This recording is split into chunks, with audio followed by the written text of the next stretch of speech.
Right.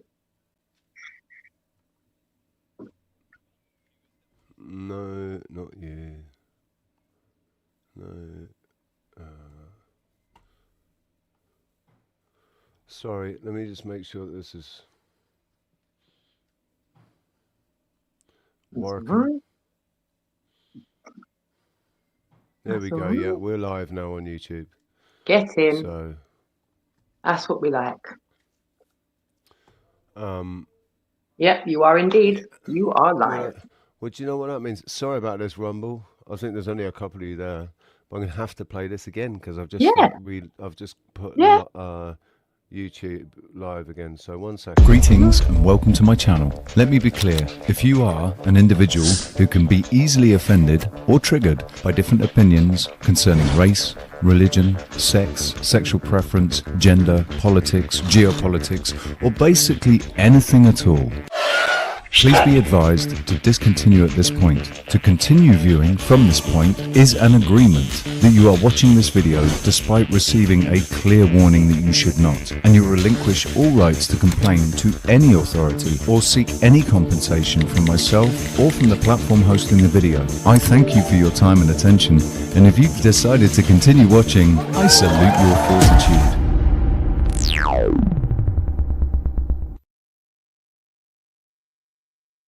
Hey!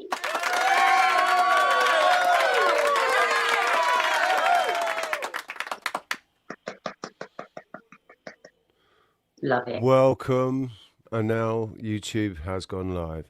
So YouTube, we've been live for 5 minutes, but for some reason it didn't want to actually go live on YouTube. Went live on Rumble, but didn't go live on YouTube. So I had to take it off and then put it back on again. And now we've got 4 people. And there's comments. Let's see what these comments say. It's Tommy Rogers. How you doing, man? Hi, Tommy. And Ivan. Big up, Ivan. Ivan the Terrible. And actually, I was, sorry. In a world where your face is your key, freedom becomes the lock they hold. Yo, UK's going digital, but we're not signing up, you hear? One scan, one life, no way, we fight back. Lock it down.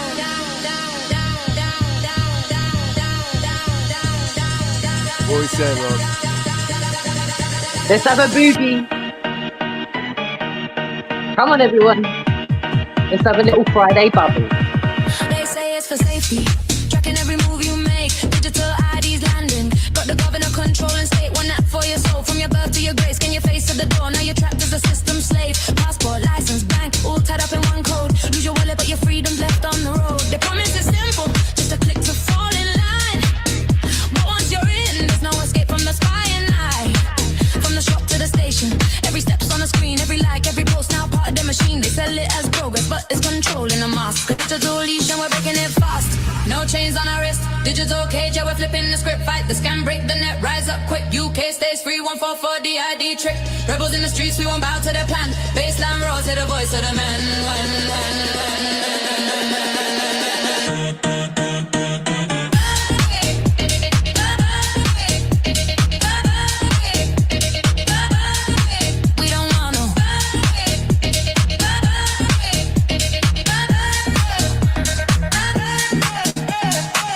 Sees a ghost in the machine they built to last.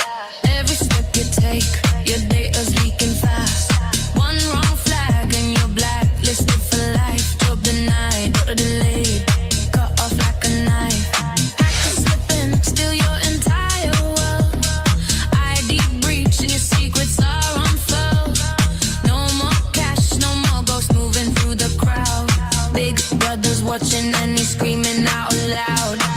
Excuse to the pub where you drink at night. One false ping and you vanish from sight. They tie to your boat, your travel, your speech. The digital news and freedom's out of reach. No chains on our wrist, digital cage, yeah, we're flipping the script. Fight the scam, break the net, rise up quick. UK stays free, 144 the ID trick. Rebels in the streets, we won't bow to their plan. Baseline rolls, hear the voice of the man.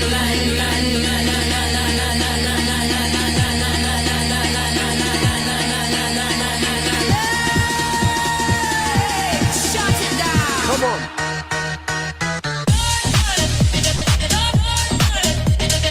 Nobody can see us popping, but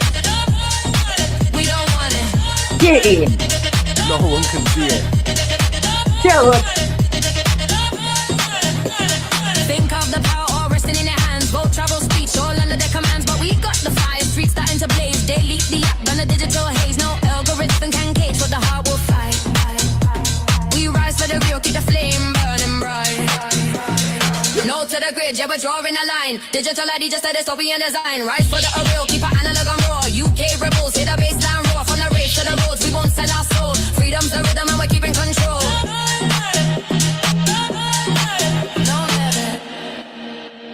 They offer chains disguised as ease.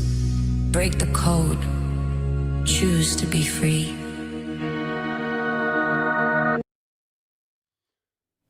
Yes, mates. Yes. hope you all had a little bubble there. I was definitely so for dancing while that track was on.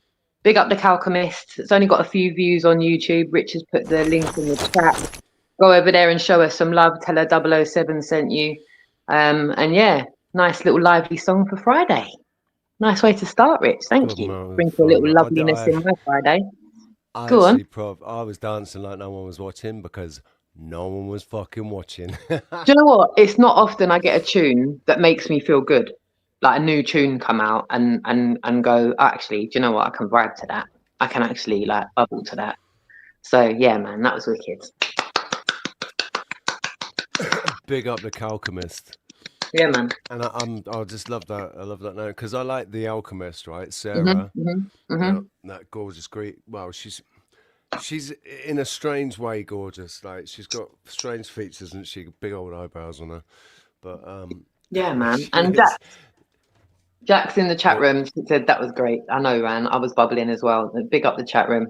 I think the chat was vibing. Squirrel said he was dancing all over the field.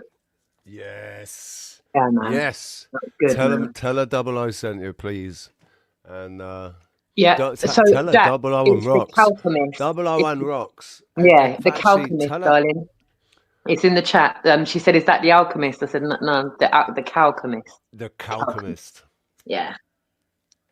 The link is there in the chat. It's up on the screen. Look. Yeah, man. And big love. Why are mad? Why are mad? 1-8-RH-L-8. Lovely. That's And You are mad. for me, Rich, I feel like I needed that today. I just needed a little bubble.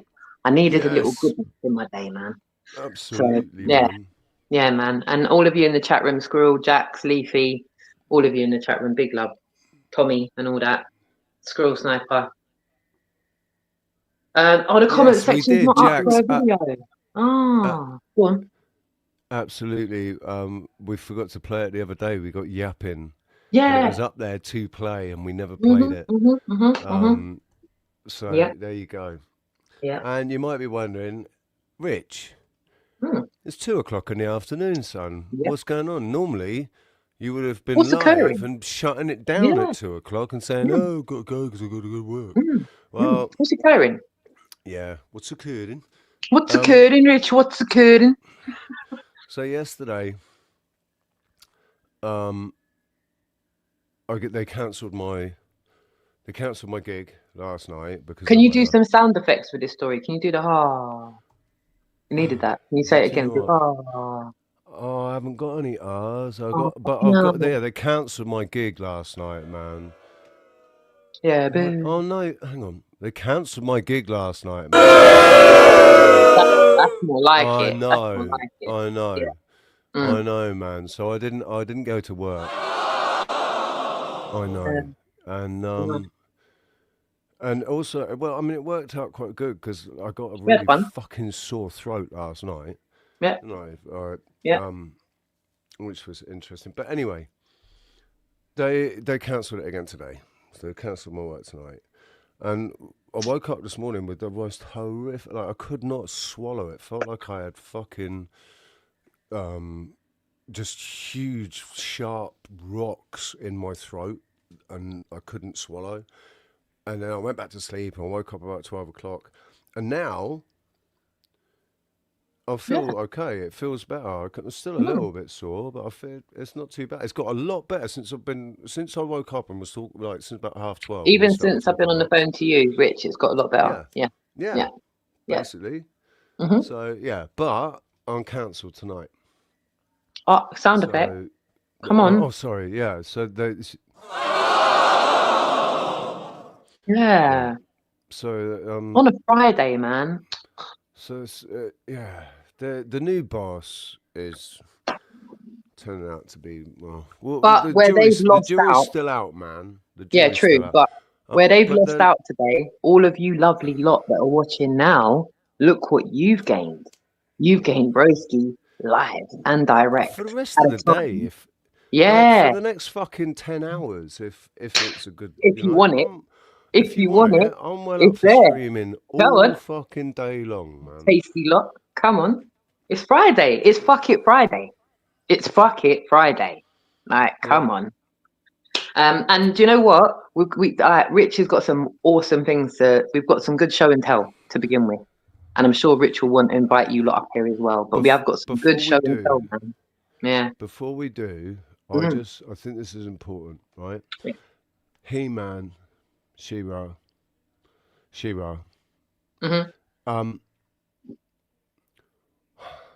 I get it, but we have to be really careful what we actually say when we say things like I am this, or I am that, whatever it is I am. And also writing it out. Because don't say that. You're not getting sick. Your body is just dealing with Purging. something. Purging, man. It's purging. It's dealing with something.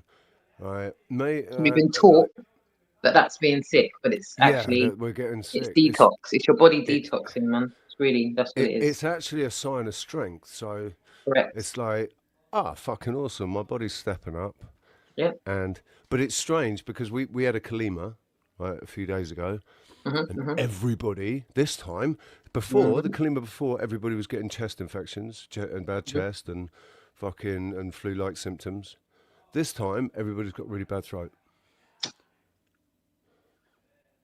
Everyone's got a sore throat, man. Here, like there's loads of people I've spoken to, have all said, yeah, throat's really fucking sore. I'm grateful because mine's just lasted for a day, right? And it did get sore the night before, but then went away. Then got sore yesterday, was sore all the way through till today, but now it's gone away. It's weird. It's like it's not like a sickness. And like when I got that laryngitis before, well, I lost my voice for fucking 3-4 days. Yep.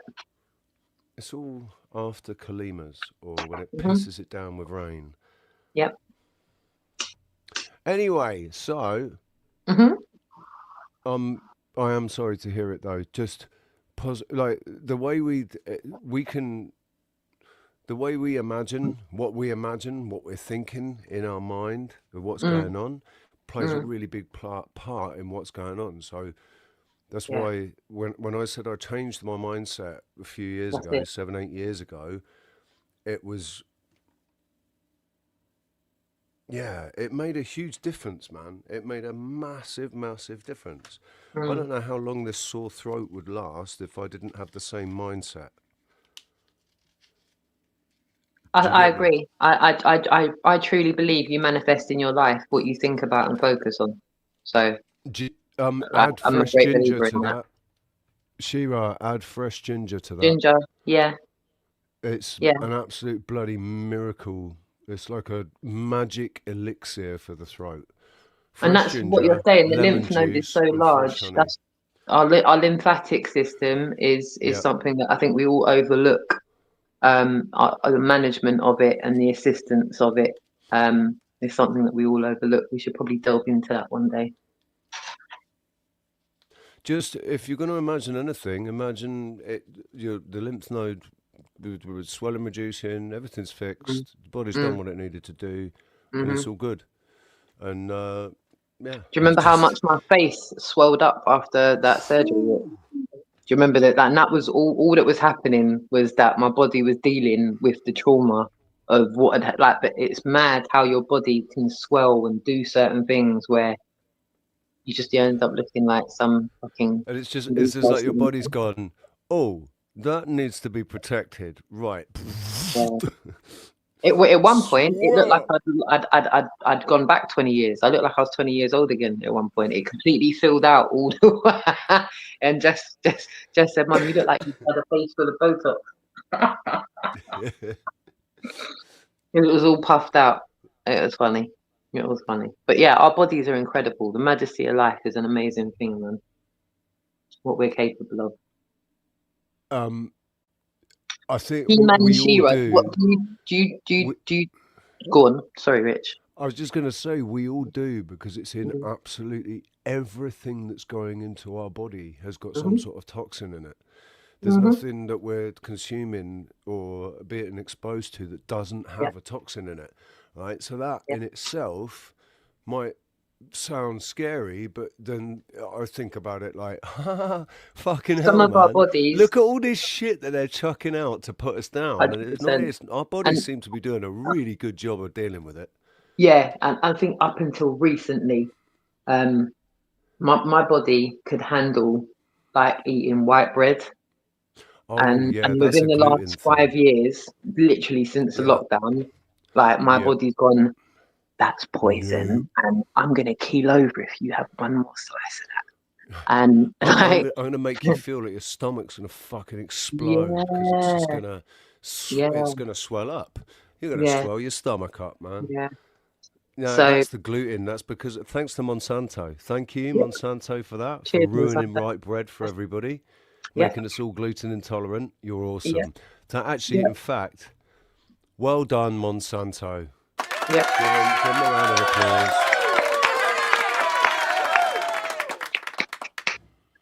Yeah. So yeah, I think sometimes it's about refining certain things that you know your body doesn't agree with anymore, and being honest about that. Sometimes we like the things that our body doesn't like. Oh man, like sweet things, you know. Yep, yep, exactly, exactly. Yeah, chat room agrees. Chat room agrees. It's all shite now unless it's sourdough or rye, made locally. All like factory made bread. Like, all right, sorry about my dog in the background, just giving it a bit of that in the background. Sorry about that. But yeah, all like processed bread, like big factory processed bread. I don't think that's a good look. I do not think it's a good look. Yeah, that's a good idea as well. Stop colouring your hair. Yeah. Yeah, Jack's gonna make I your own bread using spelt and organic white. Shop bread is so shite these days. Do you know what I want to do as well? I've been looking on social media and I've been seeing some people have got themselves home mills and they are buying the grains themselves. They're buying. Do you remember that video I showed you, Rich, where my boy bought enough grain for the entire year? And he was like, "How much did that yeah, cost me? man. Less than $100." And all he was Right? doing was milling as he was going, and he had all of Yeah. he had enough to do Because mixed the grain bread. seed, the all the grain, like if you, yeah, it will last. Yeah, It's if got you that's store what it the correctly. husks are for. If you Yeah, store it correctly, so yeah, as long as it's not yeah, damp, like yeah, dry, cool, yeah, dry storage, isn't it? yeah, yeah. Yeah, and flatbread, man. Flatbread Mhm, is mhm. really easy to make as well. Like Yeah, you don't need. It's the smallest amount of preparation for it. yeah, yeah. And I would strongly suggest if you're into baking, get a home mill, and it literally clips onto the side of your work. There's so many different ones. There's hand ones. There's electric ones. They're really not expensive. And then you just go and get the grain direct. Get it direct. Cut out the middleman. Go and get the grain direct. You can get different kind of sacks for different kind of storage from direct. You don't need to get a middleman to get involved. The where you get the grain from source. Um, there's different kind of like a bit like when you go to Wix and you want things delivered. They'll say, "Do you want that in a ton bag? Do you want that in a like?" They'll give you a different options for storage. But there are people in apartments that are storing grain to make bread. Like, I'm just saying, if people that live in apartments can do that, we can pretty much all do that. It stops Yeah. when we all stop. If everyone stopped going supermarket for their staple things, they'd have to put supply and demand, isn't it? If the demand's not there, what are you supplying it for? You know? if Sorry, if the demand for a certain aspect of it, the way it's, you know, people are still going to want their eggs. People are still want to have bread. They're still going to want to have milk of some sort. Go direct if you're able to. Not everyone's able to, but if you are able to, it's sheer repetition of how you've lived your life because you don't know it any different. I'm the same. I'm speaking from personal experience. I'm definitely not casting aspersions on anybody. Just for me, where I live, I've got a Sainsbury's 2 miles to the left. I've got a Tesco's and a Marks and Spencer's 3 miles to the right, or 2.5 miles northeast. I've got farm shops. 3 miles north west. I've got farm shops. All of them. So all of the staples between all of them that I would go to the supermarkets for, and I don't need to buy them in bulk. Every time I drive past, there's signs going fresh milk, fresh eggs. And then you've got the grain ones. They'll say grain, flour. They'll mill it there, so you can take it direct from them, like the big trucks do. Or you can get it yourself. So I don't drink moo juice anymore. That's just me. Only because, yeah, it just doesn't work for me. So yeah, keeping it light and airy. Keeping it light and airy. Nice, positive, light and airy. Where do you want to go next, Rich? Right. Well, I know Squirrel wants to come up, right, and have a chat about what he's been doing. So Yeah. let's do, before we put the link out for the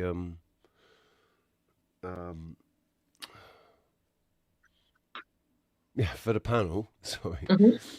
Let's go and do what we were going to do. We've got to do the show and tell. Yeah. Love it. Don't know if anybody remembers or who knows or who remembers, but we were doing we started a new channel on YouTube, and we started a TikTok channel to try and speak to new people that and possibly, you know, just put some thoughts out there, some talking points and some things to get people thinking and looking into them, you know, off their own backs. Like, so they're not long videos, they're TikTok videos. Some of them are only fucking 10 seconds long, you know. But share this tab instead. There we go. So here's our TikTok channel. And it's just, we've noticed that a lot of the things that, well, actually, no, I'm going to let you say it, Ross. You say it better than me. You speak so much better than me. What you like. A lot of the topics at that time weren't being spoken about, and it's not always about, oh well, we said it first. We were talking about topics that we knew were going to get regurgitated in some senses, and some topics that nobody was wanting to go anywhere near because it was perceived as being too politically incorrect, or it could be considered hate speech. It could have been considered hate speech at the time, and at the time we were saying, all of you, we're doing this because these tentative subjects have to be common fodder eventually for people to understand how fucking messy it all is. And that's what we've been saying for 8 years. That's what we've been saying for 8 years. That's been our mission statement for 8 years. And at the time, we didn't have our YouTube channels, any of them. We didn't redeem any of them. And there was a massive amount of body of work that had just gone. And a lot of people, especially on my Instagram, message going, oh, did you know about this? And did you know about that? And why have you not put this on your channel? Why have you not? And I'm thinking, fucking hell, we were speaking about that in 2019 and 2018. Like, what do you mean? And it is frustrating when it's like, rah, we could have helped. We could have put that back into the system and said, look. Well, you know, the thing is, I think it's just, you know, it's like when my mate tried to get me to look into things more in 2009, when I first started showing you know, that I'd seen something that wasn't. That we were being lied to about, right? About the geoengineering. Yeah. and I wasn't ready for it. I was just like not ready for it for 4 years. It took 4 years till 2013, and then in 2013, I naturally something tweaked my got my attention that I did, and I looked into that, and that was the rabbit hole that went into everything else, right? But it wasn't until I was ready. Nobody would have been able to say. Nobody would have been able to say when I was going to be ready for. I didn't know when I was going to be ready. Well, like I said, when my mate sent me he sent me all the links, all about all the stuff that we're talking about, right? But that was in 2009, and I was just like, "You've lost your mind, mate." Like, yeah, all right, they're spraying shit in the sky. You're like, but for fuck's he's a sake, fucking fruit flat loop. Earth. Jesus, flat you've Earth, taken it too what far. are you on? Yeah, you've taken it too far. And all the other things, you know? Yeah. And Alistair Crowley, what? What? Fucking. You're like, right. Yeah, you're in another room now, mate. You're taking it too far. You know that? Yeah. Yeah, you've basically. I just like thought he'd done too much acid. He'd done too much acid, popped too many pills. You need me to call someone for you. Because that's what we'd been doing like a few years before. He was my best friend. He was the best man at my wedding. And yeah, it was. It's living proof that friend circles are so judgmental. Like when someone breaks away from, conformality, it's like the first reaction is like, oh, fuck, you're a fruit loop. Jesus. And after all this, but it's still a knee-jerk reaction. That's why we know that's what happens, and that's why people become isolated, because that's what normally happens. People go, you're taking it too far. You think everything's a fucking conspiracy. Fucking hell. Like, Jesus. Right, do you want me to call you a cab? It's been great, but I've got to go. All right? You know, them ones there, like, oh, is that the time? It's been great. I fucking lovely seeing you. Shit, got to go. Yeah. Do you know what? I completely forgot, man. I'm supposed to go and help my nan. Yeah, them ones there. And somebody just I totally forgot. Sorry, what's that about Skeletor? Or you end up texting someone and saying that, bell me and say I need to leave, like you need me. So anyway, this is our. Don't know how many people went and looked at it. Don't know how many of you care about this, but we're going to show you anyway. Love it. This is because we got some good work here, man. This is from most popular, the most popular video, because we get some good views over here, thousands of views, 11.8 thousand.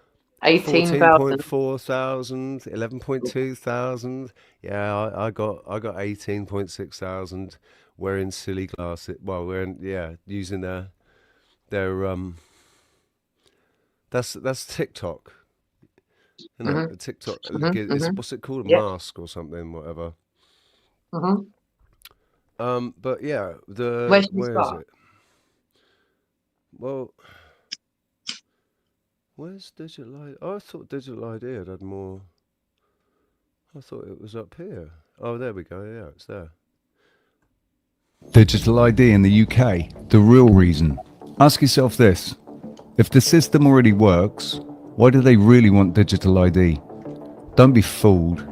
Digital ID isn't about convenience, it's about control. We already have NI numbers. We already have people check. I have personally had to use it myself. It's extremely strict and incredibly invasive. Myself and others had to show passports, birth certificates, driving licenses, verify interviews that have been face-to-face online, right to work checks. The system in place already works. So why digital ID? Because this isn't about making life easier, it's about centralizing every piece of your data into one system. Tracking and monitoring your movements, your health, your finances, gatekeeping services, no ID, no job, no benefits, no healthcare, linking you to the digital pound, programmable money they can switch on or off. They'll sell it as fighting fraud and illegal immigration, but once the infrastructure is built, it applies to everyone. This is about power, not paperwork. Once they've got you hooked, they can tighten the net, step by step. It's no longer a hidden agenda, it's now out in the open. So, we'll say it again. Ask yourself this. If the system already works, why do they really want digital ID? So please don't be fooled. Digital ID isn't about convenience. It isn't about our safety. It isn't about stopping illegal workers in the UK. It is about controlling us. Digital ID in the UK, the real reason. I see That there's a was few nice. comments with it as well. Oh yeah, man. I was just scrolling through. There's loads. Can't repost. Don't know why you can't repost, son. But interesting that. Interesting. And just to say that myself and Rich made all the imagery for that using AI. Well, using AI, yeah, but like, how many? Just so many different prompts, trying to get the picture that we wanted. Yeah. It's a lot of. It's not just. You don't just say, "Give me this," and it gives it to you. That's No. not how AI works, man. No. Which is why I'm so skeptical of AI now. Like because like I said, I've paid for and worked with Claude and ChatGPT, and they're both the same, and that they send you around houses, they waste your time, they make you believe that they can do things that they can't do. Yeah. Yeah. Yeah. So, And shout out to the chat room as well, He-Man, Shira, and Jack Streaming. I think we can all relate to that. Growing up in that same social system, going to college for a degree, just like they told us to. We've all walked that walk. Spending your adult life running and running, keeping the pace, and my space to be a social. And the thing is about the rat race, like if you win the rat race, that just means that you're the biggest rat. no, It's like, what? yeah. No, surely not. Surely we all get to win. No, we don't all get to win. That's what's shite. That's what's shite. And then once we wake up to a lot of it, you realise how much of your precious time one has spent doing that. And being consumed in the bread and circus of it all. And having your time here robbed by all of those distractions.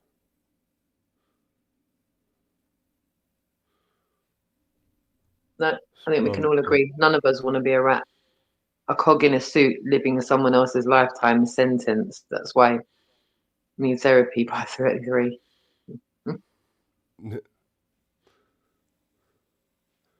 Right, sorry, I'm just having some. That's all right.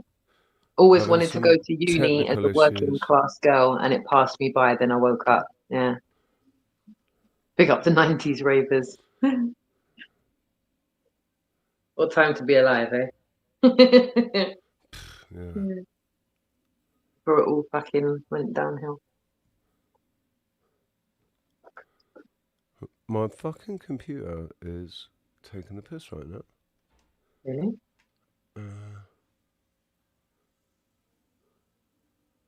Okay. VPN doesn't want to work.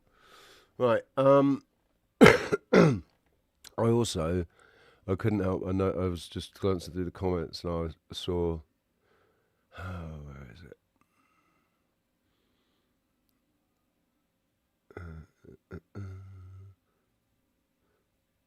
There. While you're reading it, let me drop out. Let me drop out and come back in because my mic's just gone all mash up as you just said that. I'm going to drop out and drop back in. Give me 1 second. Okay, no problem. No problem.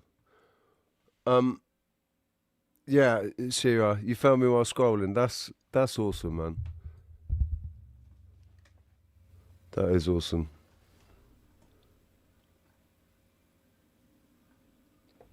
Stop because of my singing. Well, if if you like, I was thinking because I didn't sing last night and I'm not singing tonight, but I need to still keep singing. You know, keep my voice all nice and warm. And I've got a lovely, beautiful new guitar now that sounds absolutely amazing. And none of you have actually really heard it yet properly, like because I haven't streamed yet doing a gig with my new Truly. guitar. Truly. So I was actually planning to take my computer down tonight and stream live tonight, and they've cancelled it. So I guess I'll just do it here. Woohoo! Sounds like a fucking plan. So yeah, I will be playing some music. Yay! Probably I don't know if it'll be a 2-hour set. I should have done that myself. So I will be playing some music tonight. You should all.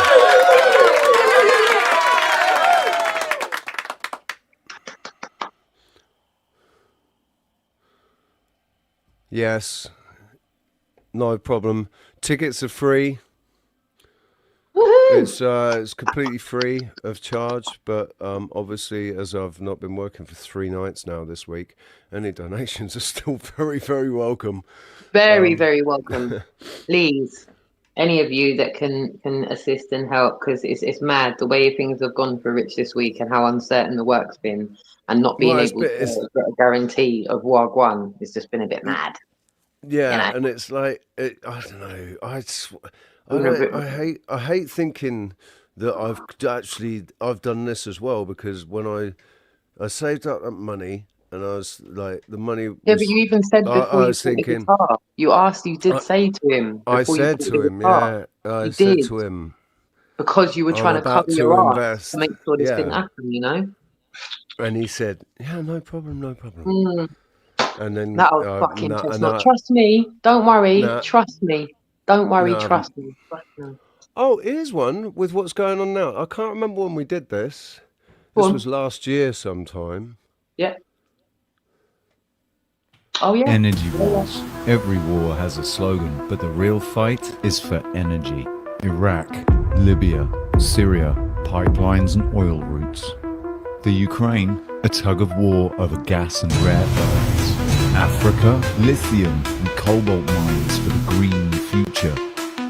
Your fuel, your phone, your car,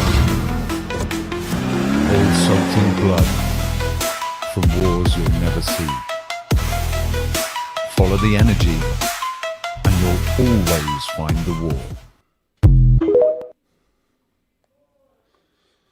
You know when people, when people love to like bait out when things don't age well. I'm like, well, that has aged well. Everything that we've done, Rox. I don't know. Am I wrong? We haven't had to retract anything that we've ever said, ever. It was like everything that we've ever talked about. Everything that we've ever talked about has aged well. Yeah, and it was at the time vindicated. It was like we were compelled. We knew it was important to make this content at the time last year. We were like, no, we have to do this. Like we have to do this in chronological order. No, not chronological order. Sorry, we had set out that there was important topics that we needed to make sure we said something out about it.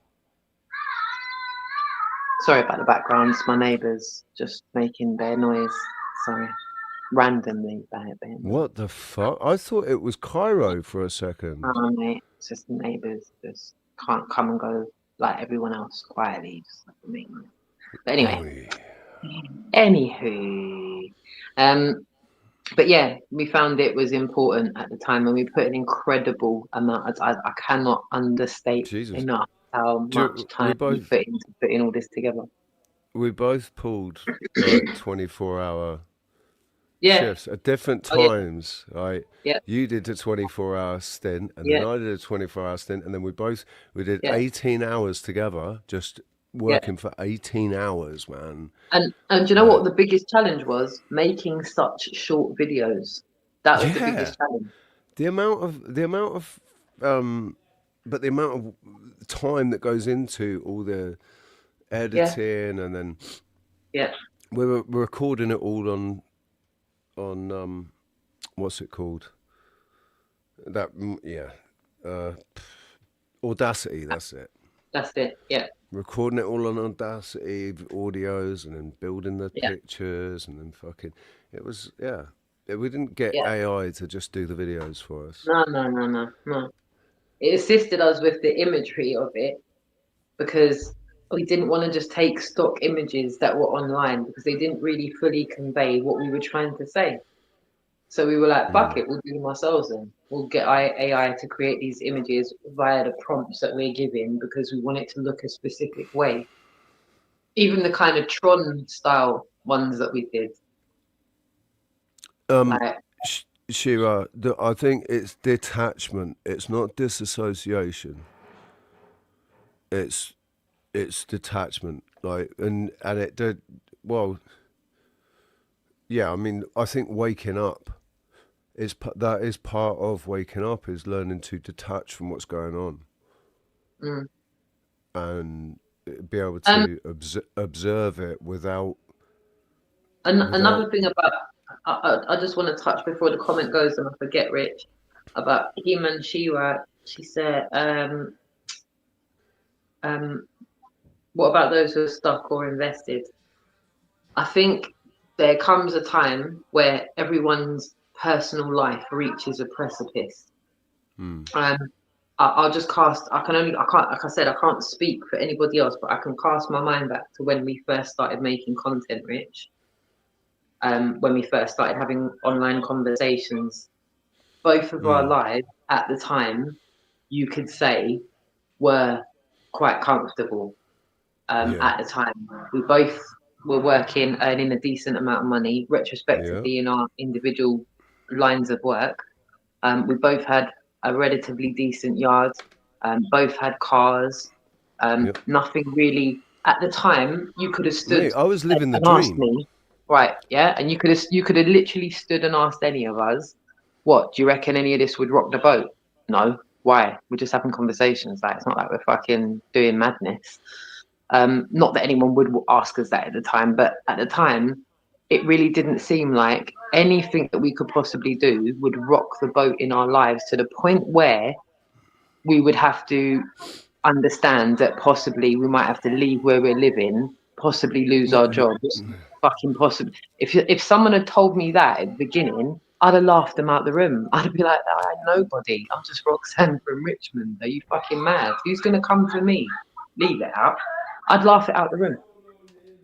But in hindsight, invested, like, oh, sorry about the background noise. Don't worry about it. Just ignore it. I'm ignoring it.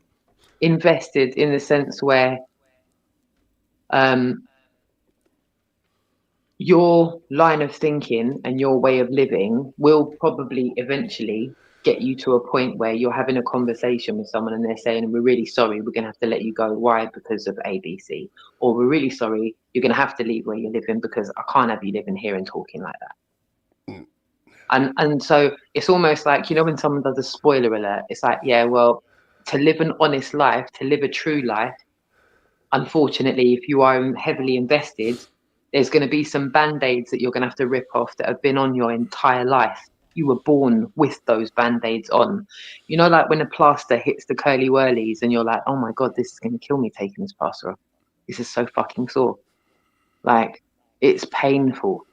There's no tarting that up.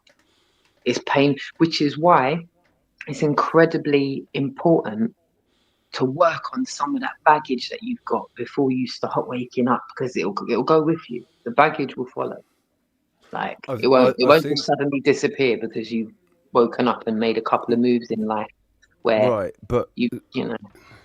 I think it's for me it was a natural thing though that I mean I knew I had baggage anyway, and I woke up. Waking up distracted me from the baggage.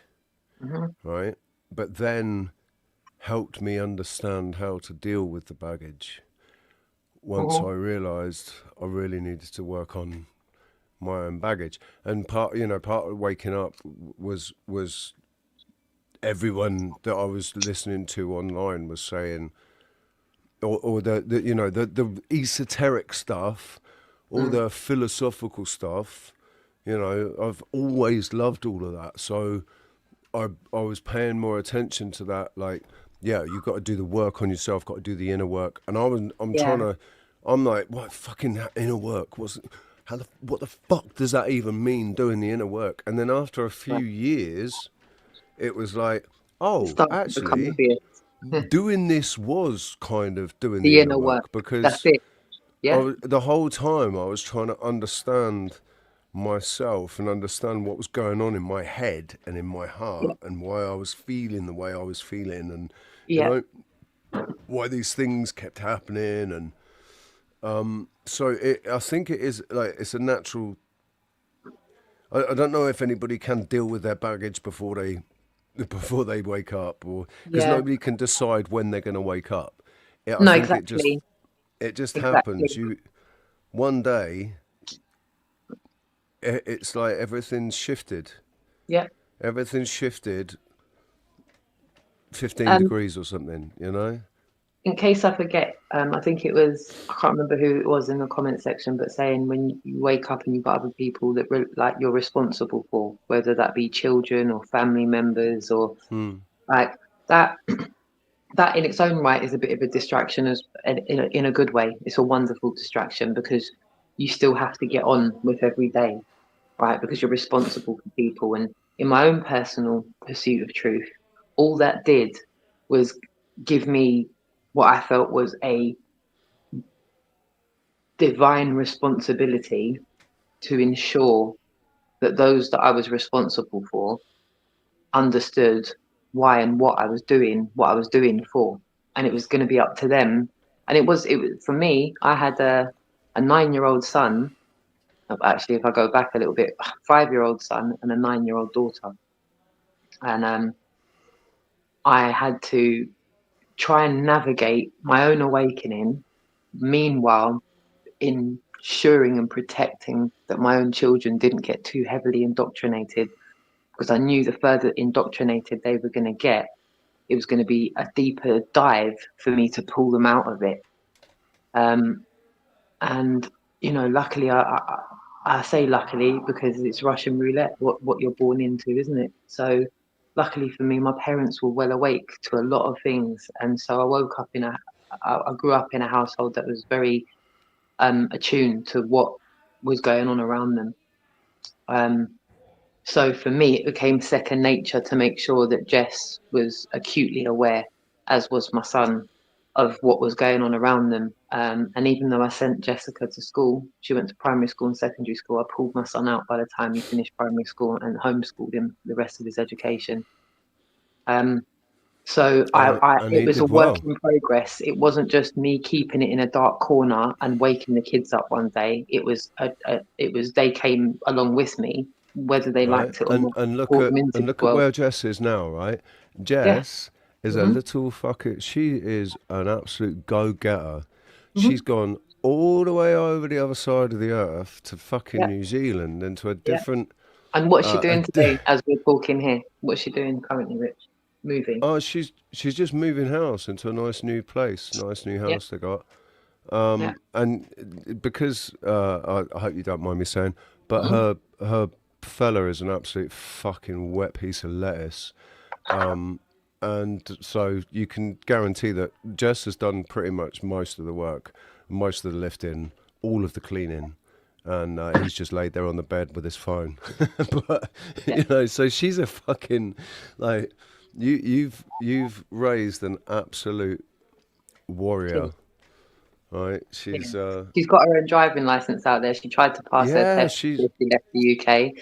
And obviously, where I woke her up, Rich was involved in her being raised over the last nearly 10 years as well.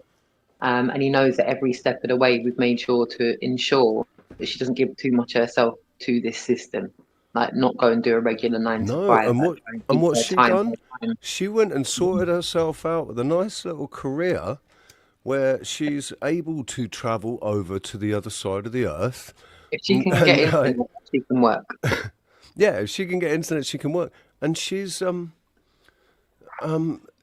let's just say She, that some she, she's been asked to rub shoulders with some very notable people. It's a bit crazy actually. Well, And she declined, because of who those notable people were. I remember her doing that whole. There's absolutely no way, man. She was like, absolutely no way. No, we can't. We can't. We can't. But what I can say is that she's gone into marketing and she works. As long as she can get on a laptop, she can work, and she's made a very successful life for herself. If we were able to tell you who it was that wanted to speak they wouldn't to believe us her anyway. But because I've said her name and everyone knows my surname, I'd rather just like allow it from here. Because I know the internet's a crazy fucking place, bro. I wouldn't put any negative energy on it. So, yeah. No, all I'm saying is people are just be like, no fucking way. It's like, because that's what I was. That was my reaction. I went, what? Yeah. No, we have raised an amazing young lady, and when I say we, because family is not defined by blood. Rich knows how isolated I've been since 2017, shunned from my entire family. And I've had to raise her in a fatherless home. I've been mummy and daddy, and Rich has been Uncle Rich. And we've raised an amazing young lady who's been able to stand on her own 2 feet on the other side of Earth and make a success of herself. She's passed her full driving test over there. So now she comes back to the UK because she's done the full thing with the extra thing that you do on top of it. There's another test that she did that she passed. So now that she's been over there for more than 2 years, she can come back to the UK and convert it to a UK license. And she's got herself a car. She hasn't had to do this with any of my help. All I've had to do is carry on loving her, even though I've had to do it on the phone. Very incredibly independent. Yeah. Like, to the point where basically she's carrying her fella, right? The guy she's with is not pulling his weight as much as he should be, and she's the only reason that they're still there and in the position that they're in is because of her. Yeah. He had something set up, it didn't work out, and she's carried it since then. She's incredibly independent and resourceful. And then there's Josh, who I had to, because I couldn't afford to pay for it privately because it was over £100 an exam. I had to, for just 4 weeks, put him back into a secondary school right at the beginning of the GCSE period, so he could take his GCSEs at school, which he passed with flying colours, by the way. And he now is 18, and Jessica's almost 24. And he's making music successfully in his studio that he's got in his bedroom. And he already sells that music online. He makes money from that, and he has a day job as well. That he does a normal job, and he's really they're both doing amazing, and without being indoctrinated. I didn't have to wake them up because they were already awake. I didn't allow them to do it. I wasn't going to allow this place to treat me as a parent. I'm not. I'm a mother. I made a mistake by getting them registered at birth, but it weren't going to dictate to me. That's why you can't hear me. Sorry, brother. Fuck. It wasn't going to dictate to me how they were going to think or feel. When we watched Good Luck, Have Fun, Don't Die the other week, it's because Jess had watched it and said to Rox, "Oh, you've got to watch this." Right, and we both sat there and had the same reaction at the beginning of it, but we were both thinking, Jess wouldn't have said, it's crazy because Jess wouldn't be up for this either, but so there must be a reason, to what we got to get past this bit. It was decent, It actually turned. I really enjoyed it in the end, man. It was brilliant. So true. So true. But sorry, I was just responding to a comment about waking up and having other people that you're responsible for. It's been a rocky road. Like I said, I've inadvertently made myself and my children homeless. I did that at the end of 2019, and I couldn't not, because I wasn't about to go on YouTube and do what my godfather was demanding, and that was retract everything I'd ever said and say it was shite. I was like, what, I can keep the roof over my head if I do that? Is it that simple? Then it's a no. Bye. I'm out of here. Mad. It's crazy. So It's crazy. there's how much, you know, that's how much I was invested in life. And someone said, well, what's your bottom line? Well, there's my bottom line. I don't have one. It's just I can't live a lie. Like, time's too precious. I can't live a lie. And what's mad is that some other people are living their whole life never even given the opportunity to question it. It's crazy. That's taking the choice away from someone to either know or not know. Like I said, I don't need to know what this place is because I know what it isn't. So they go, well, what do you believe? I don't need to believe. I just know that what they taught me was bullshit. Now I just get on with the rest of my life. I'm good. Yeah, that's it. Right? It's I know that. I don't need to know what it is. I just know what it isn't. I'm good. That's a lifelong question I had there. Mad. Good. Now, what's right? I can understand why some people, if you take the model away, and then there's nothing but uncertainty, then they can't deal with the uncertainty of like what the fuck is this place? They can't, if they can't get past that uncertainty. For me, it was like I was just incredibly excited when I woke up. I was excited. I was angry. Quite rightly so. But I was excited. No one likes getting mugged off. I've never ever at any time been scared or anxious because I now know, or maybe I don't know the whole truth, but I know what's not true. That's it. That's exactly it. And that knowing, that's why I used to laugh at people when they go, "What? So do you believe it's it?" And I'd just be like, "Oh, mate, not qualified." Don't Crazy. care. We don't care. And you know, when that documentary about the globebusters and that trying to prove the Earth's flat, I remember how my dad remember when I was up in Scotland with my dad. That's when it came out, and my dad was like, could they not just do one where they just went out to show people the globe was a lie? Why did they have to go out and try and prove the Earth was something else instead of just proving we've been lied to? And that's what baffles me when everyone's like, you know, welcome to flat Earth or whatever. I'm like, well, welcome to the globe being a lie. Really? That's it? Just welcome to the globe being a lie. Now we're here. Let's live. Not exist anymore. But it's always welcome to here's what we think it is. And it's like, can't we just get past what it isn't? Fucking hell. Do you know what we should do? We should write a book. You reckon? That's what everyone does, isn't it? No, you're right. Well, that's what they're all doing. Like Nathan Oakley, he's written a book, and Adam Meakin and those people, they've written a book, and fucking they all write books. Everyone's like, I mean, they've Nathan. all written books, man. We should write a book. Right. If Nathan's put pen to paper, he's not done. Nathan's not the kind of guy to waste his time doing something. So I reckon if Nathan's put pen to paper, I reckon he's you know. I'd be really interested to see. I'd actually be really interested to see how he's written it because he's a very, very technical guy. He's very technically minded. He knows like all the terminology and everything. He knows it all off pat. And well, at least where he has written a book, if you know, at least it's there to stand the test of time. Hopefully, people in the future, when people are talking shite, someone will be able to reference Nathan's book and be like, "Look, there you go, there's the truth." And I'm saying that without even looking or reading it. I don't even know what he's done, but I'm saying it won't be shite. It can't be.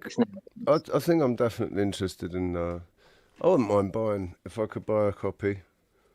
A hard copy paper, like Christmas present pending. Christmas present pending. Or birthday. Your birthday's before Christmas, so there you go. 49, love. 49. Get in. 40 fucking 9. The last of the 40s, bro. The last of the 40s coming up. But also it's because we have these 7 year cycles. So the first 7 years, the next 7 years, the next. When I was 35, that was a big shift. When I turned 35, there was a big shift in the way I thought about things. And 49 is something about completion, I think, because it's 7 sevens, isn't it? Mm-hmm. Very That's right. interesting. Yeah, seven Very sevens are 49, isn't it? That's right. Isn't Yeah. it? Yeah. So Yeah. yeah, 7 and 7 is obviously an important number. Mm-hmm. Mm-hmm. Shout Well out to said, the chat Rich. room, Big up Nathan. for the chat room. Big love, Nathan. Big Yeah, love. Nathan and Penny, if she's about, just Big love send for me, her Nathan. loads of love. Yeah. Tommy, sending you loads of love, man. Yeah, big time. All of you. Jax, Squirrel. Should we put the link out? Yeah. He-Man, She-Ra, that's all right. Do you know what? Sometimes when I'm like actually halfway through that conversation when we're like talking, it's not that you forget that you're live. It's just this is what me and Rich do offline anyway. Like that's what we did yesterday. Oh, we had a great fun yesterday. It's a shame we didn't know Right. that we knew There's so because you could have many. come along with us to do what we There's were watching Naira. so We were watching so much stuff. We were having giggles, there's sharing, so and we many were talking things, about so many that UFO conversations, guy, and so other many people making conversations that we've content. had. Yeah, other people There's so many making conversations content. that we had that would have like that Yeah, then because we're not content farmers, right? We're not. yeah, Although it is important, this isn't about being YouTube content creators. yeah. This is about trying to share shit. You know, I don't even know what it's about, but the content creator part of it is just that there's no other Byproduct, way to do it, is there? like a But there's no byproduct. other way to do it, Yeah, right? it's a byproduct of getting conversations out there and wanting to have conversations and and put people together so that they're not isolated and let other people know. There's a massive amount of solace that comes from not feeling like you're the only person that thinks like that. Yeah. Like it's amazing. It's almost like finding your tribe, you know? Callum, dude, Big love, uh, Callum. Big love, big Callum. love, man, and Yeah. get your ass up here quick. We Yeah. haven't spoken to you for ages, Yeah. and you get scared off when there's too many. Get up here quick before there's loads of No, it's people on only the just us. panel. Yeah, it's only just us. And I need to go shishi. I need to go Okay, shishi. no problem. Like, I really need to go. But there's so many other. I'm looking on my screen now because I've got it on the TV. I know it's a little bit delayed, but I'm just looking at all the little thumbnails and I'm like, bloody hell. There's so many different styles of videos that we did, like Yeah, man. cartoon styles, realistic styles. We even did a couple of videos where there's like AI versions of me and Rich, and I think I've got 3 fingers in one of them, or you have. Like, but like, do you remember when we were like, hold on, one of us has got 3 fingers. Fuck it, we'll use it anyway. It's all right. Yeah, It's man. good enough. But yeah, there's so many, and we talked about Ukraine as well. Talked about Ukraine. No, there's Callum. There's Callum. Yay! Cured my depression, dude. I absolutely cured my depression in 3 weeks. Yeah. In 3 weeks, with 3 weeks of focus. Guys are actually And that was- looking at That was a the 16-year depression. That was a 16-year chronic, like, deep depression. Yeah. I'm talking So too cool, much on man. that one. So cool. So cool, man. Yeah, big up all Yeah, the chat room. go I'm going shishi. shishi. I need to go shishi, right? I'll be 1 minute. Go.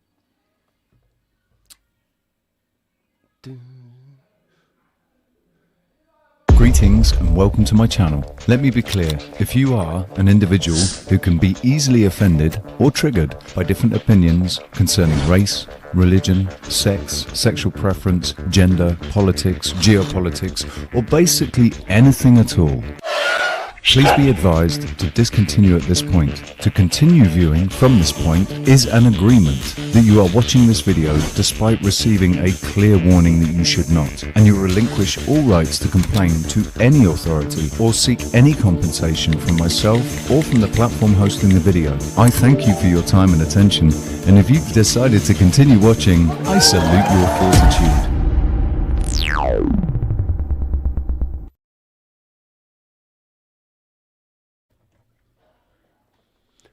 I'm thinking I might make a coffee actually. The link is there and it's pinned. The panel is open for our good souls. And I've got the rest of the day. We can be live for 10 hours if that's where it goes.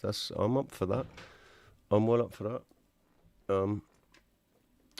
But I'm not going to be able to provide that by myself. Me and Rox are not going to be able to provide that by ourselves. So we're going to need, we're going to need somebody to come up on the panel and have a chat.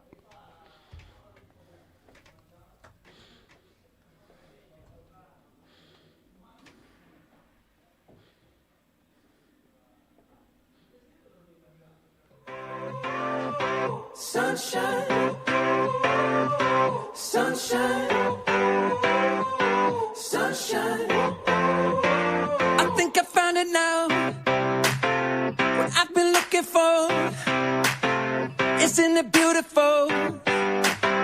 It's got my head all up in the clouds. I think I found it now. Yeah. Everything I want might be a miracle.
Sunshine.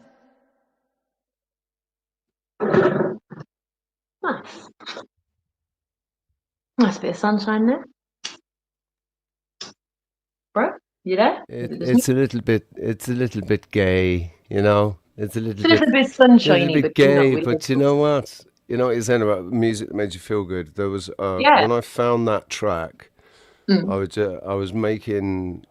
Yeah, it was just I found that track and it made me feel good. You got to play You with the Shades now.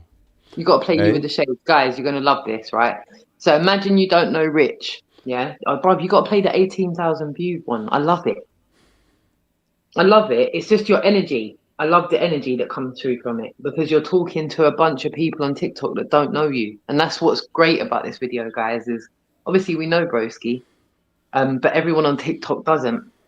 And this was Broski going live because it's part of the challenge on TikTok to do lives and whatnot. And so you had to just go live and you get it's one of the things, right? It's one of the things that I didn't like. I wasn't comfortable with it because it was really you were an absolute slave to the, you know. Interesting to case study. Trying to get people to, I need 20 of these emoji things. I need 10 of these, and I need 4 of these, it's not me, man. Like I said, I'm not a content creator. I'm not craving everybody's attention like that, right? No. Yeah, I play music. I like people's attention when I'm playing music, but just because I like the music and I like enjoying music with other people, and yeah, I like the feeling that I've helped create that music, but I hate it when people come up afterwards and start fucking blowing smoke up my ass, right? Because it's like when people say, "Oh my God, you're so talented, and I'm like, yeah. I mean, if I didn't think I had a talent, I wouldn't be doing it.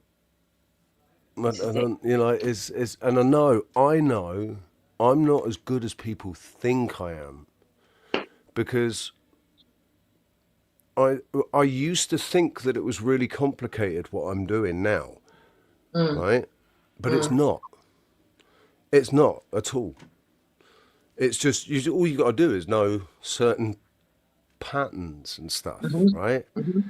And also have a good ear for music, so I've got a good ear for music. I know when something's in tune or not. But other than that, I'm not massively skilled, right? I have a talent, but I'm not massively skilled with that talent. I beg to differ, but anyway. Yeah. Anyway, all right, so we'll just... It's 18 minutes long, I think, so we don't have to watch all of it at all. No worries. How you doing? You turn that off. That microphone, don't need that one. Greetings. How's it going, man? Right, I'm echoing. I can hear myself. I can hear myself. Hang on a second. Sorry about this. Getting used to it. I know. I'll just take that off. I'll just take my earphones off. And I'll just put them there like that. And that's all lovely. Right. Do you like my glasses? I couldn't fucking resist it. I'm a 48-year-old man who's still a little bit surprised by the technology that we've got now.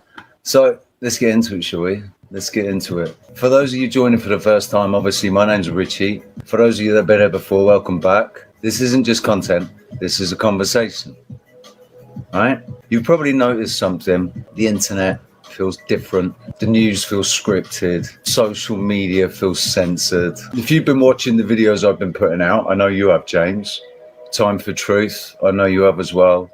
Excellent. I'm really pleased to be seeing you right now. You've been seeing what I've been putting out, so you already know where I'm going with this. Yeah, man. So tonight we're going to peel back a few layers. We're going to talk about fact checkers, gatekeepers, the system designed to control what you're seeing, what you're hearing, what you're believing. Everything that I've produced so far has been based on every frame, every word. It's all based on facts. It's all based on something real. We've covered so much already. Fact checkers, who funds them, who owns them, why they've always seemed to back the same narrative. Operation Mockingbird, the decades-long infiltration of mainstream media to control the public opinion. Tavistock Institute, psychological operations on a mass scale, shaping behavior, trends, even your beliefs, man. And a Tavistock Institute, psychological operations.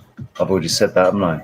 The gatekeepers, the ones deciding what's acceptable truth and what gets buried. It's not about conspiracy theories. This is about patterns, right? Once you see them, you can't unsee them. Take fact checkers, for example. We're told to trust the science, trust the facts. Let's ask the obvious question. Who funds the fact checkers? It's always the same players: Facebook, Google, big pharma donors, NGOs, governments. The very corporations under scrutiny are the ones that are policing the narrative. That's not journalism, that's control. When a single group gets to decide what's true and what's not, that's not freedom, that's curated reality. Who do you think funds fact checkers? Drop it in the comments, drop it in the chat.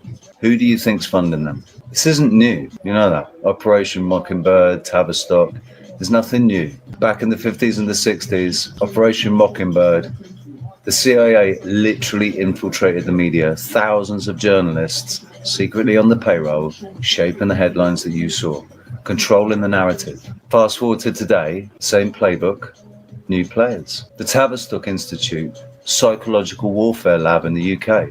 They've been studying mass behavior manipulation for decades. So you can totally tell it's a ChatGPT fucking... I put something in ChatGPT. But you haven't said nothing untrue being said so far. No, there's nothing untrue being said. it's all No. like it's No. all true. Yeah. And like, yeah, it's. I fucking hate listening to me watching myself on the camera. I can't fucking do it. So yeah, still got no one here, Rox. Spitting them truths, mate. Spitting them Trying, truths. trying not to be offended, you know. Put an open invitation out for good souls to come join the panel, and they just. We're just on our Todd, mate. We're on our Todd. They just sit there. We're on We're our the only Todd. two. Are we the only two good souls in this? No, that was a ridiculous idea. The Matrix wasn't ready for us doing it. Wow. The insecurity level with you guys is ridiculous. Roll up, roll up. Come and put your 2 cents worth in, mate. Come and put your 2 cents worth in. It may come as news to you, but we are currently in a war of information. You cannot afford to just sit there consuming. You have to take part. Come up on this panel and take part. Get things off your chest. Give your point of view.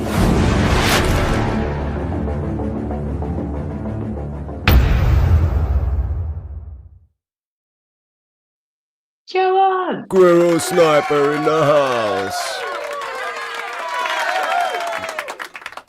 Hello, mate. Joanne. Hello. Hello, you alright? I'm just trying to get this Bluetooth working on my head for some reason. Hang on. How you doing, man? Good to see you. Right. I'm not going to come on camera because I'm sat here in a wife beater. If I was more confident about my body at the moment, I'd absolutely be on camera so you could all see me looking all fucking fit and healthy. But yeah, I'm like a gummy bear, so I'm off camera. Sorry about that. And big up Citizen Debs. Everyone marvels at my positive attitude despite the life I've lived. They don't know how. It's a matter of focus on today. Look forward to tomorrow. Don't dwell in the past and find gratitude. absolutely, Debs. You need to let go of the things that are in the past that you're still emotionally attached to. If they're not in the present, for whatever reason, and for whatever it is that you're emotionally attached to. Yeah. So how's it going, Squirrel? Yeah, good. Can you hear me alright? Yeah, man. Good. Yeah, sounds good. It looks like a nice sunny day. Oh, it's a beautiful day. Yeah. It's a lovely day. Where are you working today? So what are you doing? Are you in that same spot? No, just the other side of town today. I've just got a price up for a couple of fencing, a couple of concrete posts, flares. Try and utilise what they've originally got there. Right. The fence isn't that bad itself. It's just the post that just come over really. So too much ivy. Just pulls over. I like ivy, but it is quite. It can be quite damaging. Can't it? Oh yeah. After time, it will do. It's like it looks I've great been, on the side of a building, but it will work its way through the fucking mortar on the. Oh yeah, it will change the actual. It will change the structure of the tree as well over time. If the ivy is fast growing and it's around a sapling, then the ivy literally trains the tree around itself. It's the other way around. The tree grows through the ivy. So you can cut those branches down and you'll have a natural walking stick which has got this curl on it. Yeah. Beautiful. So yeah, I don't know if you've seen my post already. Let's go. I haven't, dude. Let's go over. Go on. There's 2 posts up. There's one scientific claim. I'd like to put that down as a claim because I've found that no one else has come up with this so far, and I'm just bridging gaps. It's just connecting dots, Rich. That's all it is. because I only Is use it scientific. a post or a video? Is it the post? It's a video? post. It's a post. There's two posts. There's the scientific peer-reviewed with lots of terminology in it that goes over most people's heads, and then I've done a second post just breaking it all down. I think that was what the problem was before, and I apologise for that. Yeah, this is the one I've got here.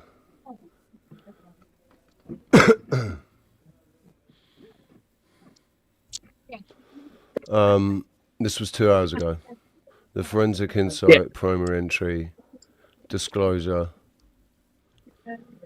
I'm recording what I believe to be the first formal synthesis of biology latency and dimensional perception. While the scientific community has long documented the 0.5 second Libet delay as biological limitation, and the mystic community has long practiced the gift of intuition, the bridge between them has remained invisible. The discovery is this: the 0.5 second processing gap is not merely a lag in the human brain; it's a literal, inhabitable dimension of real time. Inhabitable dimension of real time. Forensic claim. This record proves that we have historically called psychic ability. What we have historically called psychic ability is actually the mechanical mastery of this 0.5 second buffer. The lag is the veil. The general population is synchronized with the rendered output of the mind, the recent past. The buffer is the source. The auditor is synchronized with the raw signal, the present. By staying awake in the space before the brain executes a hard lock state save, I've identified the physical geography where intuition, synchronicity, and free will actually operate. This is not a prediction of the future, it's the observation of the source code before it's edited into the human narrative.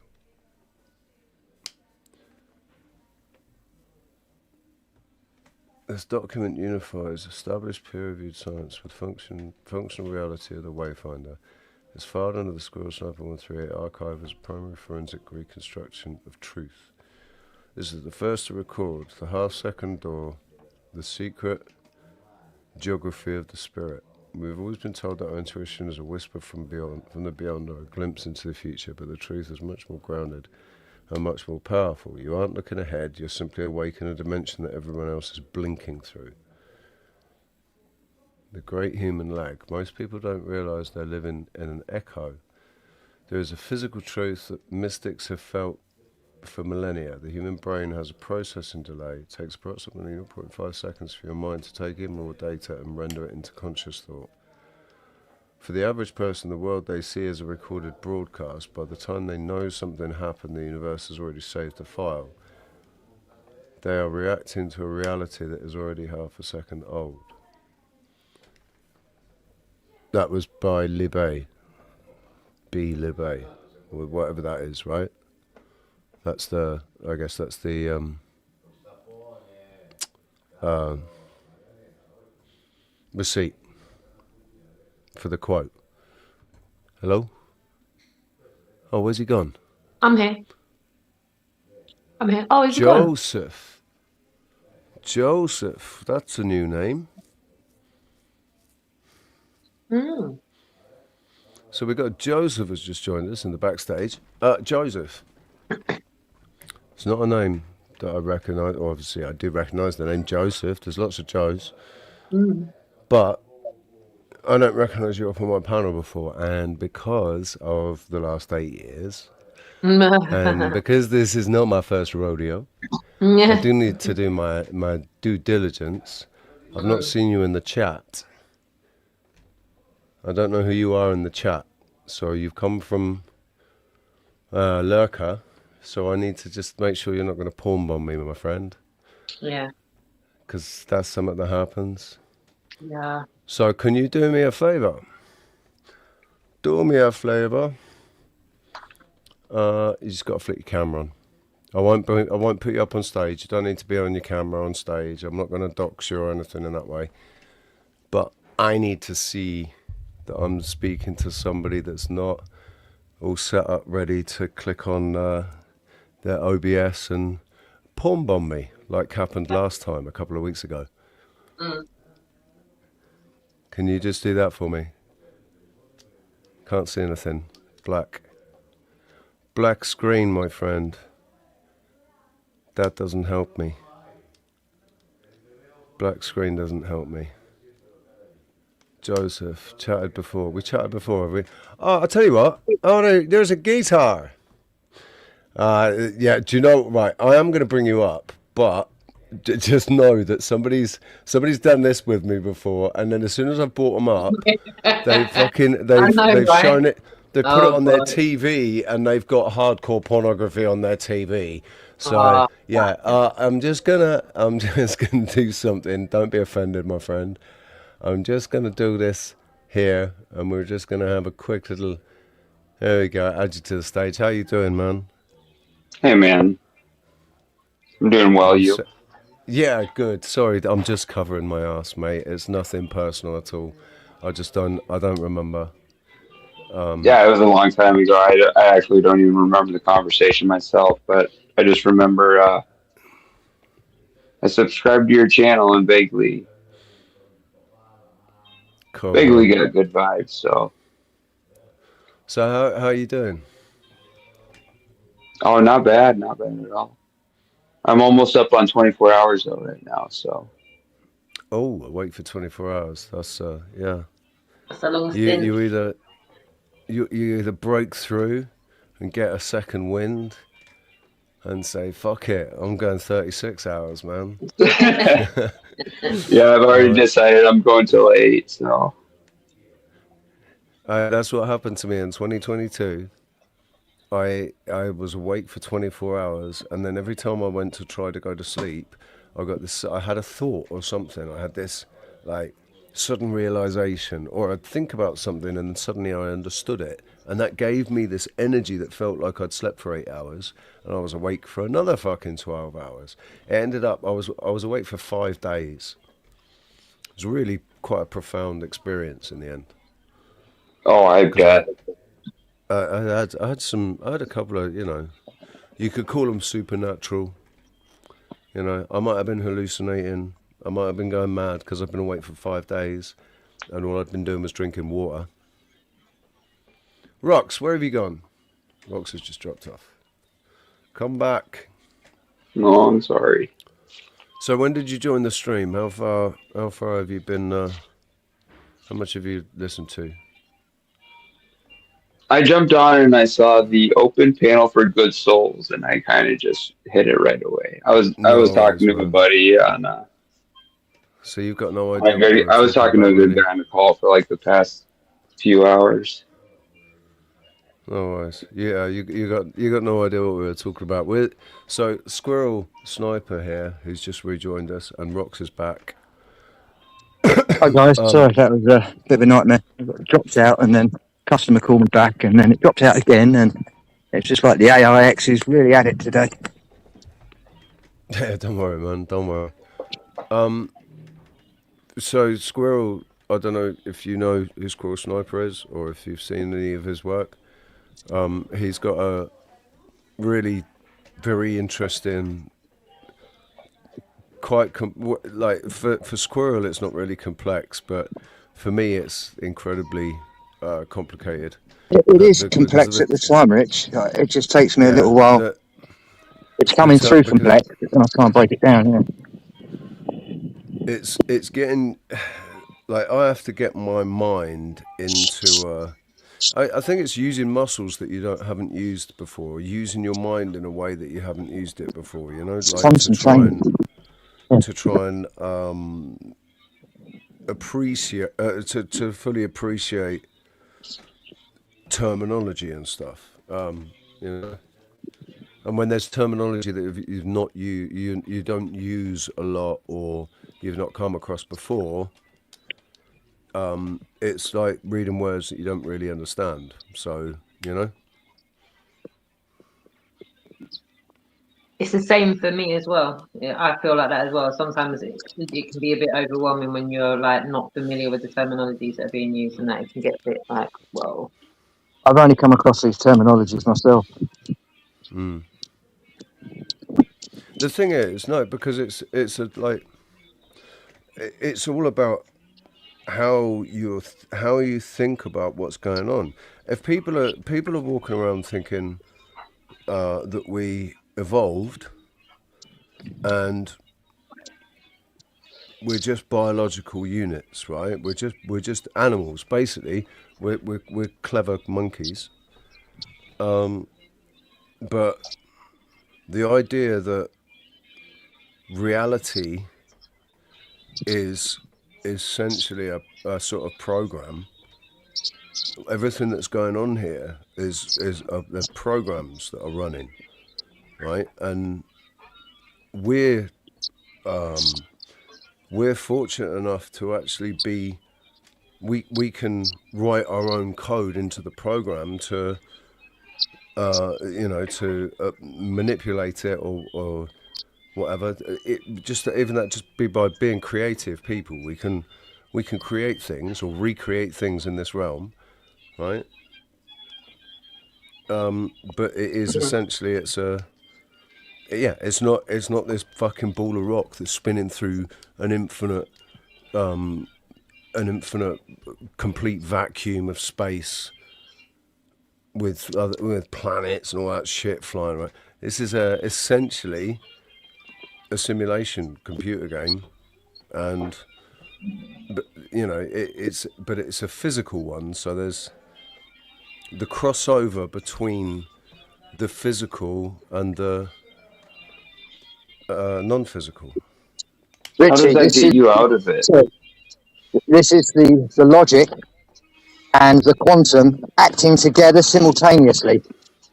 Imagine nature as the quantum and our physical reality, that we are in a dual perceived world, is the binary. Yeah? We only perceive the binary in a quantum state. So what I say is that the physical, the material, manifest material things are the objective reality, right? That's objective reality. Nobody can deny those things. But then our experience is the subjective part of it, right? So everything, all that we do. I think the material is a bit of both as well. That's why our experiences. What's up, Callum?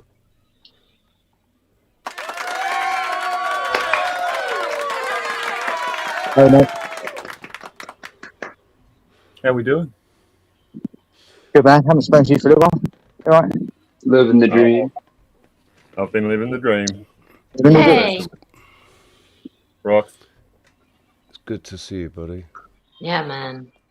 Oh. Good to see you. Our buddy came in to say hi too, but he just fucked up. Have you got your arm in a sling or something? Is that a sling?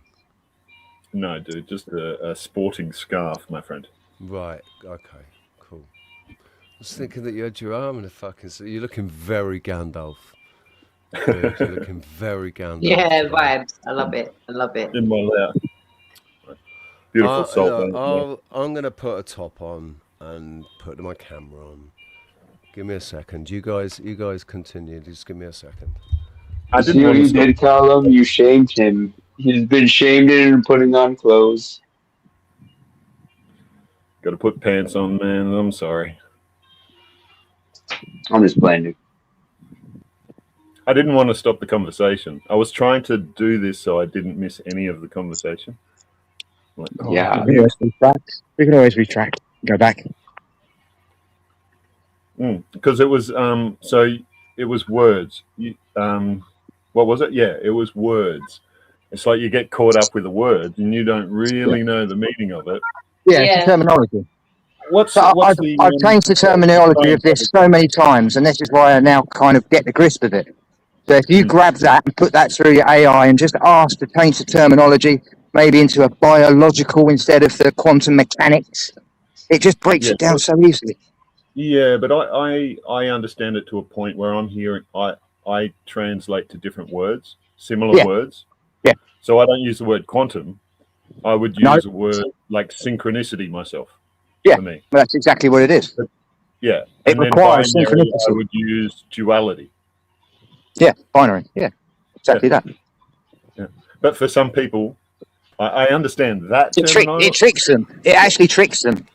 I've been speaking to a guy who's a philosopher, and he was talking all about this, and I just changed exactly what he said into a different terminology, and I spoke it back to him, and he told I was rubbish. He told me I was talking a load of bollocks. I was like, what are you talking about? It's just different words. It's just different words. It's the same word, but in a different language. Mm-hmm. Which is why we're in this problem. This is one of the ways, like, because like in reading people words, yes. and all of this, like I learned very quickly that if you want someone to do something or understand something, like clearer communication, you have to use their language. So I change a lot of my language and I'll adapt to whoever's talking to me. And I'll be listening to their language and I'll start using their terms, right? Which for them goes, that's rapport, you know. But in doing that, I've expanded my language and how I can speak to different people and change that language. It just expands your language base that allows you to understand more, you know, a greater picture, more awareness. You know, I was thinking of the cult Scientology because, you know, one of the things they teach at the start, which is actually really helpful, is as soon as you get to a word you don't fully understand, you go and look it up. Or ask AI, look it up for you, or put it in. Yeah. And or cross-reference it. Yeah. That, then move on. Yeah. Absorb it in a different way if you don't understand. Yeah, but that's also giving you a new perception. Yeah. That's what's expanding your perception. That's the quantum. Yeah. Allowing itself to be seen in different multiple at the same time. This is the point, at the same time. Yeah. What do you mean? It's not linear. So this is I found that the half a second intuition that is linked with the 7-second phase of how we map our visible world, and that we are actually living in a half a second reality all the time. But we're half a second behind. It's a map. That's not possible. Time is linear. Number one, this is old school lore. It goes back to Back to the Future, parts 1, 2, 3. Time is linear. There's no going back. There is only dilation. But even through dilation, it is still linear. It is only experienced differently, right? Otherwise, we're in paradoxes, and paradoxes are supernatural. Okay, well, this is exactly what I've just described. I've just described the psychic, how it bridges the psychic with the scientific peer-reviewed that's already out there at the moment. And what it is that the psychics are in this buffer zone of half a second of reality, and they perceive everything before anyone else. And it's just reading the code. That's all it is. And when we get our intuition, we are literally tapping into that half a second, just for that minuscule. But time is linear. You don't get to walk. You don't get to put a foot into a second ahead. How do you explain when I met that young lad a few years ago and I shook his hand and an entire scene played out in my mind of him with the police and with doctors, he was within that half a second. They were trying to put a straitjacket on him. It didn't happen. It happened. What I saw in my mind happened in some way. He was sectioned and put in a fucking nut house, but it was like 9 months after I'd had that vision. Okay, when someone goes through trauma, what you're talking about is precognition. They are heightened. Their awarenesses are heightened, and he transferred all his information that he had on him into you. The moment you touched him, the biofields interacted, and at half a second, may have felt like 8 minutes to you, listening to all this information and everything. And that's when time actually stands still for that second. Actually, But it's just that's a when. thing. No, that's when actually, like what happened, like what I saw in my mind's eye seemed like it was about like 15, 20 seconds of Yeah, it could be any time. Just a scene playing out.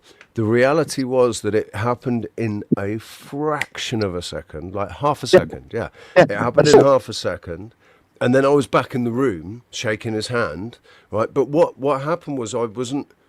It was like when you see it on a TV, you know, on a movie or whatever. 1 minute I'm stood there shaking his hand, then you're in a dream state. suddenly I'm stood there on the street watching something happen, and then I'm back in the room stood there shaking his hand. Okay, this is Right? hologram technology, as it were, right? This is the next level, Richie. Right? This is Bloombeam that they have managed to re-engineer. I may have said already too much. Sorry. Shit. I got very excited then when you said that. I mean, that sort of shit doesn't happen often, but all they've been doing, science has just been observing reality. That's all they've been doing. They've been observing us. They've been observing humans as well as animals. They observe animals first, right? Then they observe us. And now they have re-engineered what we can do, and they've put it into the mechanical. And this is what it's all coming up to. This, may I just say, August the 12th is an important date. I'm not going to say anything else. Well, I mean, how do you think that all fits into? Do you think that they're accelerating stuff? Well, no, they weren't necessarily going to be Speak aloud. stuff. Speak aloud. Speak aloud. You don't stop yourself from speaking. No. Do you think that obviously they know what's going on, right? That if this to a degree, if this whole Phoenix thing really is actually really a thing, right? And in 2040, we're all sat here watching something fucking insane going on in the sky. It'll be before then. You could say, damn, that looks like a fucking phoenix, right? We'll get the first witness event on August the 12th, and you're hearing that from me now. And it'll be anywhere underneath the path of the solar eclipse. And it'll be above water. That's all I can say. That's the solar eclipse this year. That's all I can say. Yeah, August the 12th. And it'll be seen from kind of Spain, the corner of Spain. There's loads of people, loads of scientists that are going to Spain for some reason because they can see it. Am I going to see it off the west coast? You should be able to. Yeah, it's the window is 20 miles, I believe. So interesting. I'd like to go deeper, but you just can't. You know, not here, not now. But it's interesting. I think with everything, it's like when you're ready, then it becomes, you know, it's like the whole thing. When you're ready to learn, the teacher will appear. Yeah, right? Of course. Yeah. We're all teachers and we're all students. We all learn from each other. But like when because you're we're all ready interconnected, we're all tapping into the same thing, Rich. We just take it in different ways because we're all individual.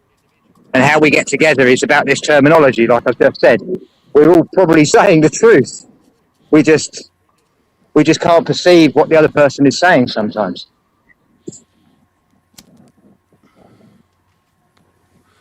Well, I still think like none of it has actually said to me that what I'm thinking about our experience is a subjective one. So nobody is going to have my experience or know what my experience is. They're only going to know what I tell them my experience is, which means that it's a story. I have to tell a story about my experience, and that's the same with everybody else. So that's what. You know, if I was to say that everyone is correct, Rich. Yeah, everyone but everyone is. That's what I'm saying. Correct. That's what I'm saying. We've got the non-Euclidean. Experience. We've got the Euclidean. They both have exactly the same results depending on which baseline that you put into the program. They have exactly the same scientific peer reviews to back up the Euclidean, and exactly the same different references, but the scientific references to back up the non-Euclidean. We've got scientific peer reviews that it's a simulation. We've got so many different views of how we're looking at it, yet we're told one of them's only right. Well, in fact, all of them are right. It's and that's because of the subjectivity of the actual experience of this objective reality that is material, right? This material realm. The ego plays a big part now. How do you know it's just material? No, it's not just material. That's what I'm saying. This realm, there is a material aspect to this realm, and then there's a non-physical, energetic, spiritual, if you like, aspect to this realm. That's the main duality of this realm, is the spiritual and the physical, right? We are spiritual beings having a physical experience in a physical realm that also it's the dialectic between physical and non-physical, positive and negative, good and bad, if you want to put it like that. Yeah, I got you. I had to know if you were like an atheist or something like that. Don't know where he's gone, Squirrel. He's back. Oh, he's back. Yeah. Who's got the wind chimes? Is that you, Joseph? Is that picking that up? I'm sorry. No. Oh, it's all right, man. No, It's cool. quite nice. The high frequencies deal with the bad energies, man. So it's all good. All right, cool, man. It's that time of year. I got ducks in my pond right now after winter, and the frogs. I don't know if you guys can hear them, but I know. I love it. See, Callum sat there with his tuning fork. We can't hear it though. No. It's not picking it up. You might have you got your... The fucking dynamic microphone. Come on. Can you hear that? Oh, it's because you've got echo cancellation on, dude. So it won't pick it up. One big long echo. But yeah, so Damon says, why not here? Why not now? Let's hear it, man. But there's things like knowledge is a potentially dangerous thing. Like if you only know a little bit about something, it might not help you. Like being aware of something isn't necessarily enough. Well, there's knowledge, and then there's like experiential knowledge, right? Right. You can know about something but have not experienced it. When you experience, that's a different knowledge. Yep. A different knowing. Well, actually, if you hear about the experience, then you're aware of it, and once you have the experience, you know it, right? The gnosis. So, I mean, but see, you're putting knowing down to one level. Knowing is not like that. Knowing is a spectrum. There's different levels of knowing, right? It's a huge spectrum, right? And it's like deeper knowing. So the more you know something deeply, the more you are it. You become it. But that's where people obviously have sit there and say, oh yeah, but fucking hell, when you say, like, when I say I just know this, I don't know how I know it, I can't prove it, but I know it. That's when the forensics comes in. That's where forensic comes in, Rich. That's where you strip everything apart so it can be seen from multiple perspectives. Your mic is really messed then you up. Get to it's hard to understand what you're saying. It's the connect. It's because he's out on a country. The connection's not great. He's on his 4G. Yeah. I'll stop for a spliff in a minute. No worries, man. Are you on a bike? Or are you No. walking fast? You're just walking. Oh, I'm super fast, yeah. Super fit. Oh, dude, I power walk everywhere. I can't saunter. Right, what's the point? I've got a fucking... I've got things to do. I've got to relax when I get back. Or you could just relax in every moment. Yeah, well, that's what I'm going to do right now. I'm the absolute opposite. I'm not going to lie. I'm the absolute opposite. I try and time everything so that I can just be casualoso, literally, in everything I'm doing, so that I can enjoy the journey. I know that sounds mad, but even if I have to be in a vehicle, I will purposely leave earlier so I can just kind of mosey on along. The thing is, when you're a little over 6'3" tall, your gait and everything, it means that I don't actually have to put that much effort into walking really fast. All I've got to do is get my legs swinging, and then I'm just on a roll. It's like perpetual motion, right? And there's the least amount of effort. It's, especially if it's either flat or a slight decline. Whatever. It's only when I start going uphill that you have to start putting effort in, and then it just feels like a little workout. But Richie, when you walk next to like a short-legged person, I have to change my gait. Right, exactly. Half my steps, and then now you look really slow and taking, and they're like, yeah. That's what happens to me all the time, right? So. Well, no, that's if you don't shorten your gait, then it makes your steps look really long and slow. Oh, I don't. And they're going. But come on. I sort of shorten my gait a little bit, and I always walk a little bit slower than the shorter person next to me. Mm-hmm. But I always try and shorten my gait a little bit.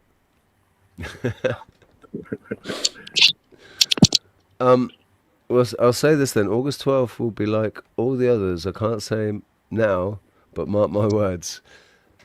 I understand where you're coming from, Damon. But, I'm somebody that's just like, well, okay. We'll see. We will see. Because I think that about... That's why I'm not worried about what's going to happen. I know that this year is going to be a really difficult year for us because of this whole fucking fake fuel crisis thing. They're already saying that they're cancelling chartered flights and stuff. So we're going to have a lot less foot traffic. It's already, like I said, there's 3 nights this week I haven't worked, and they've said to me, "Don't worry, man. You've got a job here forever. It's just at the moment we can't afford to pay you." So, but I'm not going to worry about it. It's just like, well, let's just wait and see what happens, shall we? Let's just wait and see. Oh, we've lost Joseph. Voy. How you doing, mate? Not holding my breath, Gordon. Who's Gordon? Oh, it's Damon Gordon. This is an Damon, awesome is that your name? By the way. Do you like it? Space lasers confirmed.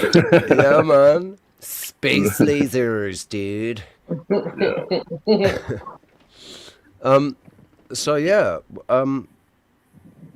Where were we? So, can I bring in the realm of the psychics then? Yeah, man. So wait. Side kicks or psychics? Yeah. Psychics. Right. Not side kicks. Like they are constantly living in this half a second reality. That is a dimension within the reality that everyone is in. When we get our intuition, we slip into that half a second dimension where we receive our intuition, and it snaps back. And like you said earlier, it may have felt like 8 seconds. Sometimes it could feel like minutes. No, it didn't. You've had a whole experience. No, that's the thing. It didn't feel like. No, the sensation. The sensation was like boom, boom, like that, like instantaneous. That's and the light bulb moment. What That's happened? the 0.5 seconds. Right? What happened in that experience was a 15. It's like I went to a place where there was no time. I watched a 15-second that's what video. Michael Jordan said about when he's basketball, when he passes, he's in the zone. That's the zone. Yeah, right. I think that's the zone. I agree that would be the zone in like sports and stuff. That makes massive sense to me when you get in the zone because you are in sync. Dimension. Because you are in sync with reality. You are actually fully in sync with reality, right? Your consciousness. Yes. Your brainwaves are slowed down. I was going to say these different brainwaves. It's you have to get to the right brainwave to access certain things. Yeah, it's like 4 or 5 hertz. Intuition is yes, and 4 hertz is right on the edge of delta and theta. Yeah. That's where I'm currently permanently at. In Roy in the house. And when I get stressed, hello everybody. Yeah, there's kind of 2 gates. Squirrel, you go up for the other one, so that's gamma. Yeah. Yeah. And it'll be a mathematical equation between the two, like 2.83. This is a spectrum, and you're aware of the entire spectrum at once. So, and you're actually calibrated. Your name comes into this. You become calibrated, right? Calibrated. I think it's more than just your name, right? I think it's more than just your name because the whole Jovian archive human design thing, right? That where your place of birth, your time of birth, your full name, all of that stuff all plays into it. And then like what I got back, the description, I was like, yeah, fucking hell, man.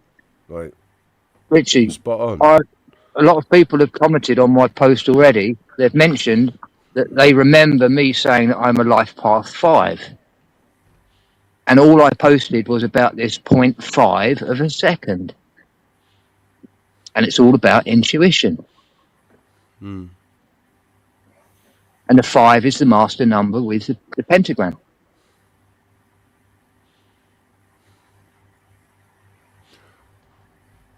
The 5 points on a pentagram. Yeah, the master numbers are the 11, 22, and 33, aren't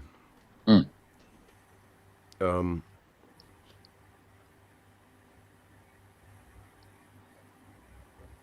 Chris is a 5 too. I thought for a second then, oh, greetings, El Perro, how you doing, mate? Panel's open if you want to come join us. I thought you were saying Flow State is here. He's not here, is he? We've got 17 people watching though.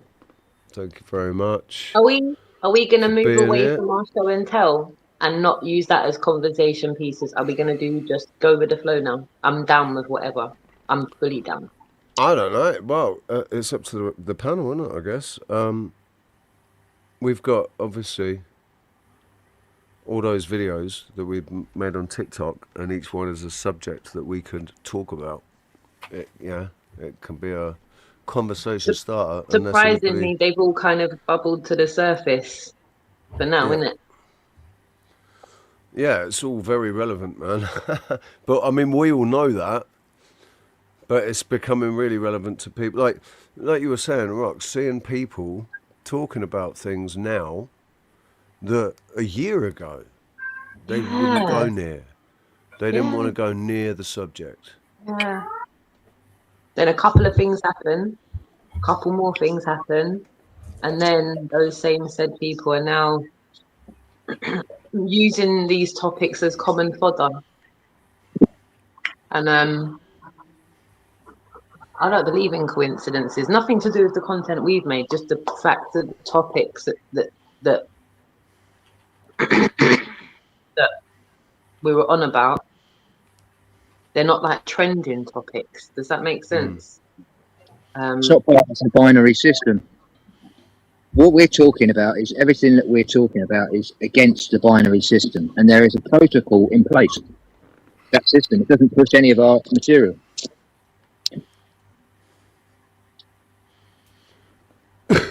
Say that again. There's a protocol in place. What? There's a protocol in place because we're talking away from the binary. We're talking everything that's not non-duality. We're bypassing all of that. There is almost like the sensual AI that is used in all the algorithms for YouTube and everything. I did a video. I physically went to my YouTube channel. I went to my own page. I clicked on the share. I went into Google AI. I posted that and I said, can you bring up the information on this channel?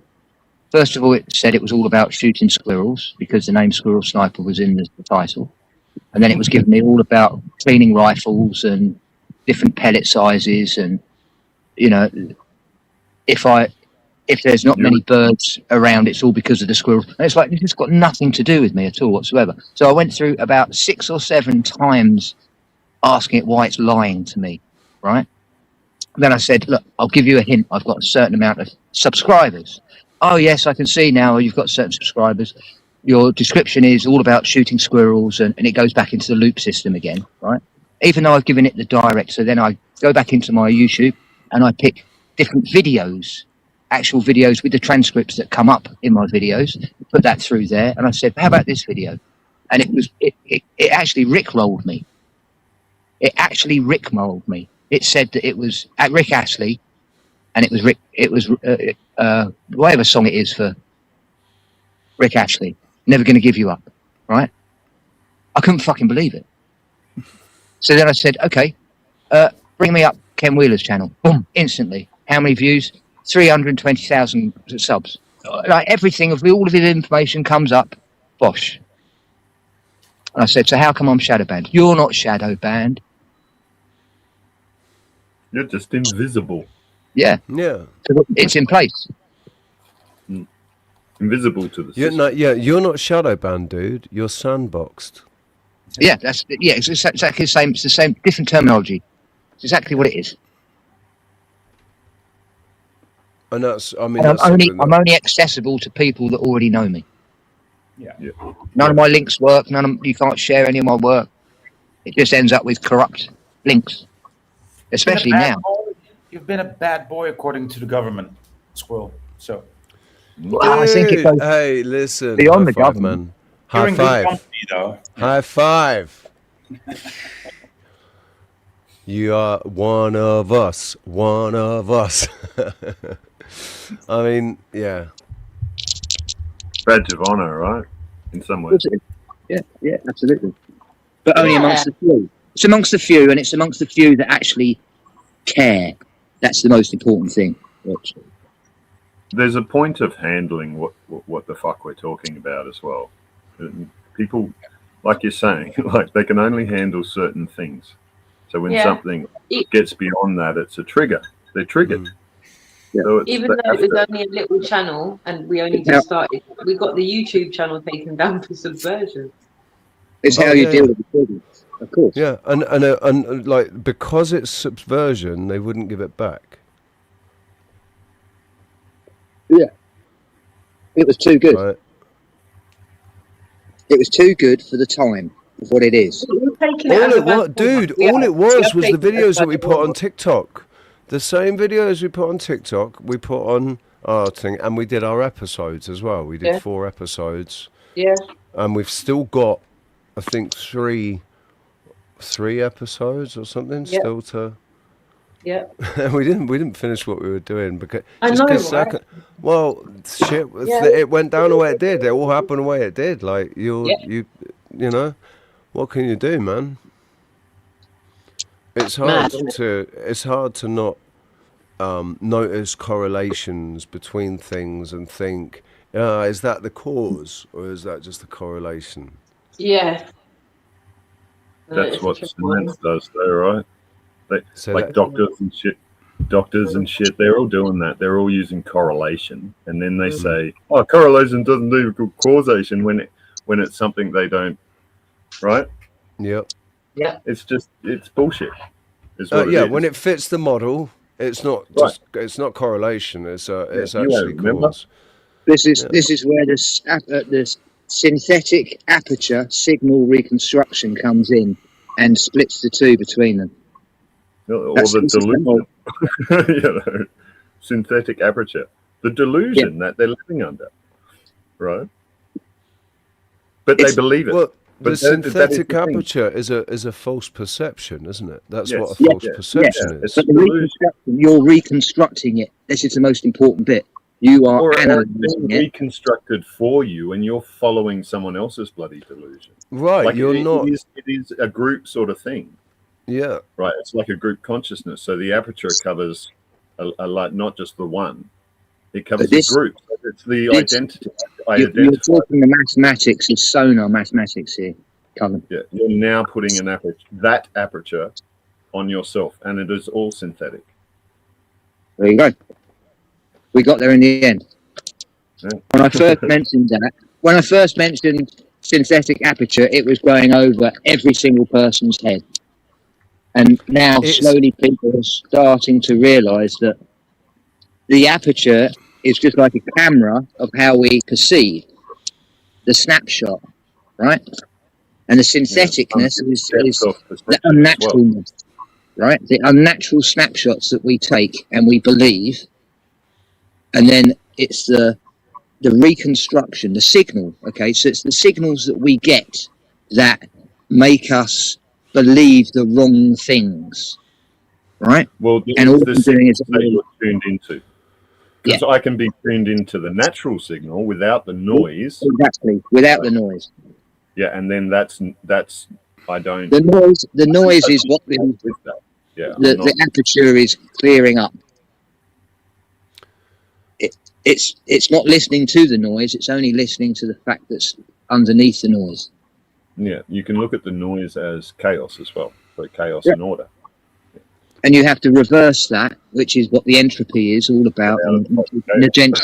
Get into the order, which is a natural rhythm, which is there for you to think with. This brings the 0.5 into it again. That's what you call quantum as well, right? Yeah. Then you're non-duality. Because the chaos starts from a single, doesn't it? The chaos starts from a single and splits into two, then they two split into two, and they two split into two, and it continues. They're always doubling, they're replicating themselves. Exponential. It's an exponential. Yeah. But to reverse that, literally, you only just have to halve it. You keep on halving it. All you have to do is just start halving, and then you halve it and halve it again and halve it, and eventually you'll get back to the 0.5. Not 0, but only the 0.5, as it were. When you say you just got to halve it, what do you mean when you say what is it that you're halving? You're reversing the chaos theory. So how does that translate into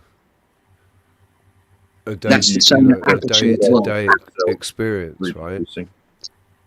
That's a synchronicity. I think it's basically reducing the inputs, right? Of the stimulant. So what they're doing with the screen and with the newspapers is they are fueling the chaos. That is they're only giving so much information. They give a little bit of information. They don't give the information that they should give, and they allow the conspiracy theories and all of that to go out and double and increase and get crazy, whatever. They've engineered the chaos. Reality doesn't need to be as chaotic as it is. They've engineered it and contained it, right? Because they're not living in chaos.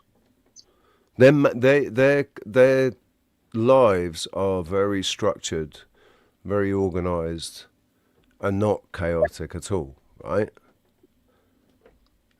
It's only our fucking experience that's chaotic. Yeah. Well, look at a monk. So if Well- but that's an engineered chaos through what the information that we're getting given. So if you reduce the input, you that by heart. So yeah, and then it's the data that You've just it's the broken it down information in a that you different allow. way that I could Right? have done it. See, that's amazing. It's fed That makes by it so clear now. Because you've actually put it into the real world application. And this is what I need people to help me do. Because at the end of the day, you only know your actual experience is the only thing that you can say happened. You know Obviously, every story to everything everyone that's else. happened. Everything that's happened to you today, you know what's happened to you today. But to tell us what happened to you today, well, you have to tell a story of what happened to you today. Exactly. And that all depends on your integrity. We all know. Obviously, we know you have integrity. You're you're not. You got no reason to lie, man. You're not a dishonest guy. I've never read anything deceptive about you. So I'm only looking for the truth. if you told me that, but if you told me that a UFO landed in front of you this morning, and you chatted to somebody that stepped out of it, I would believe you. Because I know that you're not somebody that's going to make up fucking silly stories, right? Yeah. I didn't, by the way. No. But a lot of the people that we're listening to, or that other people listen to, the integrity of the people out there, man, the influencers and all that, people that are apparently so-called sharing the information that they've got, trying to help everybody. You know, I don't even know where I'm going with this plane, man. I need Sasquatch's. So I need Sasquatch's emoji with the plane flapping, trying to land like a bird. Somebody help me, please. I'm just going to stop talking. The floor has been yielded. I yield the floor, yeah.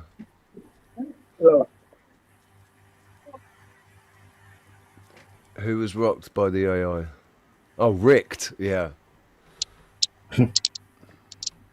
That's ridiculous.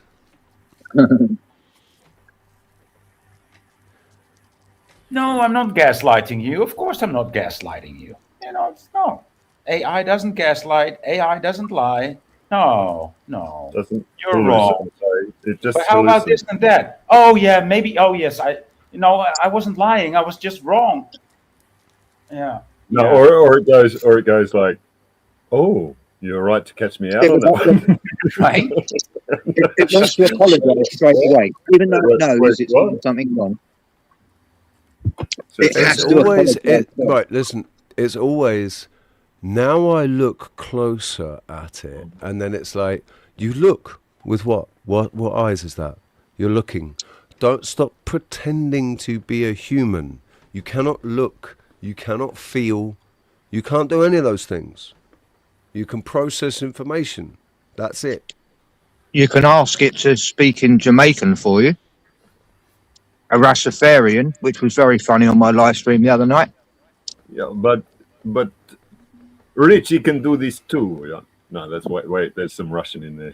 Yeah, man. No, listen. Rox is. Yeah, man. Rox is the best Jamaican and the best Scottish accents I've ever heard from a white girl.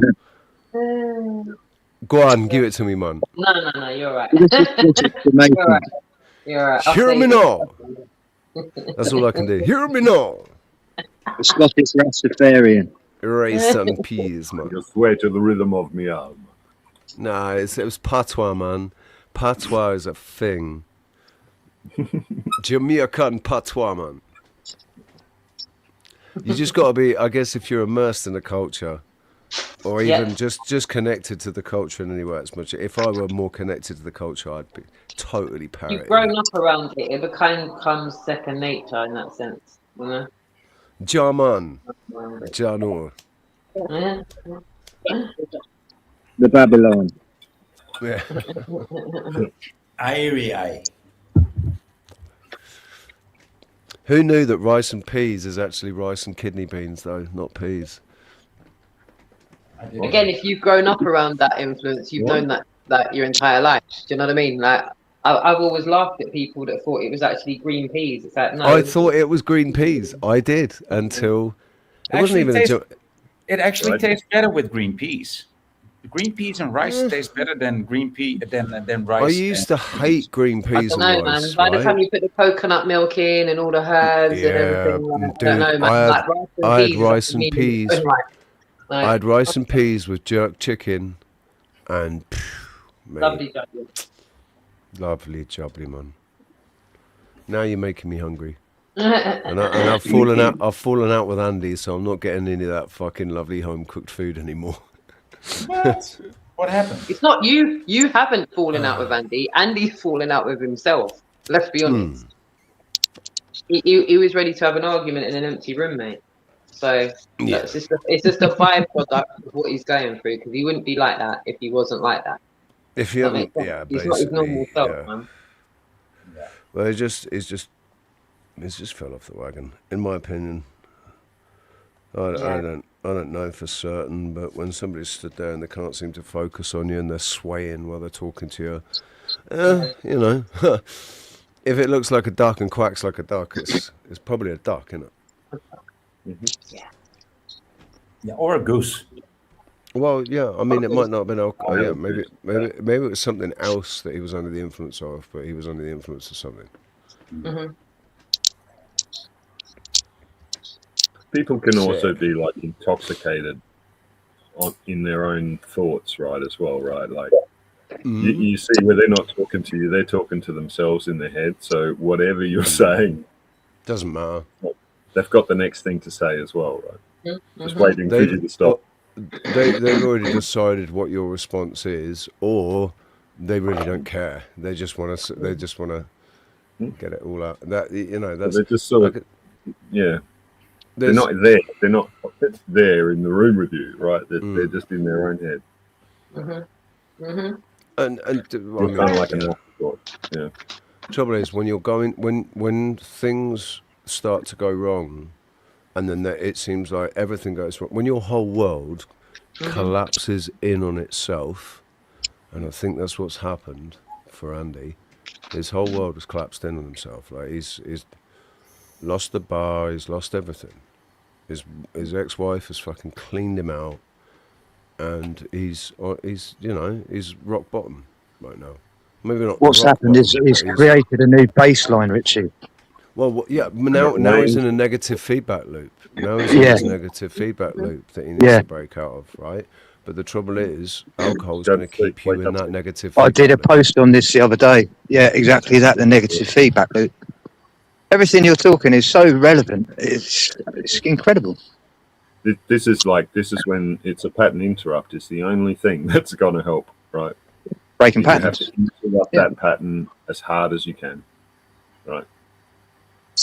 Which is, for me, it's always like it's a false memory. At the end of the day, you've got to overlay a false memory on that baseline because it's an illusion anyway.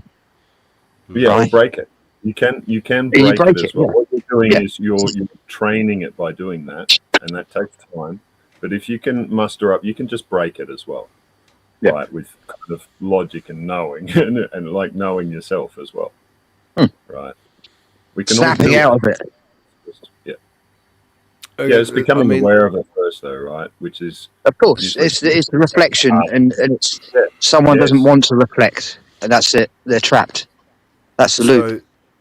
The mirror becomes it doesn't become a black mirror. It becomes a mirror that they can only see themselves in, and the black mirror, as it were, is almost like the gateway out of the illusion that you're in. It's a stepping through to another dimension, as it were, and you create a new baseline as you step through it. You've been talking like a bloody oracle last couple of months, Squirrel Sniper. It's hard to understand what you're talking about, man. I mean, I totally get. No, I don't get what you're saying, but I guess you're very inspired and you're working very hard. But You sound like an oracle, you know. Survived. Yes, basically what's happened is a squirrel's turned into an oracle. But at some point they're going to pick him up and chuck him in a tank with this slimy liquid in it and whack a fucking mask on his face, and you know, it's just extract the substance of him. And then no, listen, your signal's gone again, dude. Yeah, I know. It's borging out. Yeah. Wankers. I'll go and buy Go and buy what? I'll go and buy a crystal ball for Voy. What? What's he going to buy me? What? Crystal ball. A crystal boy. A crystal ball. Okay. What's your favourite colour, Voy? Crystal. Don't. Translucent. The color of math, right? Light blue, then. Yeah.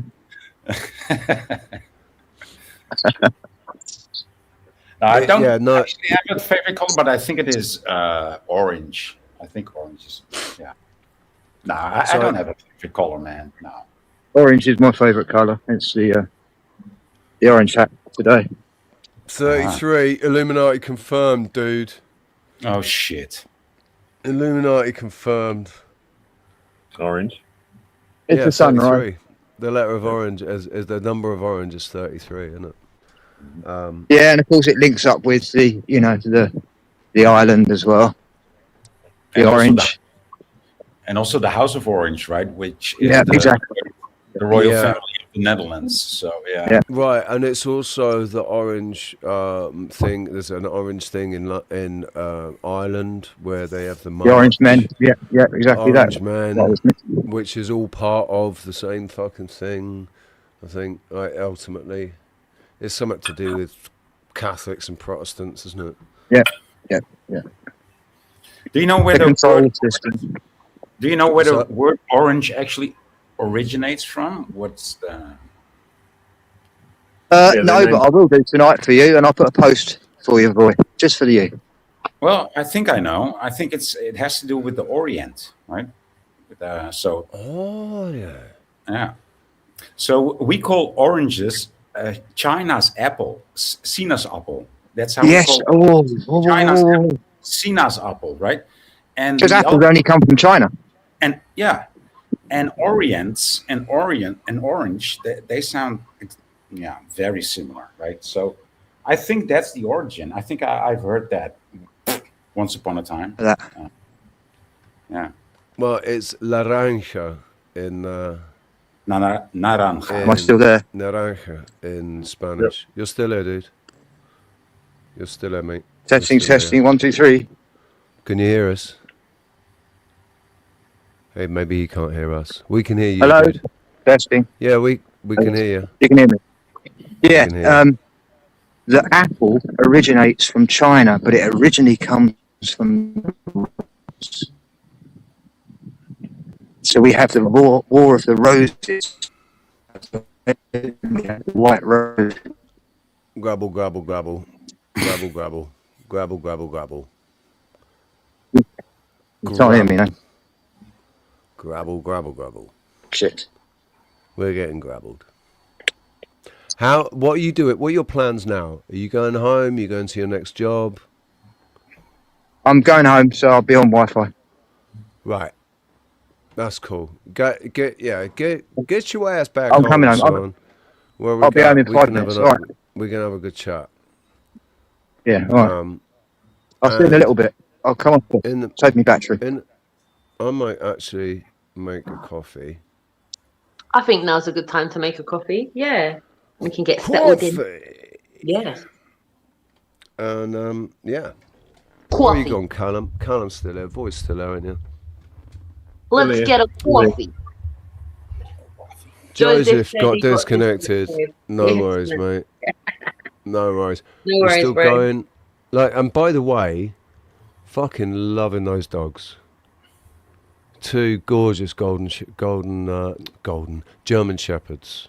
Yeah. Beautiful. Beautiful. Beautiful. But Bernard Matthews, mate. Bernard Matthews. Beautiful. Right, I'm going to make coffee. Coffee stat, Callum. Coffee stat. Aye. You're welcome to come back up, Joseph. The link, I mean, it should still be in your, if it's still in your browser, you can just come and join us again. And don't forget, there is an open panel for good souls. I've got questions. Besides our show and tell, I've got questions, man. I've got questions. What are the questions? Like what? When we come back, I'm gonna have to drop out and drop back in because my microphone, no, my speakers are doing that weird thing again on my phone. So when we come back, I'll drop out and drop back in. Okay, no worries.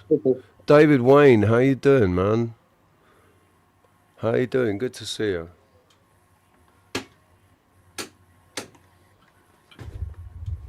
Right, I'll tell you what. Hey, Callum, I saw a clip today, a video of the aurora, so something like the Northern Light, but it was viewed from New Zealand. Are you familiar with that? Huh? I'm familiar with it. I haven't seen it myself. But is this only from observatories, or there is something? Dude, there were people in Manchester. It is people magnetic. in Manchester have been seeing the aurora borealis. Yeah, but that's like consistently. But that's like in the northern half, right? No, it's in the south as well. I didn't know that. It's magnetic. Yeah. Like it's a pole, but it's not what we think it is. It's not like the North Pole.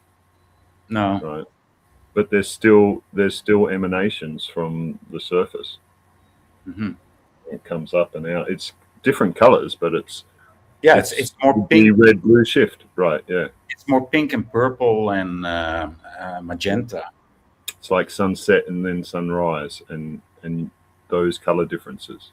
And it's probably not stable, right? It's not like you can always see it at this time of year, like the Northern Light. I'm not even sure there's one pole. I think there's like 4 poles, and it changes, right? But so the northern pole is the same all the time, like solidly continuous, right? Which tells you something as well. The South Pole isn't. Yeah, it's continuous to a degree, but it depends on your location and stuff. You won't see it in certain areas and stuff because it's like a different magnetic field going on. Yeah, it's a lot more complex than what people think. Like you can't really boil it down to something very simple. Yeah, so it's not emanating from a certain pole, from a certain location, but the location might travel. Yeah, and it does, and that's why people are seeing these everywhere too, because you might get intermittent ones as this magnetic. It's only complicated all the time. It's only complicated because nobody's been shown or taught about electromagnetic fucking fields and how and the fact that there might be more than one, 2 poles on exactly. But everybody's trying to fit it all into a model that it doesn't fit. That idea that what actually happens doesn't fit into the model that they're telling us we live in. So it doesn't make any sense. There's also a monopole as well. That exists as well. Right. A lodestone is like a monopole, basically, like the natural one, right? It's not like a magnet how people normally think about it, North Pole, South Pole, right? There's poles everywhere. Yeah, I've seen those magnetic maps, and that don't make sense if you think of like everything is directed towards the North Pole. It's not that simple. If you're getting shown just a single snapshot as well, it doesn't work like that. It changes over time, and that's what's important. Because if you're just looking at one snapshot like that, you can be told any fucking story, Yeah. And that's what they do all the time. They show you that cherry pick thing, and make a story, and then say it again and again and again, and it's really hard to get out of that. Yeah. But there's stuff we know for sure. There's stuff we don't know for sure, right? And it's really like it's like not this information's not sort of freely available and stuff as well. So it's tainted, right? Yeah. So all we can kind of rely on is the first-hand sort of knowledge. And I haven't seen this shit for myself, so I don't know, physically here, like, right? Yeah. But you don't see it in Australia. No, I think especially in Tasmania or something. I don't think so. No, but that might be maybe from telescopes and stuff, like observatory or something like this. Yeah, well, no, the video that I saw was just a person, shooting with a camera. So it was nothing special. Well, see, I thought New Zealand was in a different place anyway. Like, oh, it's further south than I thought. Right, okay. They were posting from New Zealand. I mean, it could still be a fake, but it's like, nah. Why would people want to fake that? Yeah, but that's when I'll look for. I want to see that, like that's okay. That's an observation, but I need to see that observation more and more. To gain a picture of what I'm seeing, because it's just one point. Yeah, and it's difficult. But I have seen more than one point, obviously. Yeah, for other people like that, but it's like, well, where are these? Like when you try and map this stuff out as well, it changes the picture, the overall picture that we're seeing. Which so all I can say is that magnetic, the magnetic is not how people think, and it's shifting all the time. Like what we can witness shifting. So over the time periods, that's when you'll see it. Which are the cycles. And there's so many cycles here. It's a cycle going and going and going and going and going. Right. That's why it's like nothing new under the sun, and all this has happened before, and all this will happen again. It's all cycles they're talking about. Cycles. Right. We bring it down into the sort of this plane of existence, level. That's the difficult part. There's a lot of things like that, like things that, like, I'm trying to tell people as well about the fucking analemma. They think it's a figure eight. It's like, it's not a figure eight. It's a straight fucking line. How do you tell time, right? Without a fucking watch, without a clock, take that away. Now, how do you tell time? You put a stick in the ground, you go, huh, that's noon, right? Yeah. So if you took a photo of the sun when the sun's directly overhead in the same spot in the sky, what are you going to get? If you did that for a year, you're going to get a straight line. You're not going to get a figure of eight. People don't know what this place is, right? Right? And then that tells you something about your clocks and the reality of time. The reality of time is that time breathes. It's not a consistent tick, tick, tick, tick, tick. It goes faster. That's true. That can't be true, Callum. That can only be true. Maybe true, and that is how you work. That is your heart as well, your heartbeat. Right? It might be true on the equator, but not. Your heartbeat is what tells time, right? For you. Yeah. Right? And this is how time speeds up and slows down as well. This is distorting it. You're doing it. You're slowing up. You're speeding up. Right? Or should I say, slowing up, speeding down. Right? You do it. But we're kind of stuck to limitations here as well, right? But that's how you can understand there is no time as well. And I kind of correct people on that a little bit. It's like just time works differently. It's like perception, right? But it's not what we've grown to believe. I know that for sure. So what would you call the evolution of changes? I don't see any. I see cycles. Okay. Right? And there's micro evolution. Yeah, we adapt and change. So we just step into a different. So we just step into a different part of the cycle, and that's how we experience time or change. You have a cycle, birth and death. Yeah. but you're just repeating it over and over and over and over again. I know, dude. Right? Yeah, loop. That's we're looping out. But there's different cycles you can step into too. So that's a pattern interrupt. You pattern interrupt. You can move into a larger cycle or a smaller cycle, right? I mean, this is all that we observe and witness as well. Cycles, right?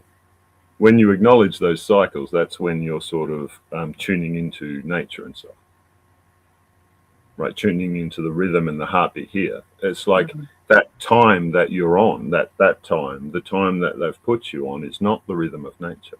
It's not correct.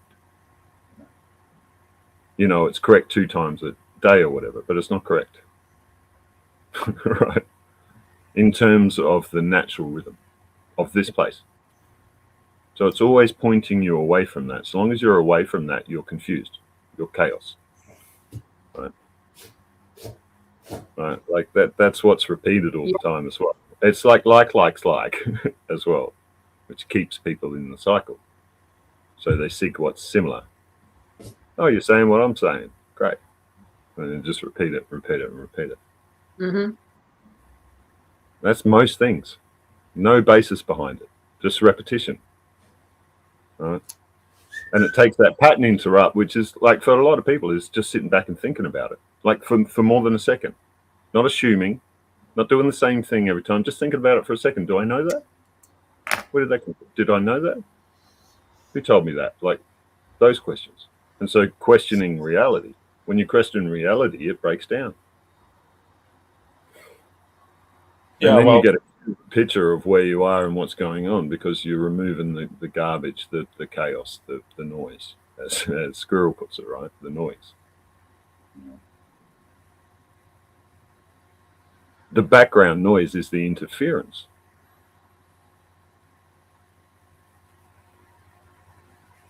Which is like in the data and everything too. Like, how much can we trust from Antarctica? Like, you know, how much of that data can we actually trust? Right? What do you mean? Like the It's stations? all controlled. It's all controlled. Right? Yeah. And what is it? Like NOAA data?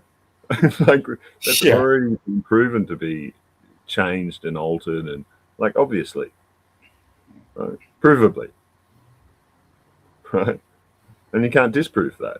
Here they say one thing, here they say another thing. Oh, those things don't line up. That's just logic, right?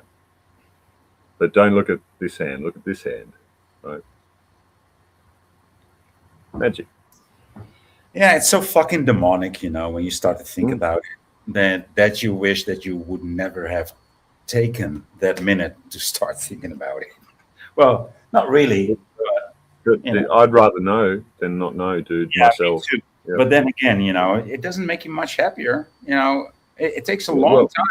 It takes quite a while before you get to grips with all the knowledge it's a cycle. That's a cycle, and you have to get through it. It's like there is happiness at the end of that. Yeah, I think I know. Right, I'm happy. Fuck, you know, we're living in a hell realm here. I'm happy. That's my choice. But you're a smart guy. Do you think that people with a bit less intelligence are? You need to become aware first. If the lower intelligence is people choosing that, they're choosing that. They're choosing to be ignorant. That's them. They are incredibly smart. Everyone is incredibly naturally intelligent. Yeah. You just have to let go of all the bullshit that you've been taught to access it. This idea that intelligence is only IQ is IQ. To use, right? Right, this idea that intelligence is actually real intelligence is only measured by IQ, and if you have a low IQ, you are not intelligent. We're taught stupidity. We're taught to be stupid, right? And which is an ignorance, which is convenience, which is all of these things that help you just get to that point, right? That's what it is, and it's you're the one that has to choose and go no, you know. There must be a better way, because that's what you know innately is there is a better way. Yeah. The natural way, you already know how to do it. You already know how to think. if you're putting effort into it, you're doing it wrong. Right? which I see all the time. People scraping up their face. It's like, no, just let it happen. Let your mind just let it happen. You heard the words. Let them be. Give it a second. Let it sink in. Yeah, give it a second, or two even. But people won't even do that. They just go straight to what they know, right there. So they're what they know, but what they believe, right? Yeah. So they're just putting that layer on. Cognitive dissonance. Yes, yeah. And it has to be that way until they pattern interrupt, until they break that cycle, and through awareness. Like you don't know what you don't know. So you have to become aware of it to be able to change it, right? Or to pattern interrupt. Yep. Yeah, I'll second that. Which means listening. You have to listen. You have to, like a receiver as much as a transmitter. So everything is trying to wake you up. Everything. If you think about it that way, you will see all the moments that you need to see to wake the fuck up, which is just a natural thing. It's a natural thing in this world, in this realm, because it's always trying to happen, because that's the rhythm. We're just trying to get back into a rhythm, and it's effortless. The camera that you're using as a camera, can you put that into landscape? Have a phone on the phone. There we go. Better. There you go. Boom. That's what you need to do, dude. That's what you need to do when you're done on the live streams. But because it is for me anyway. It is preferred by us. It's you just can see so much more. Yeah. Where did that come from though? Who said that? Me. I said it. That's good, man. It's my conclusion. It's my conclusion from what I've come to. So if we go back onto the page that I was last on, which is basically following on from all of this, Callum had just mentioned that we have different cycles, right?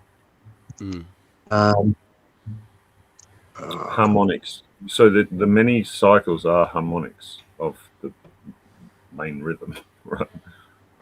Yeah, absolutely. When you take it off of a harmonic and you confuse it, that's a false cycle, right?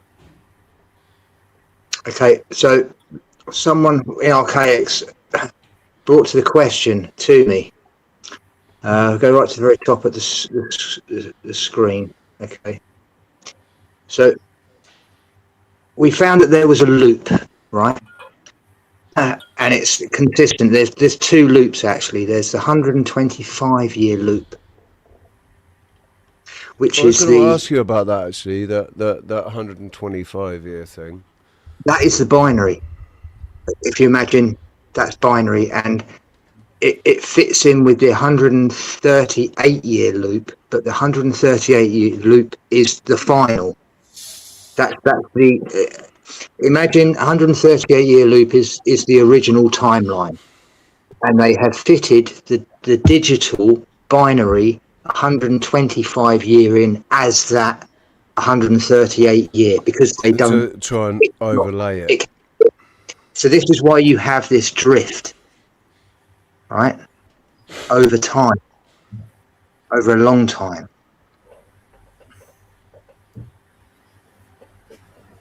Well, as perception.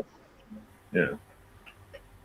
There's always a bigger fish. I mean, there's always a bigger cycle as well, which is moving. Right. So he came up with the. Yeah.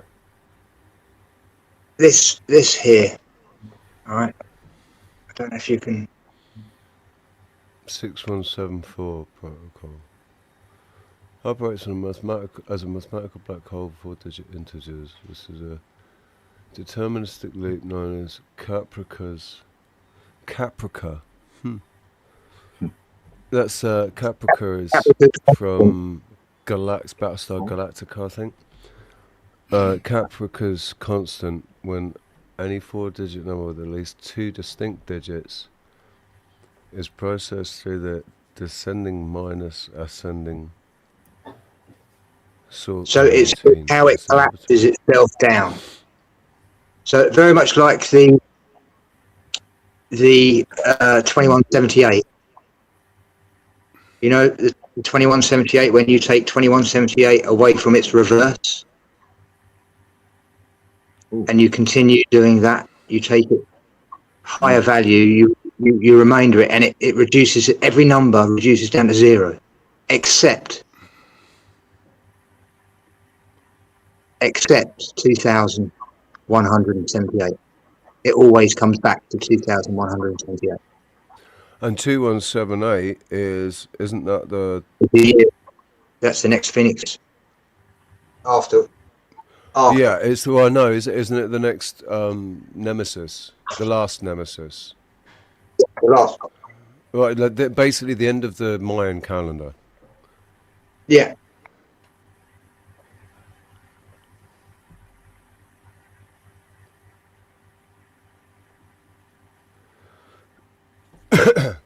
Where does 9 fit into all of this? 369.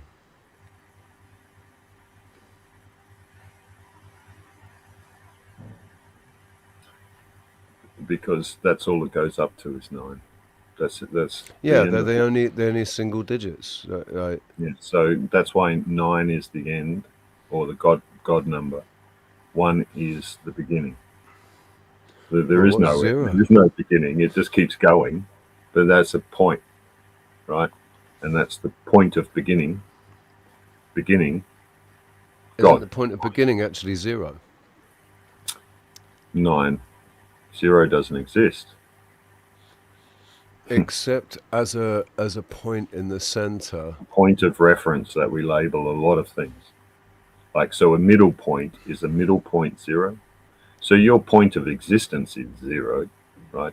You are the 0 point because you are the point of reference. I came across a post yesterday. In your experience. And I wasn't sure, like, it was weird. It just felt like, for some reason this might be significant, but I don't know why yet. And it was, what's his name? From the Beatles,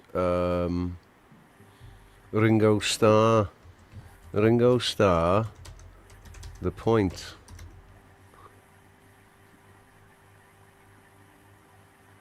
What's the point? It is a movie, right? It's a movie that Ringo Starr narrated. Wow. And here's a trailer.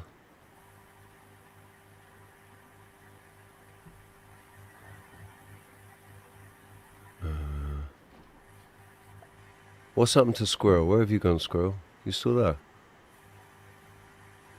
Yes.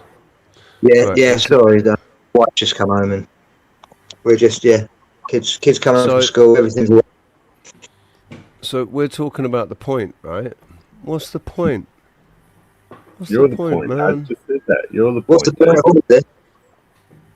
Well, hold on. A tiny you are the point of awareness. Once upon a time, a long way from here and a long way from now, there was a tiny village where everything, the houses and the carts, the bridges and the barns, everything, all had points on them. In fact, it was so full of points that even the people had points. The people, right there on top of their heads. And it didn't seem strange at all, because that's the way life was in the village. That's the way it always had been, and for all anybody knew, that's the way it always would be. As you might have already guessed, the main activity of the village was making points. And needless to say, business was brisk and the competition was competitive.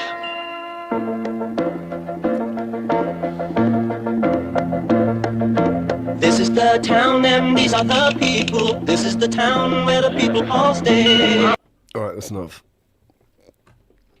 We're just talking about the point, right? And I came across that yesterday. So it's just a little strange little synchronicity. That's what I'm saying, right? It's an hour and 15 minutes. It might be absolutely pointless. And I think that's the point. That this, I think there'll be this high city, points, there'll be low points, right? Right. And I think that's the point, right? Is that your point? I don't know. I'm not trying to make a point. I'm not trying to make a point. So back to what we were talking about. What are we talking about? What day is this? What are you talking about? Is this a weekday? It's feckin' Friday, you fecker. It's a strong day. It's a strong day. No weekdays around here. We've got strong days and we've got rest days. Yeah. Strong days Monday to Friday. Rest days are Saturday and Sunday. No weekdays around here. What is the point of a circle? That's a good point. There is no point. What's the point, man? It's the center point of a circle. Monad. So a circle does have a point. It's the center point, the central point. Fun round to play in, absolutely, dude. Or the middle, like medium, medi, right? Yeah. Middle. Is that zero? Right? Not necessarily. It's just someone placed it there, right? But it's the middle, right? Think about if you are a spectrum, like you are a fucking spectrum, right? And you experience spectrum on the spectrum, maybe. Yeah. Yeah. So you're going through all these brain waves, right? It's a spectrum of brain waves as well. Yeah. Right. Mm. Where's the middle of it? Have you thought about that? The middle of the spectrum. Well, they said there's a base. There is a base point, right? Alpha. 10 hertz. Why is that not zero? Why is it not 0 hertz? What is 0 hertz? Does 0 hertz exist? Well, let's put 0 there because you're 0, right? Silence That's your point is of 0 reference. hertz. That's your middle point. It's good to know, right? It's really good to know what your middle point is of this spectrum that you're experiencing. People see one or the other. You know, wasn't there a see god it all called in the center? Eros? There's a Greek god or something called Eros. I was just thinking, what is 0 backwards? Well, 0 has a value to it of nothing as well. Sorry. No Eros. thing. Does nothing exist? Are you 0 nothing? is not a Like thing. I am the center of everything, and you're calling the center 0. So you It has are no connotation. thing. Well, Code 777 has a great episode about 0. I asked Squirrel's AI about 0. What Very does your AI say about 0, Squirrel? Go through that. I don't know where he's got eyes. He's probably talking to the wife. Well, it did come back with a lot of mainstream understanding of 0 points. Of 0. It did Right. get a bit esoteric with 0 point energy and that sort of stuff because that's kind of a different way of looking at it, but it's still using the same terminology. And this is the thing. You achieve right? far more by using a more broader terminology for that, right? In terms of center, medium, middle, which are very important things. But this is where we are. We have been very, very effectively shackled by language, by words, by the words that we have to use for these You've things. heard me go through this one before with descriptivism and prescriptivism. That was the change. That was the confusion. That was the chaos that happened, right? That was the point, right? That's when it happened, exactly, right? We dead language and a living language. That's the difference. A dead language is a language that doesn't change. It might have 5 meanings for one word, but those meanings stay the same. They do not change. The CDU, the who, no one changes them, right? That's the word. That's the meaning. So everyone knows what it is. Everyone knows the meaning. But what I have to do, which is fucking annoying, right, is change my language to understand people by their language. Oh, what do you mean for that word? Mm. Right? Because we're living in a living language. It evolves, right? Which all that means is that anyone can change. Well, it has to be repeated a couple of times in newspapers, magazines, like all the controlled media. In that context, in the new framing of the word. Yeah, just have to mention it a few times in that new framing, and then the Merriam-Webster dictionary and all the rest will change it. Right. Because it's a living language and it evolves and changes. It's descriptivism, de-scripting. Right? There's a pre-script. It was written beforehand, and we all follow it, and we all understand each other. Right? They changed the language and confused everyone. Do you see how simple that is? But that's what happened, right? And now we're living in this language. It's very difficult. It's very confusing. No shit. When everyone's got a different definition for all these words, right? Yeah, it means something different to people.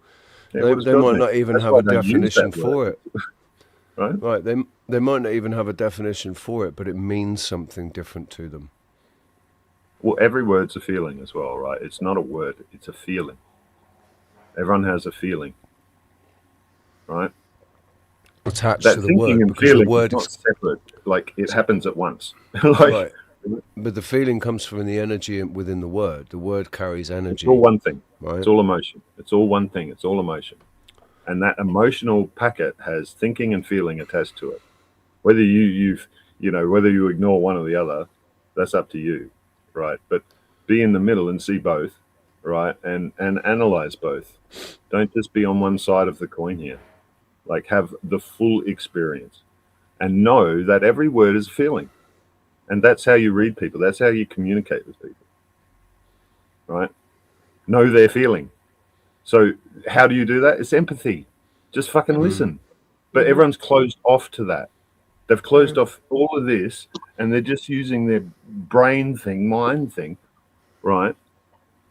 To analyze and it's too late. Like what Squirrel's saying too, a feeling it's instant right there. That emotional, that empath thing is instant and you have to click onto it and hold on to it.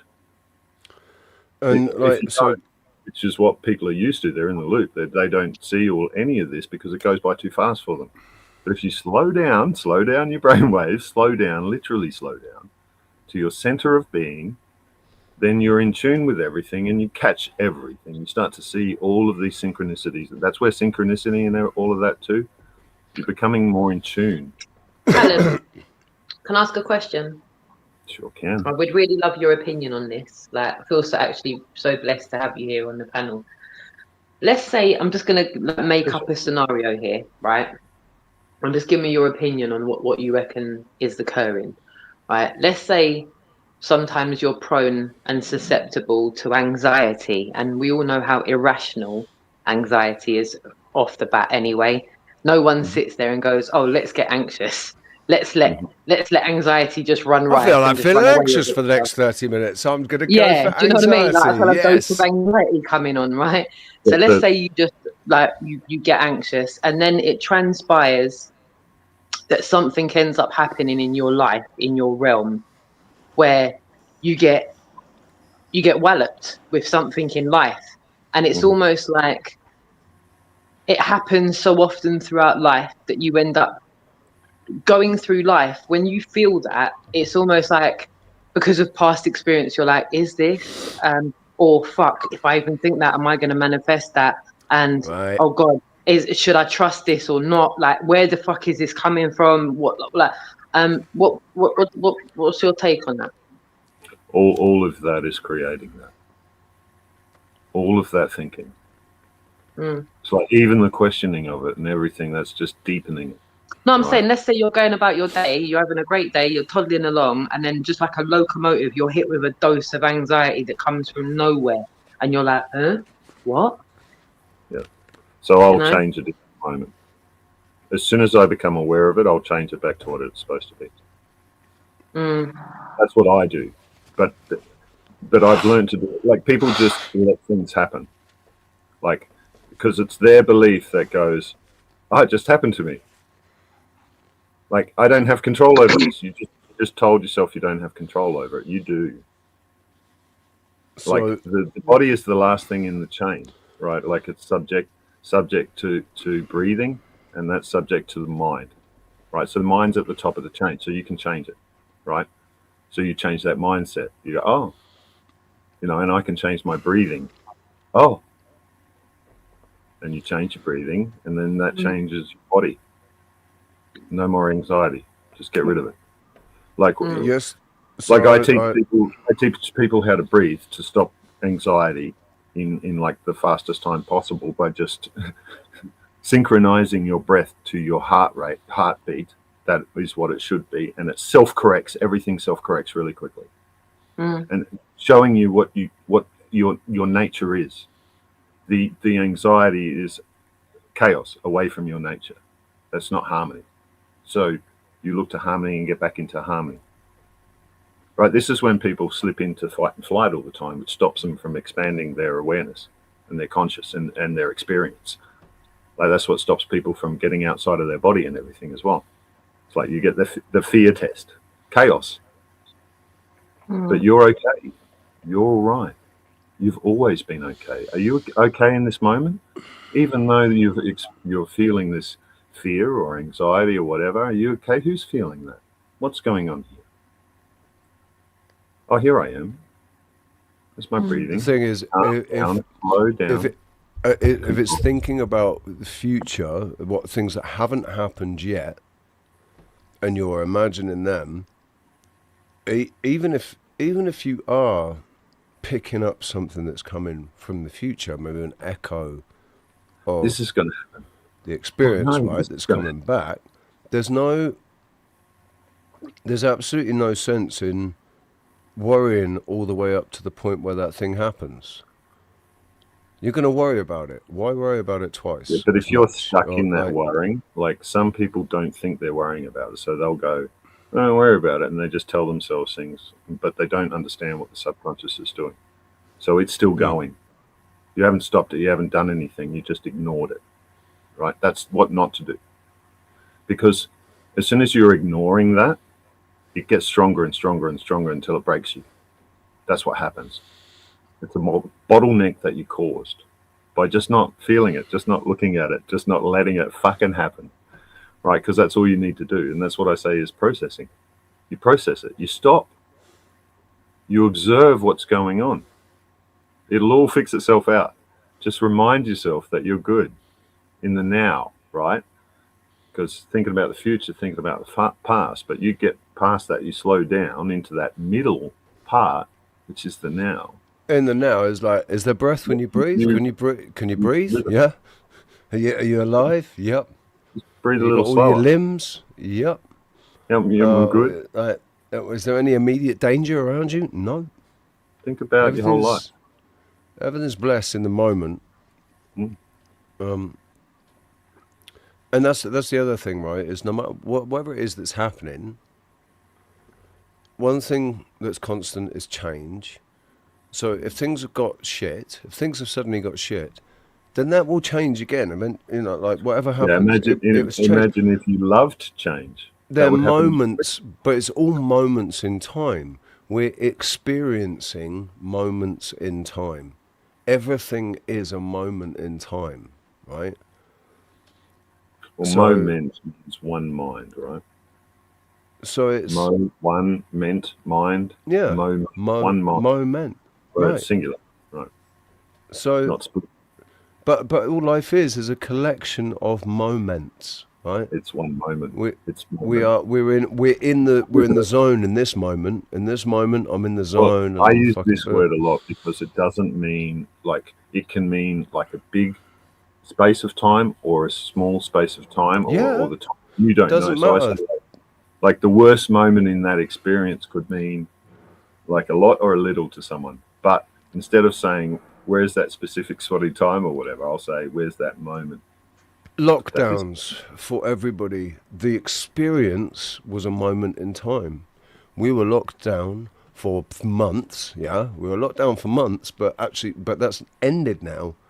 So it's months out of, however old you are, however many months it was out of your life. you put the exclamation mark or the full stop there for you. Like that's the experience.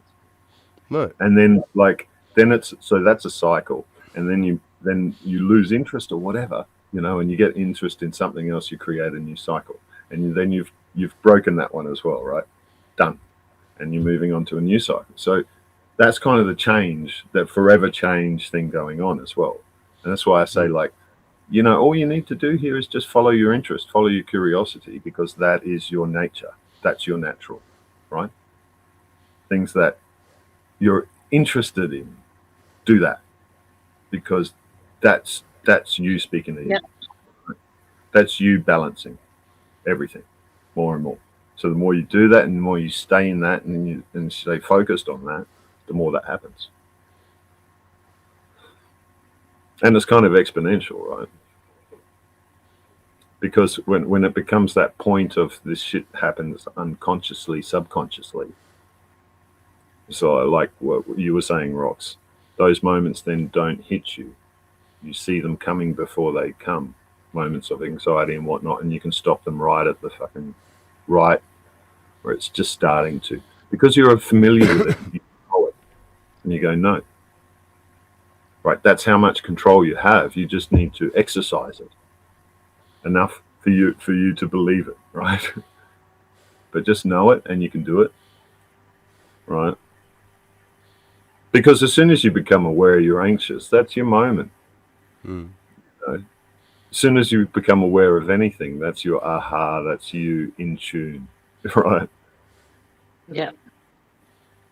Especially the aha moment when everything, that's chaos coming to order, right?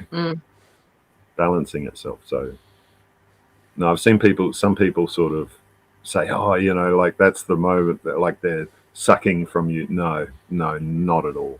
That's the opposite to that moment. That's when you're not allowing them, right? Yeah.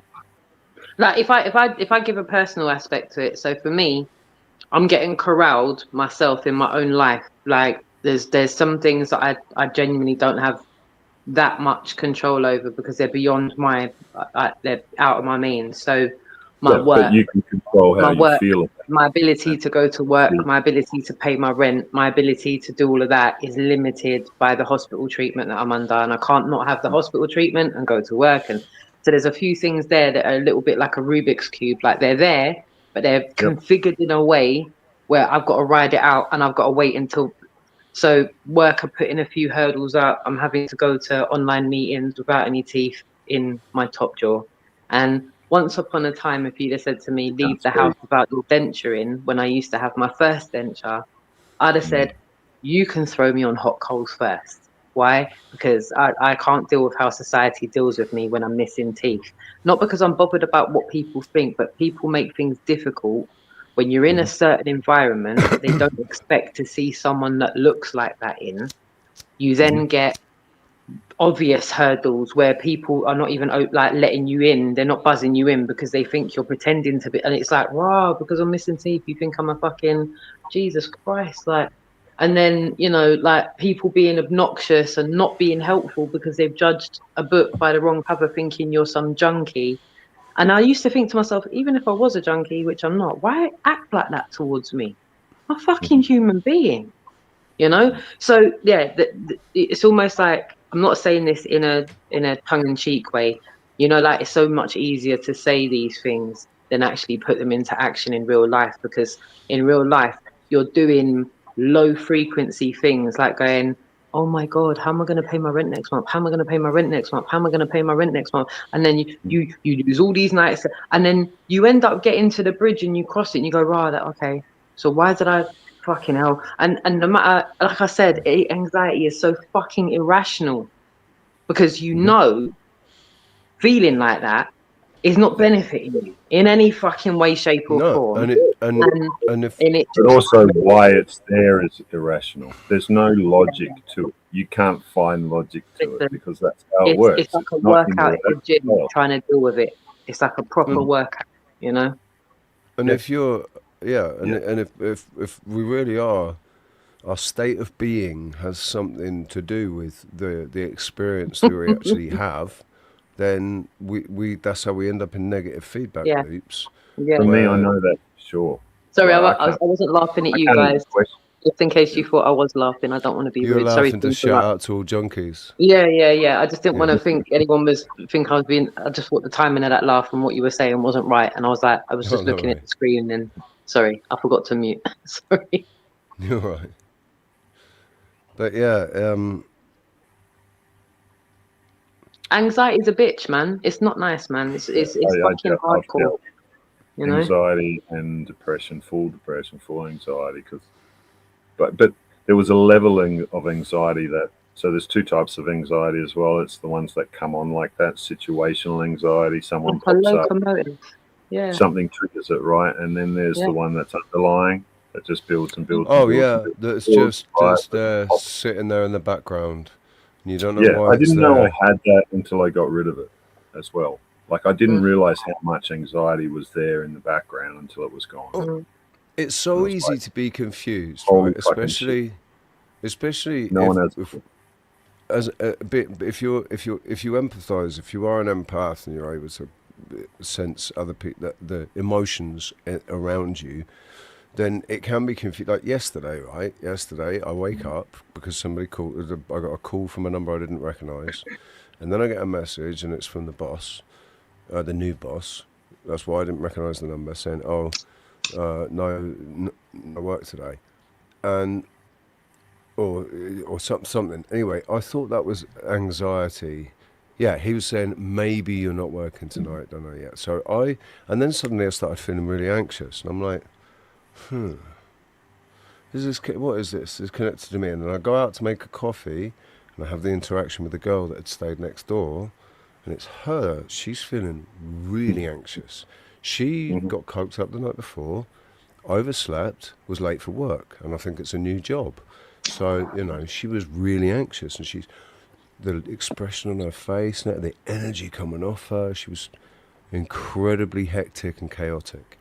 And as soon as I was like, it's you. It's your anxiety. I don't need to worry about it.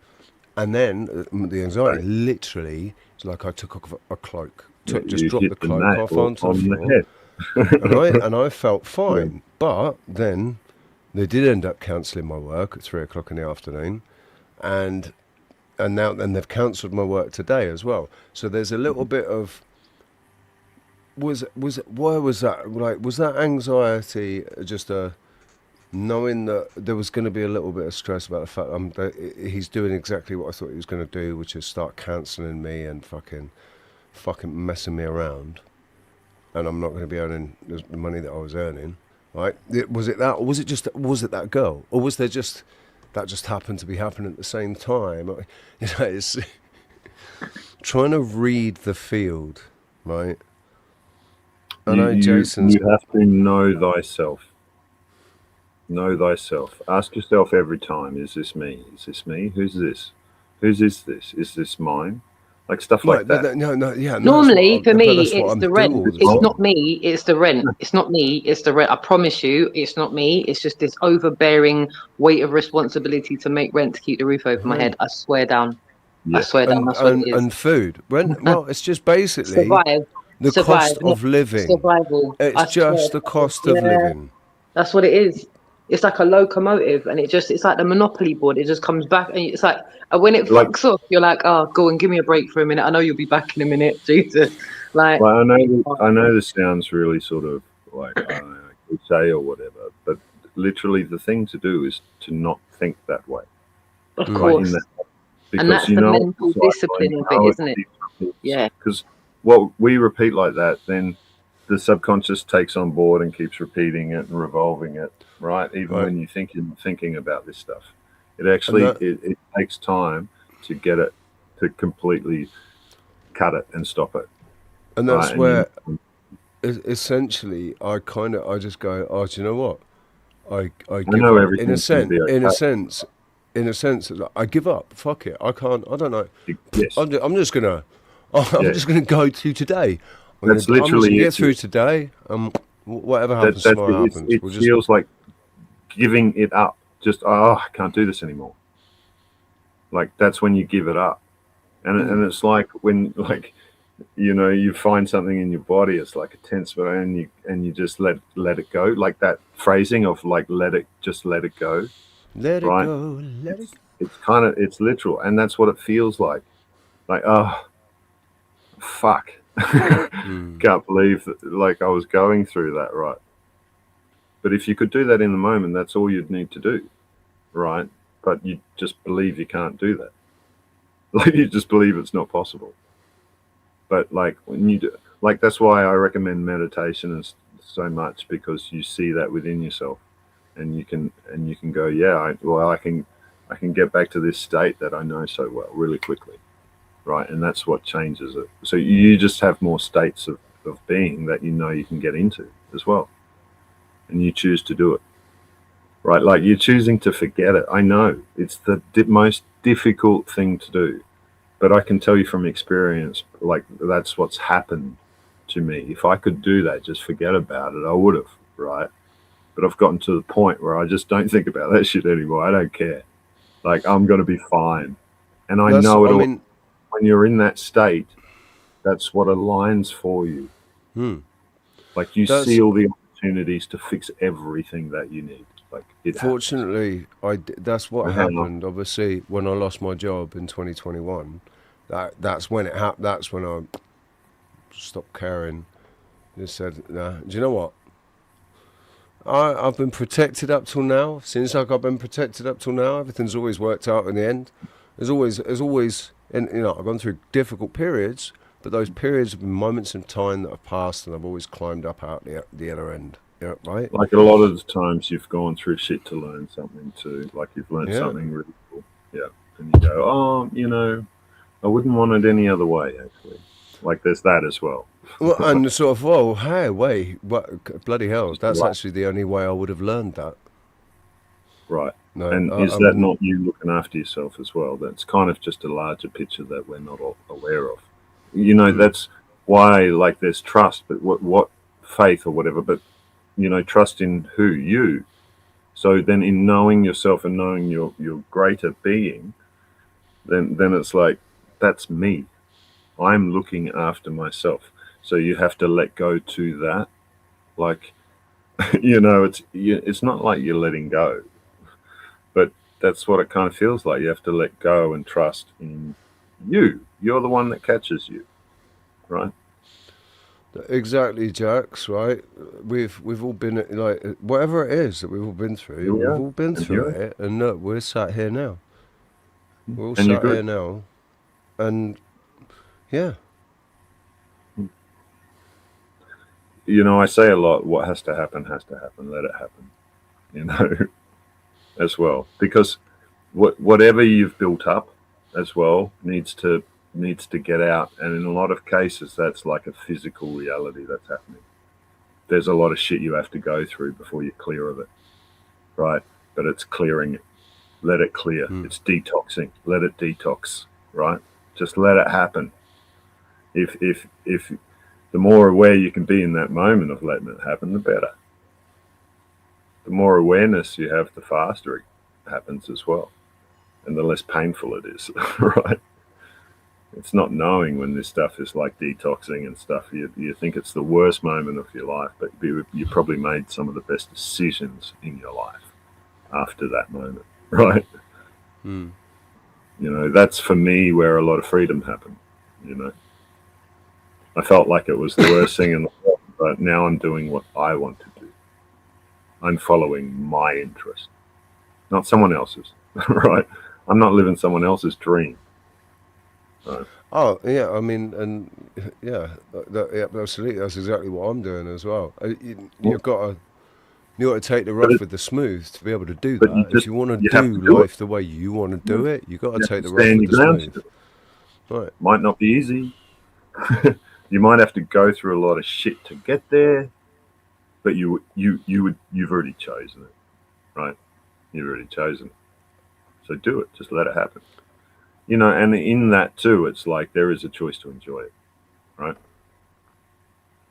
Like, I think like I went through some mold stuff. Like that was the last time I really got sick, right?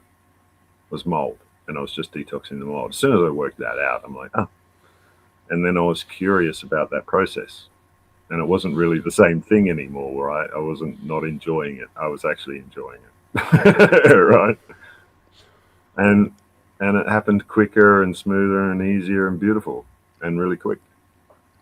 All right, clear, done, excellent. It's weird. It's like once you realise what's going on, your body's able to deal with it quick, work more efficiently. You're the one fighting it. Your mind's fighting it. You think those fucking beliefs that you've been taught. That's why I'd say to my, when I'm going to sleep, whenever I'm feeling like that, I'm going to sleep and I'm going to sleep, literally saying to my body, you know what to do, man. I'm not going to worry about it. You know what to do. Well, you have done it. Just get on with it. Many times. Yeah. But that's also the moment to, that's when your brainwaves are, it's perfect moment to do everything, right? You're meditating. So what goes through your mind in those moments are very important, right? Very important. That who is it? Sorry, I haven't been reading. Was it? It was not Aldous Huxley. Maybe it was Aldous Huxley or Manly P. Hall or someone that talks about what you say, what you think, the moments before you go to sleep, is what helps set up your reality for the next day, right? Yeah. So the last thing you think about before you go to sleep will be what you dream about and be what you wake up in that state thinking about. So that's very powerful. So I've gone to when I go to sleep, I can't always do it. This isn't something you can just do every night. I've not been able to, but when I have done it, it's worked. It's been but it's just been simple. I'm going to wake up early tomorrow. It's going to be a great day. Simple, clear. It's going to be a great day. Right. I do most of my time I go to sleep appreciative of shit, right?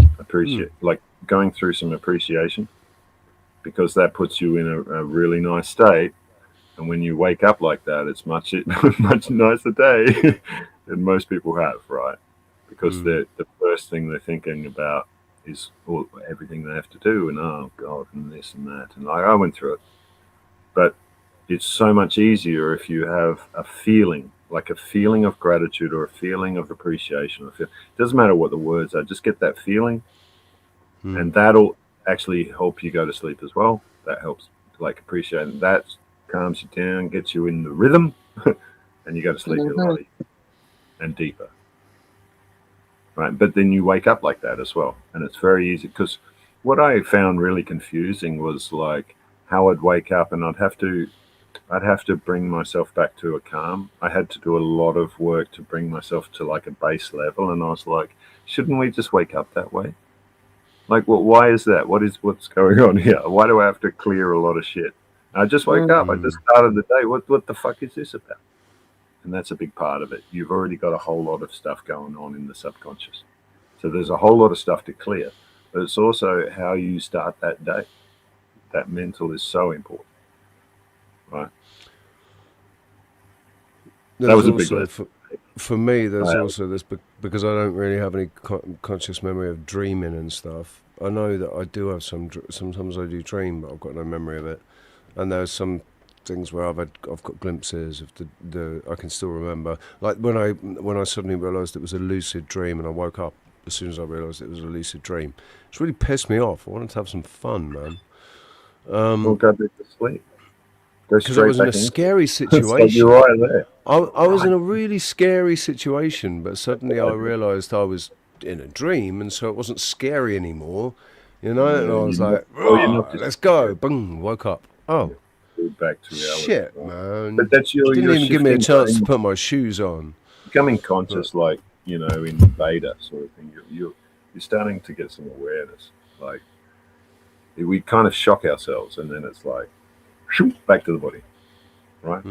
But you can just go straight back there, just so you know, you just go straight. That's it. I mean, I'm not kidding. I'm not kidding, right? I'm not kidding. And this is crazy as it sounds. But it really did feel like, the whole thing felt like I was being observed, and as soon as I realised that I was in a dream, then it was like, oh shit, pull them out. Yeah, you're always being observed. Right? You observe yourself very well. But yeah, you flew in me a lucid dream, Jax. Had a huge baby grow on, and flapped my arms like a chicken and glided out of my room until. Awesome.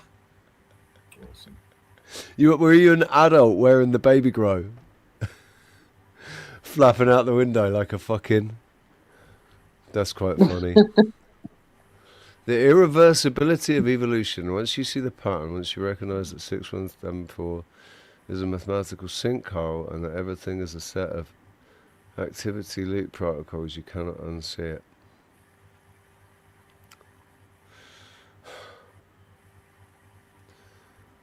See, this is like...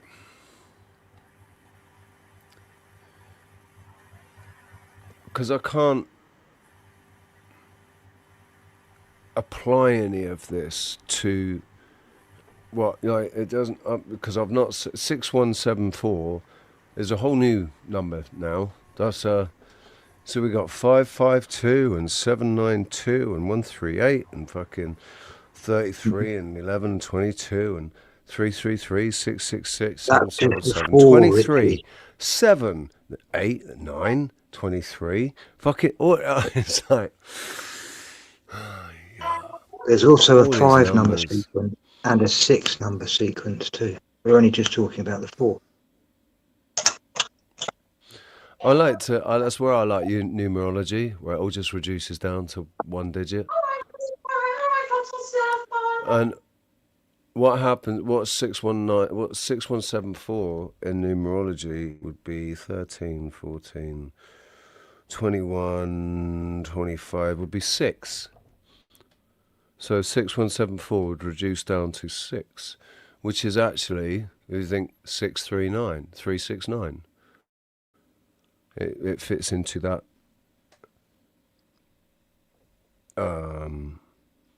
trinity.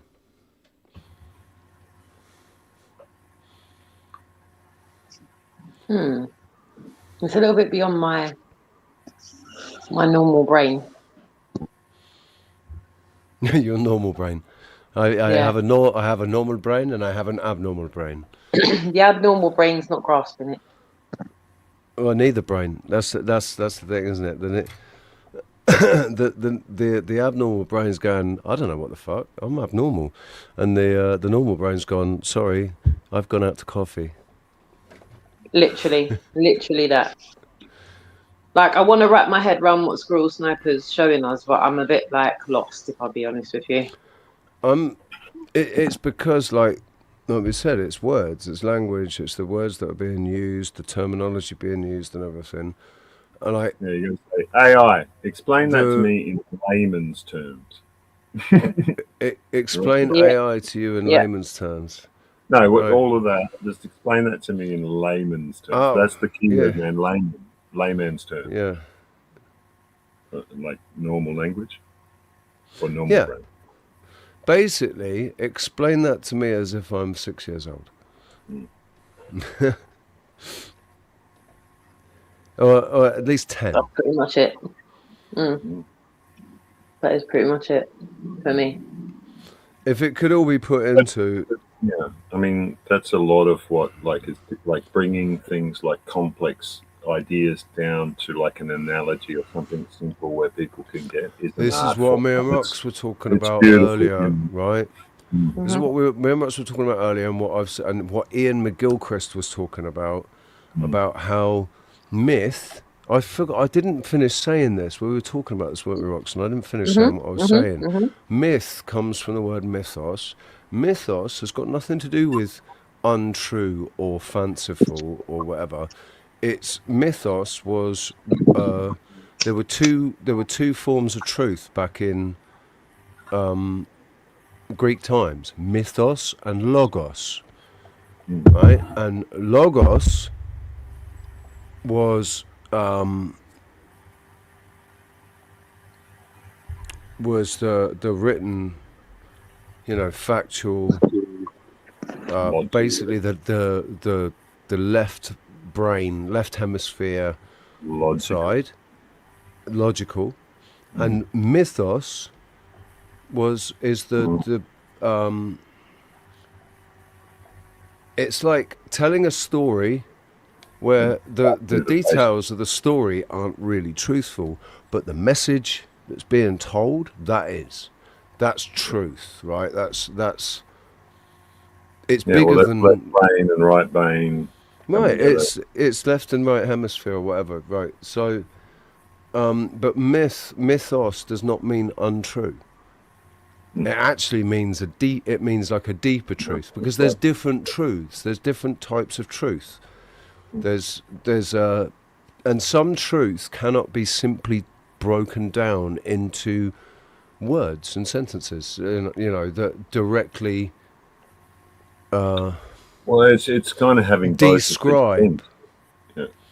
Like not one or the other, but having both of these things at play at once to understand.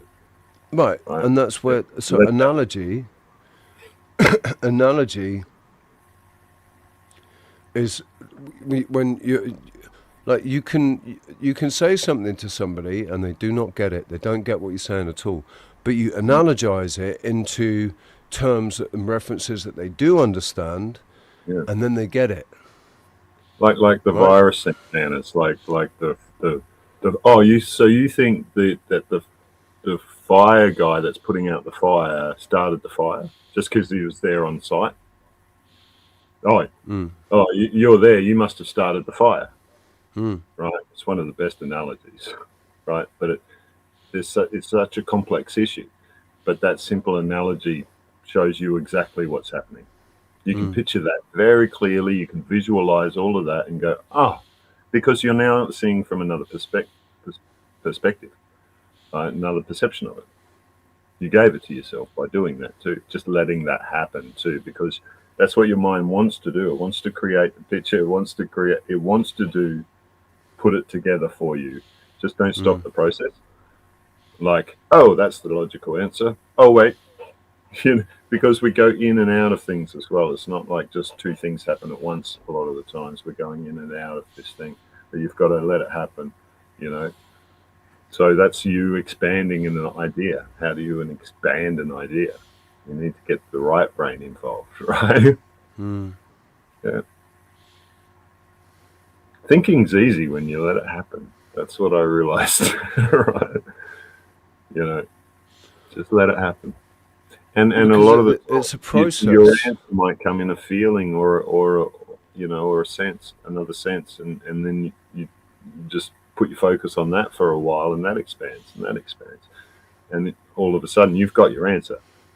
You taught yourself, but you had to go through this myth and logic, that you had to go through that to understand it. That's how you to process it, to be able to process that. That like information, that data. Trying to give you the answer, sort of thing, but you just have to go through the journey to see the answer. It's a lot of the times when you start talking about stuff, people just shut their brain off, and you can't. Like it's like, hold on, I'll land the plane or whatever, however you say it, right? But I have to say it this way, and I have to go through the long way to get that complex idea out. Yeah. But the trouble is, this is why. We go on these, people seek, they want to get to the destination really quickly. So they go to these gurus or whatever. They go and influencers or whatever to try and fast track to this destination where they find awakenment and they're able to manifest everything into their own lives and everything's cool, right? They think that they're going to be able to fast track it by just listening to somebody else talk about it, but not actually going through those. It's kind of bizarre. Like, you came to me and I'm telling you, I'm pointing at you, and you go to yourself. Like, stop going to people, right? Like, but that's like kind of have to go through that to kind of realize, there's nothing out there. It's here. That's the only enlightenment you're ever gonna get. Like, you have to turn it back on itself. You have to go in, man. Yeah, But that's part of like what in. we've been taught and conditioned and stuff as well. It's all outside of it, right? What does that mean? What does that mean? Go inside, go in, work, do Or that. Anyway, just basically, it's reflection, right? It's reflecting back on your own experience. It's being a transceiver, like, right? Like transmitting and receiving, listening and action. Like you have to do both together, both, right? But most people aren't listening to themselves. They're just doing, and the thing's going, and they're just going. The voices in the head just going. There's no listening to any of that. As soon as you start to listen, you're giving yourself permission to be exactly who you are, the observer, and then you can remove yourself from it, and then think clearly. Right? The teacher-student thing, there is definitely an element of it that is an internal thing. You are. Like you could say it's your higher self or something, you know, like there's an aspect of you that does actually know what's going on. Has a much better handle on what's going on. Yeah, listen. It's like when you shut your mind too, like when you finally shut up, you've been stressing and then you know what, I'm just gonna chill out, and when it finally calms down, it's like, oh, that's what I need to do. It all just goes nice and clear, boom, comes to you. That's how it works. Right? That's how it works. Dom, I'd say shout out to those poor bastards that don't. Right? Oh yeah, well, there are people that do not have internal dialogue, so they are purely reactionary. Right? They're just reacting to stimuli.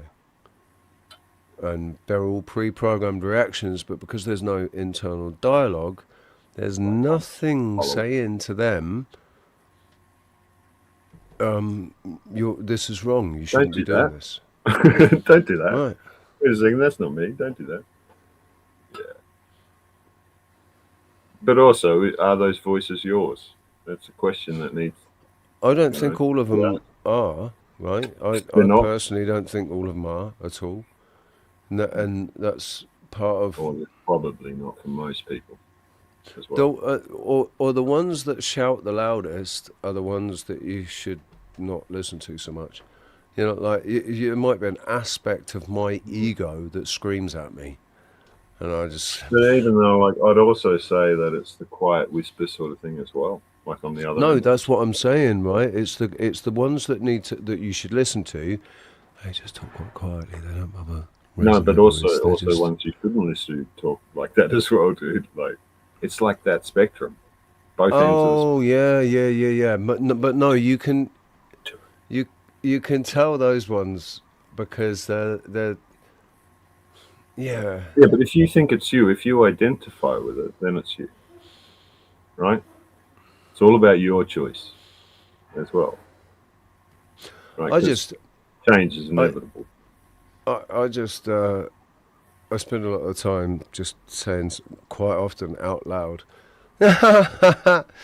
That's interesting. Yeah, thanks for bringing that to my attention. Don't know what I'm going to do with that. I'm not sure I agree with it, but you know, there we go. Right?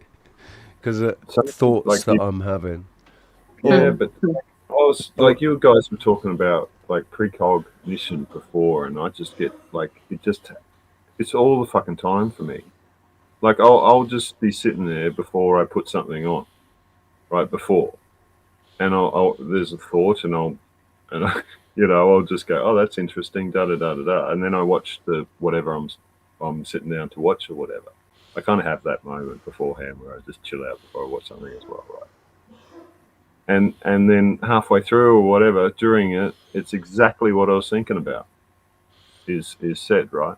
Now, is that precognition, or is that me manifesting that, or is it like what's going on there, right? You could see it a couple of ways.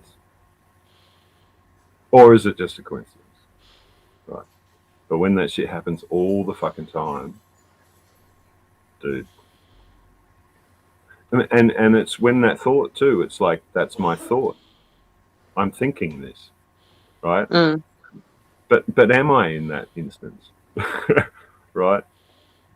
because it's interesting, like, because now I'm more aware of those moments when those thoughts are coming. It's like it's came to me, right? And it's like, what's your view on this, Callum? Right? So, and then I'm like, but that's not what's said or whatever, but that's kind of how it comes. And it's like, oh, well, like this, oh, yeah, I see that. That's how I do this in my life or whatever. And that's interesting. I've never thought about it. It's just out of nowhere. And then it's something I see in the next 5 minutes or so. Wow. You know? Yeah. But what is that? I call it being tuned in. I call it being tuned in some way, shape, or form. Like you're just tuned in to I don't know what, but I don't believe in coincidences. Being Me in and Rich were sync. talking about this offline the other day. Like it happens too often, you know. I think it's being in sync, like tuned in. Yeah, Something being in like that. sync with.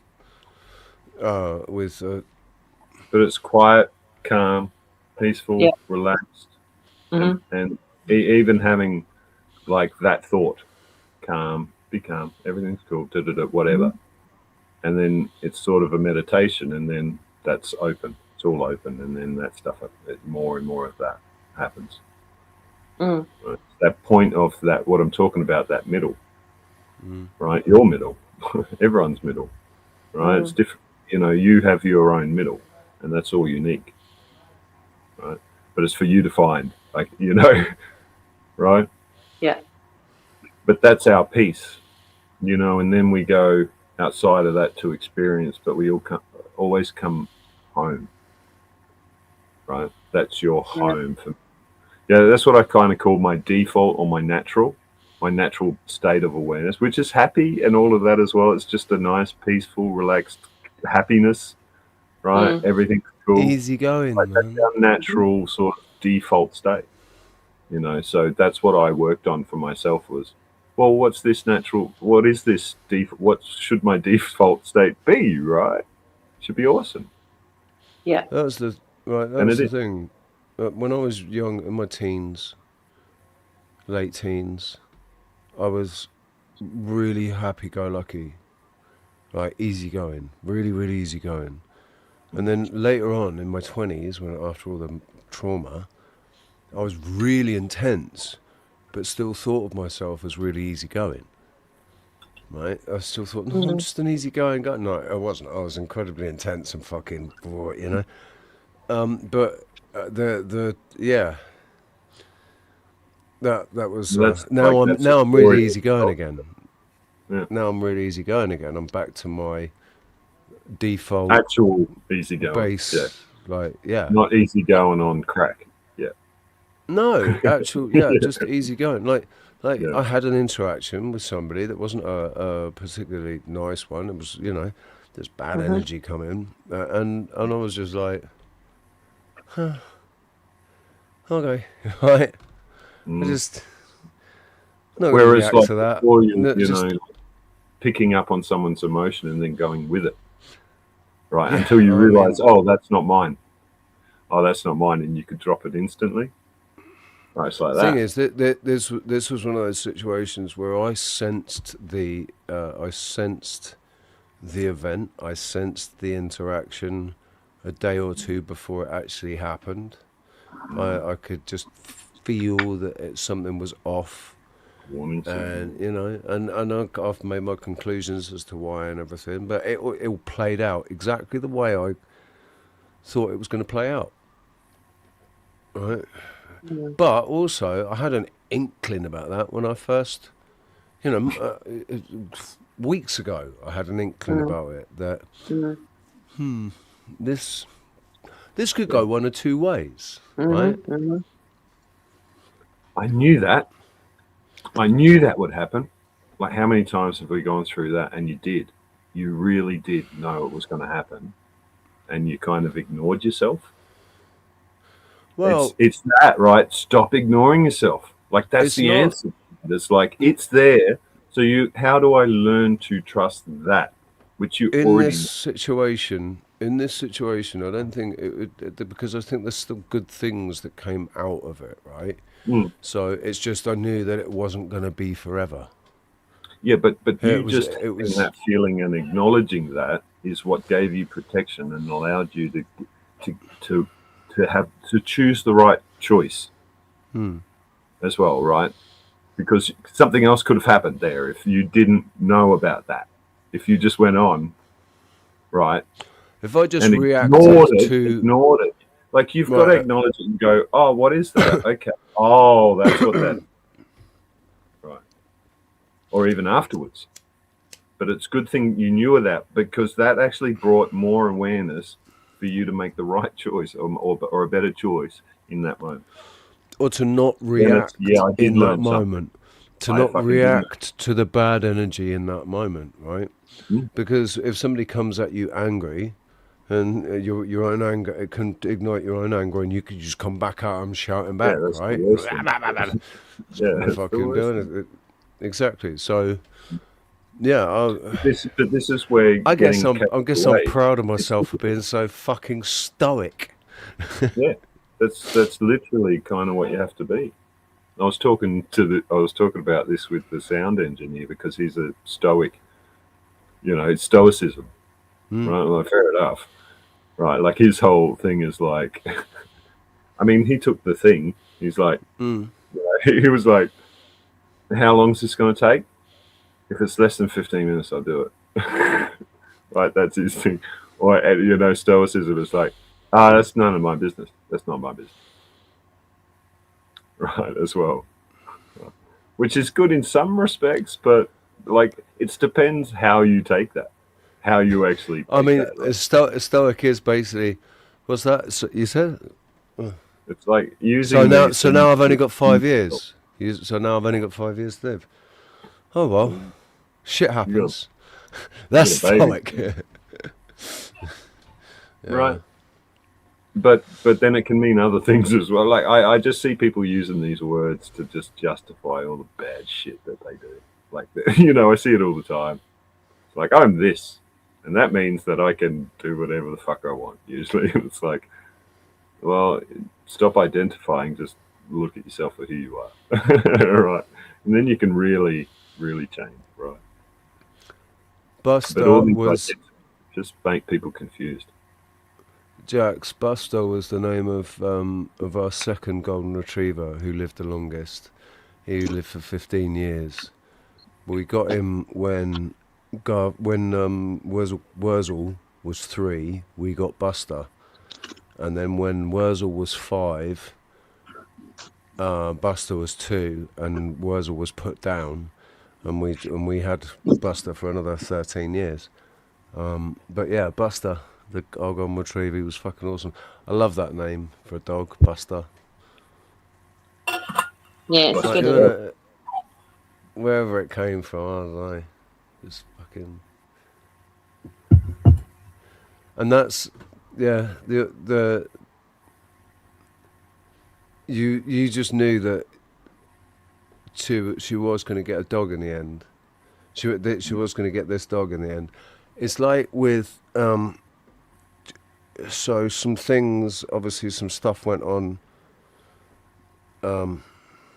last year with Rox, with you, Rox. So, do you remember before you got before they promoted you and everything? Yeah. And I said, like, and it like things like that test thing, and I was like, yeah, no, you just don't have to worry about it. Nothing's gonna happen. Yeah. Nothing's gonna happen. I don't know how I know. I just know nothing's gonna happen, and nothing happened. You're right. Yeah. And like, when somebody tells me something, I can generally, yeah. Well, actually, no, I'm not gonna say generally. I've been lucky enough sometimes to be able to sense if there's anything attached to what it is that they're telling me that that needs to be worried about, right? So more time. Anyway, that's how it's been in the time that I've known you. Every time I've said something to you, you've always given me the right thing to focus on, and it ends up transpiring that was the only thing that would be concerned, and more time wasn't a concern, if that makes sense. Yeah. I didn't see the last 6 months though. I don't know.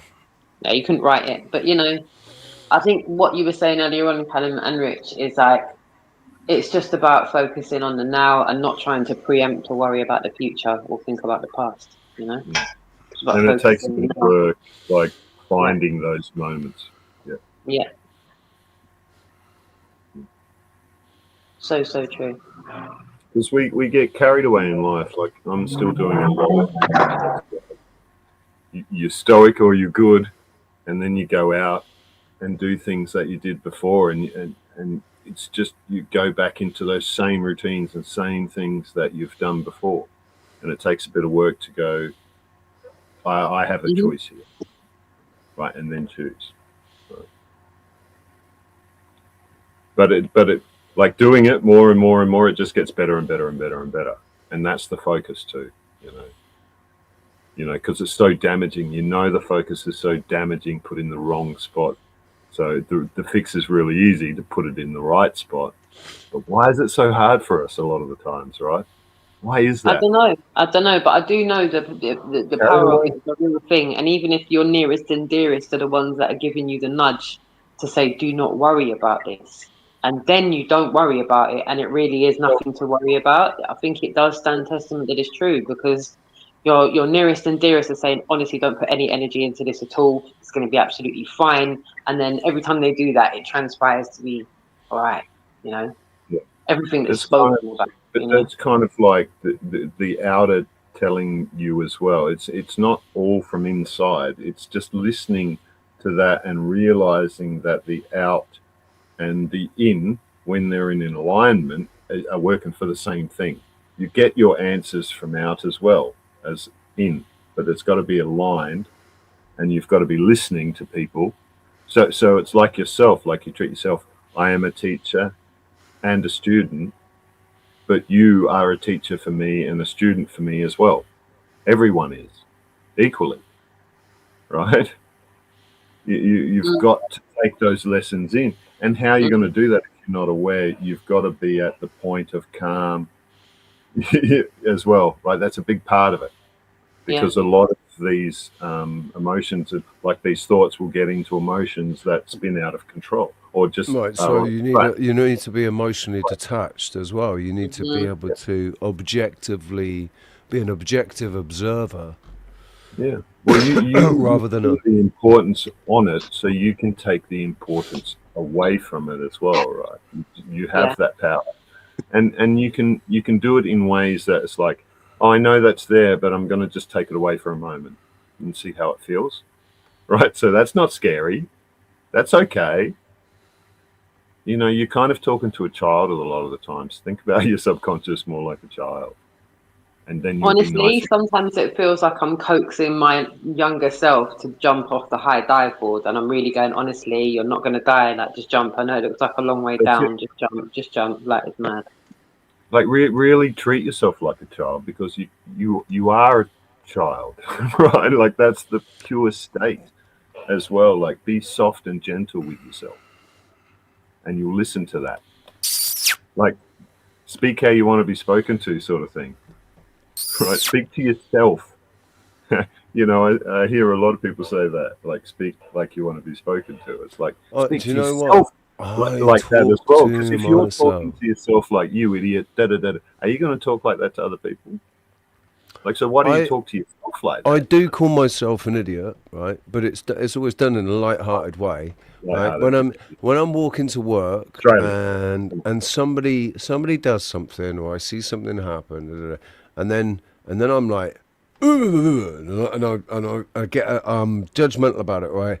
I make a judgment about it, or I have something to say about it in my mind, or like, you dickhead, you were going too fucking fast, fucking, and then I catch myself and I go, what was that about then, Rich? What are we trying to achieve there then? Hey, you dickhead. Like, what were you gonna? What did that do? And what would you have done? Like, let's say. Where were we going with that? Where were we going with that? What was the point of it? How's it helping anybody? Like, yeah, you dickhead, you fucking dickhead. And I'm just like, oh yeah, you're right. You know. Richie, you're so cute when you're angry. Oh mate, no. Say that to yourself, right? Like, it's the same thing. You break the spell, you laugh or whatever, boom, boom, boom. Like that's Yeah. like when I talk about pattern interrupt, that's what I'm talking about. Like It's instant stuff. always part of it is laughing, stopping and going. Because it's the same energy. You just look at you transmuted dickhead. the energy. Yeah, you transmuted the energy into something of the same quantity and a different quality. Yeah. That's how you do it. That's how you do it. That's how you do it for other people. How you you match their energy, opposite, boom. Right. That's why jokes actually cut people down, because you can do that as well. Like someone's really pissed off, you can come in with the same energy and make a joke as long as it's funny and it's good, and right? And crack them out of it straight away. Whereas normally that takes 15 minutes to clear for someone. I know that's the emotional refraction period, right? That's how long it takes. I can't speak to that person. That person's angry. I can't speak to that person logically and all of this, right? For another 15 minutes, let them calm down. And then we've got JP in the house. Hola, amigos. Hola. How's it going? How's it going, bros? Hello. Hey, darling. You alright? I just popped in for 5 by wall. I was going to the shop. I just noticed you were live, so I thought I'm having some of that. Look at that lovely blue sky behind you, man. Love that. Look at that blue sky. And it's obviously blue sky where Skrill is as well, man. It's a nice day in the UK. The streets. It is. Listen, because you're right up north. You're in the northeast. Squirrel's down in the south. So that's a good... The UK's doing well today, man. They've tried and tried, but it didn't fucking take. They can fuck off. Have them tried all day to fucking spray and cover it, but it won't fucking stick. It's just fucking dissipated all the time. So, happy days. Nice, man. So I'm just topping up the ton, drinking the fermented apple, and smoking the old... What are you smoking? What are you smoking, man? I'm smoking mimosa. Mimosa. It's a nice little sativa. It tastes a bit fucking like a pineapple, kind of fucking tropical kind of business. Maybe it's a nice pineapple kush. It's got a little fruity fucking taste to it, like. I've run out of me raws, so I've had to resort to the fucking blue Rizzlers, which I fucking hate. Oh, don't! I just hate Rizzlers. Rizzler.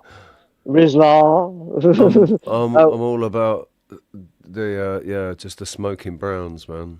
That's it. I've run out of me raws, so I'll have to fucking stock up on some. I do the raw classic as well. Yeah, I was going to say Rockstar's raw classic. Hey, darling. Have you tried Hello, lovely. raw gold? How are you feeling? Good, darling. What's that, Squirrel? Have I tried the what? Have you tried the raw golds? No. I have, but I don't like. I've tried all the various different raws, and I always end up going back to the classic. And if I want a king ale, I can do a king ale. If not, I just do a normal tip, and that's it.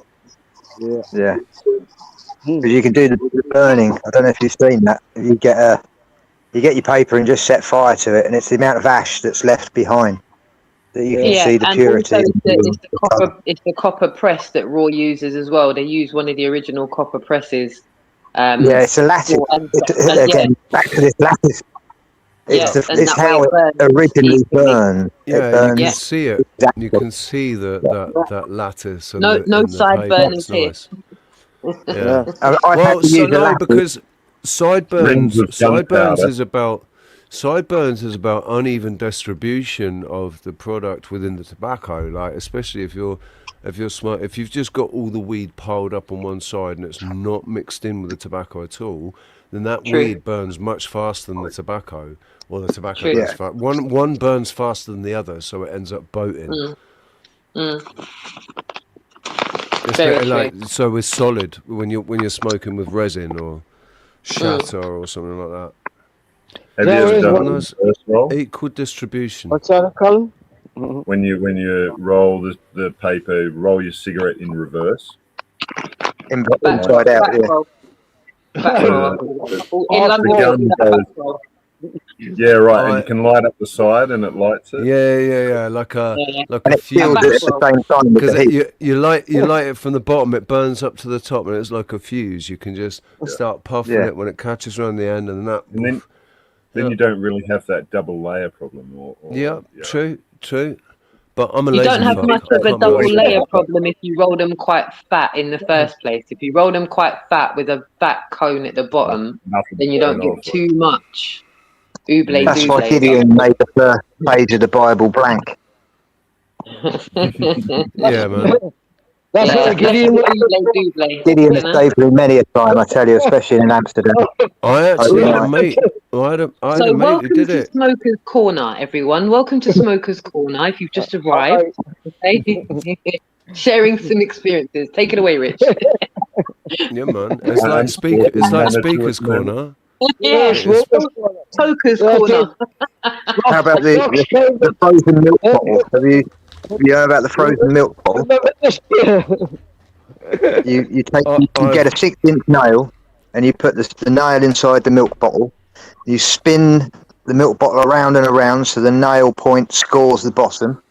Then you get the nail out and then drop the nail through and it pops the bottle. Stick it in the freezer for about an hour. And then when you get your hot knives, you put your hot knives underneath it and it just is the most coolest thing that you come across. Nice. That's what we used to be missing because we used to drop like a ball bearing. We used to drop a ball bearing into the milk bottle and drop the bottom out, and then do it the same way. But when we used to cool, we used to do hot and raw. So I used to just take a pint glass, run cold water over it, stick it in the freezer for 2 hours, and then we'd get a straw and big mouthful of fucking smoke, and then gently blow it into the glass, and you can fill the glass up because as the smoke cools down, it sits like it's dry ice. You can fill the whole glass up to the top, and it looks like a glass of milk, and you can literally pour the smoke into your mouth, and it's like it's not, you can't feel it. It's just like, so you and can we do that call without them. cooling anything. You can do that without cooling anything. All you do is grab like a wine glass, and you just let it come out slowly, right? And it'll do that, and then you can pour it between 2 glasses, just like that. Say hi. But it's not. It makes me cough. It makes me cough a little bit. Wow. Like it tickles my throat a little bit if it's not cooled down. If it's not cooled down. No. But it's cool by that stage. Like depending, because I did this at night time where it's cool anyway most of the time, so the atmosphere has to be cold. But yeah, if you've frozen the glass, then it's easy, and it'll last a lot longer too. That's what I normally do for a pint. Stick it in the freezer. Freeze me glass. Our chat room's gone quiet for the last fucking. Who's in, like? It's probably because the panel has been so entertaining. Everyone's just been. Do you know what? Even though I'm on the panel, you're on my TV as well. So where I'm just listening to the chat, I'm just enjoying a kind of gang. It's almost like going to the Cheers bar on a Friday night. It's like, oh, hello, everyone. You're all right. Let me just listen to what you're all saying for a minute. I'm enjoying the combo. Enjoy it, like, innit? I'm at the local cafe or something myself. So we can that's how it feels. Yeah, at the local spot with our kindred spirits. I love it. It's fucking 10 past 6. I've been on an artistic tip of the day, so this is what I've been drawing. This is. Can you see it? Go on. Oh yeah. This is what's called the Victoria Viaduct, and this is the River Weir. Are you drawing it like a map? That's a good perspective there, JT. I've been working on it for the last couple of weeks. topography. There's certainly some depth. I can see depth. That's what I was hoping for. You can see it sort of moving backwards. Yeah, definitely. Yeah, I can see the trees in the foreground and then it moving off in the looking off, and then you can see the viaduct in the distance. That's lovely. Yeah, that's what I've been working on today. I've been sitting in the sun doing that. And I love it. You got a mouth organ. Yeah, I've been sitting playing that today as well. Saturday I've been giving on it a some kind Bob of an Dylan. artistic day. Giving it some Bob Dylan, man. Sitting in the sun, just enjoying it. Lovely. And just sort of letting it take the artistic fucking temperament where it wanted to go. And just Jack's fucking son enjoy is marrying a French girl. Jax, don't worry. The French make nice guitars, apparently. So you might, they might make good girls as well. French are a funky bunch. They're all good. Yeah. What have you been up to today, JP? Me, I've been sitting, sort of enjoying me fucking tunes and Just chilling, man. Just chilling. I kind of when I tune in, I'll sort of listen to a certain set of tunes. It's been easy like Sunday morning. You've been Commodore in it. Yeah, You've been Lionel Richie and the Commodores. All year. Since fucking 7 o'clock this morning. Took the dog out. Had a fucking feeling. I thought, right, today we're gonna get some shit done. And just sort of flowing. Just taking it easy. Having a bit of fucking. I've been reading. Hold on, 2 seconds. Beautiful sun while it's there. Yeah, just that's how I started off the day. I'm just going into the garden if you give us a second. Oh, dog toys. I started reading these. Can you see them?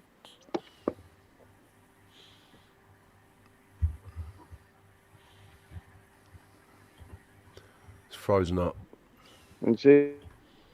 It's all frozen. I know. There we go. Secrets of the Samurai. And the Connoisseur's Book of Japanese Swords. Nice. That's what I've been getting into the last few years. The intricacies of metalwork. 100-fold. I love any sort of blacksmithing, making these channels that make swords and knives. I noticed. 2 seconds. Damascus, all the Damascus steel, people making Damascus steel blades and shit, and I love it, man. I fucking love it. Where I'm going to end up, with someone that has a fucking forge, and I'm going to make a knife and a sword. It will be. Do you know where it's amongst all like the sword making is the Japanese carpentry and the way they make everything. It's fantastic. Oh, what's that? Authorized history of MI5. Yeah. Oh. Well, what that means is what that says to me is curated. The curated history of MI5. This is what we will allow you to know. This is what we will allow to be known. That's a fucking gem. Narrative. Yeah. If it is fucking sort of edited. Where'd you get that from? You can probably order that on Amazon, I imagine. Because I just pick up books as they kind of come to us. I haven't kind of gone looking for them. They just seem to arrive. I remember watching a video where some urbex explorer went into this derelict place that was had books in it from the 1700s. Awesome. The place was absolutely chock-a-block with old books. And man, I remember when I watched it, I was like, God, just what I wouldn't give to have access to all of that. The reality is I wouldn't have been able to read any of it because it was written in fucking, it was like French, and Latin and sorts of shit.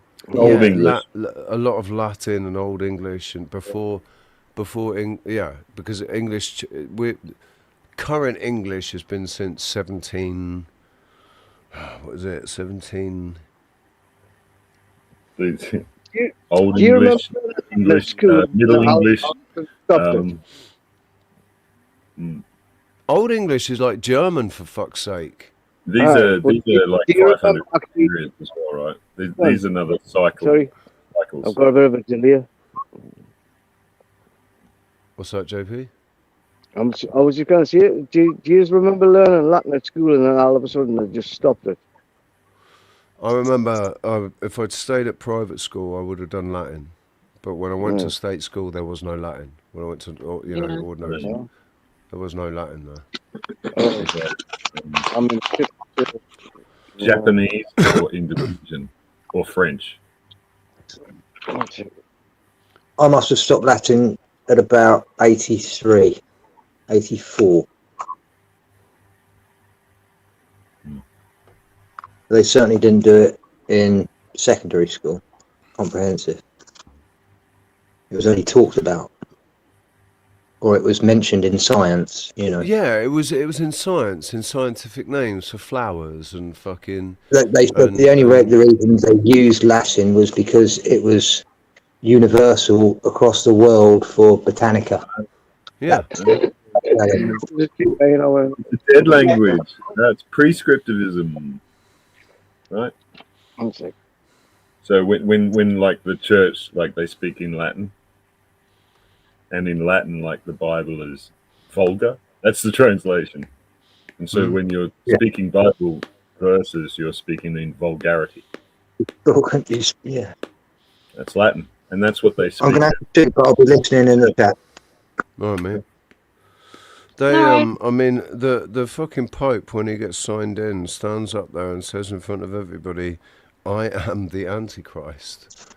I basically Antichristos, and also they say Lucifer. Right? Nobody picks it up. They're talking about Lucifer, but they're mentioning Lucifer. That's why they all want them Latin. How am I going to be? The Pope is probably going to be ready before I get back.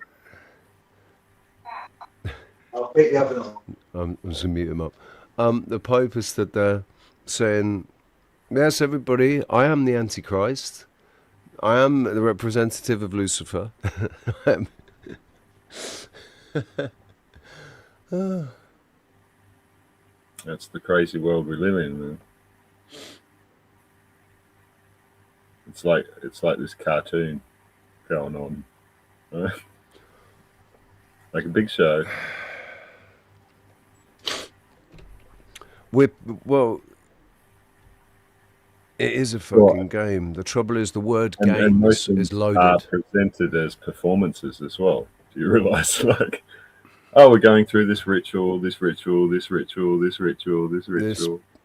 Right, but I mean, how many people do we interact with where your interaction with them is a performance, or they're always performing in some way, like. Dude, see it all the time. All the time. And it's usually also like playing your ego, like playing that character. Right. To the fullest extent. Right. Which is basically what happened in my interaction yesterday with this individual, with this person. It was a performance they went into, and it was like, that's where I went, yeah, do you know what? We'll do this tomorrow. And I just walked off. Why you fucking leave me now? Fuck, if you're gonna fucking walk off, and I just went, see you later. You didn't let me finish my performance. Yeah, you walked out in the middle of the show, man. Like, right, yeah, and no, yeah, I'm not gonna give you the. You walked out during intermission, man. Yeah, you're supposed to react like this so that I can then be like that. No. Yeah. No, yep. Not, that's all right. I rehearsed it all in my head. Yeah.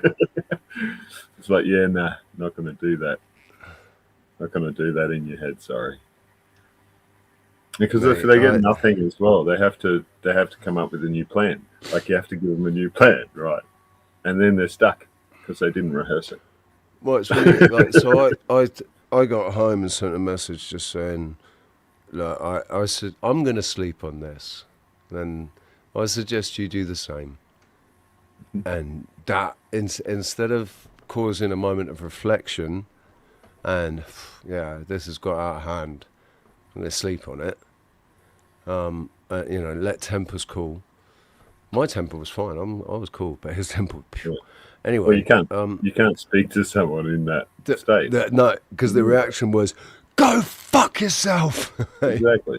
Yeah. And so my reaction was, My reaction was just, "Okay, I'll go fuck myself." All right, see you later. Bye.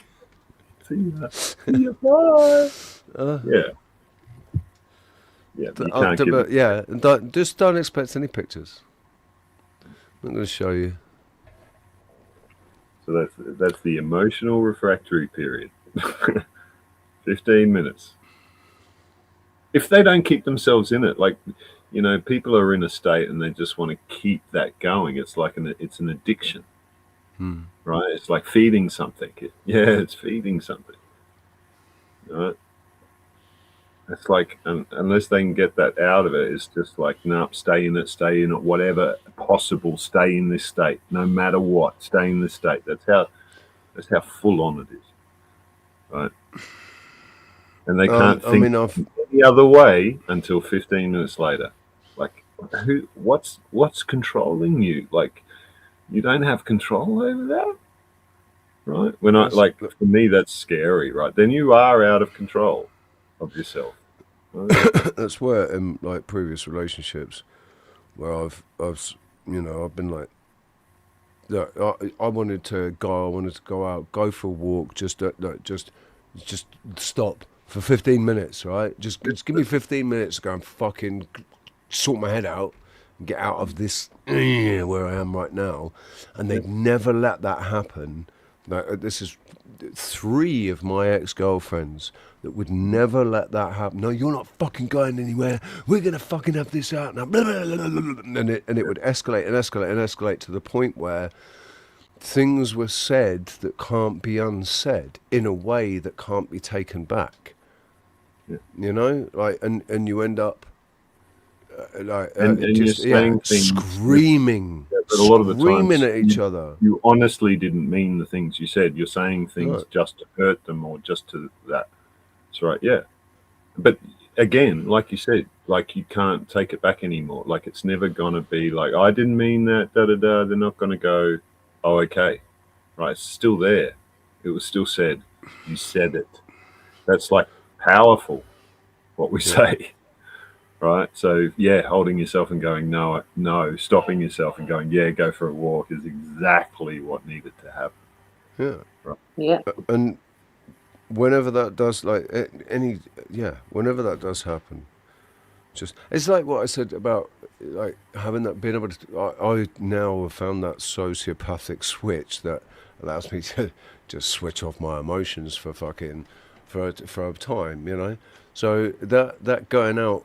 Give me 15 minutes to reset my emotions so I'm not in this cold state of like, I don't give a fuck about you right now. It's fight or flight. It's fight or flight. You're fighting. That's it. Like you have to get back to the parasympathetic, right? Or else all you're going to do is just keep fighting. That's it. It's the state of fighting, right? And if you've already chosen that, like you've chosen. Like you get a moment at the start, which is fight and flight or freeze. And if you choose fight, which is already chosen, and then a lot of the times it's a trigger, so it's a very quick choice. That's it. You've chosen. That's it. You're on the roller coaster now.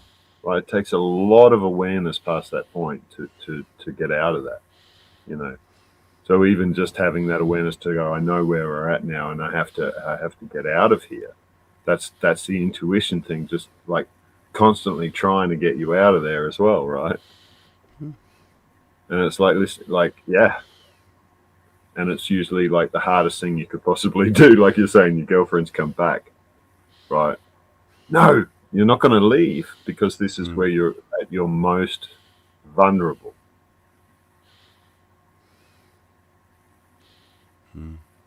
So, like, to be honest, like, women know this more than anyone. Like, they're the emotional masters, right?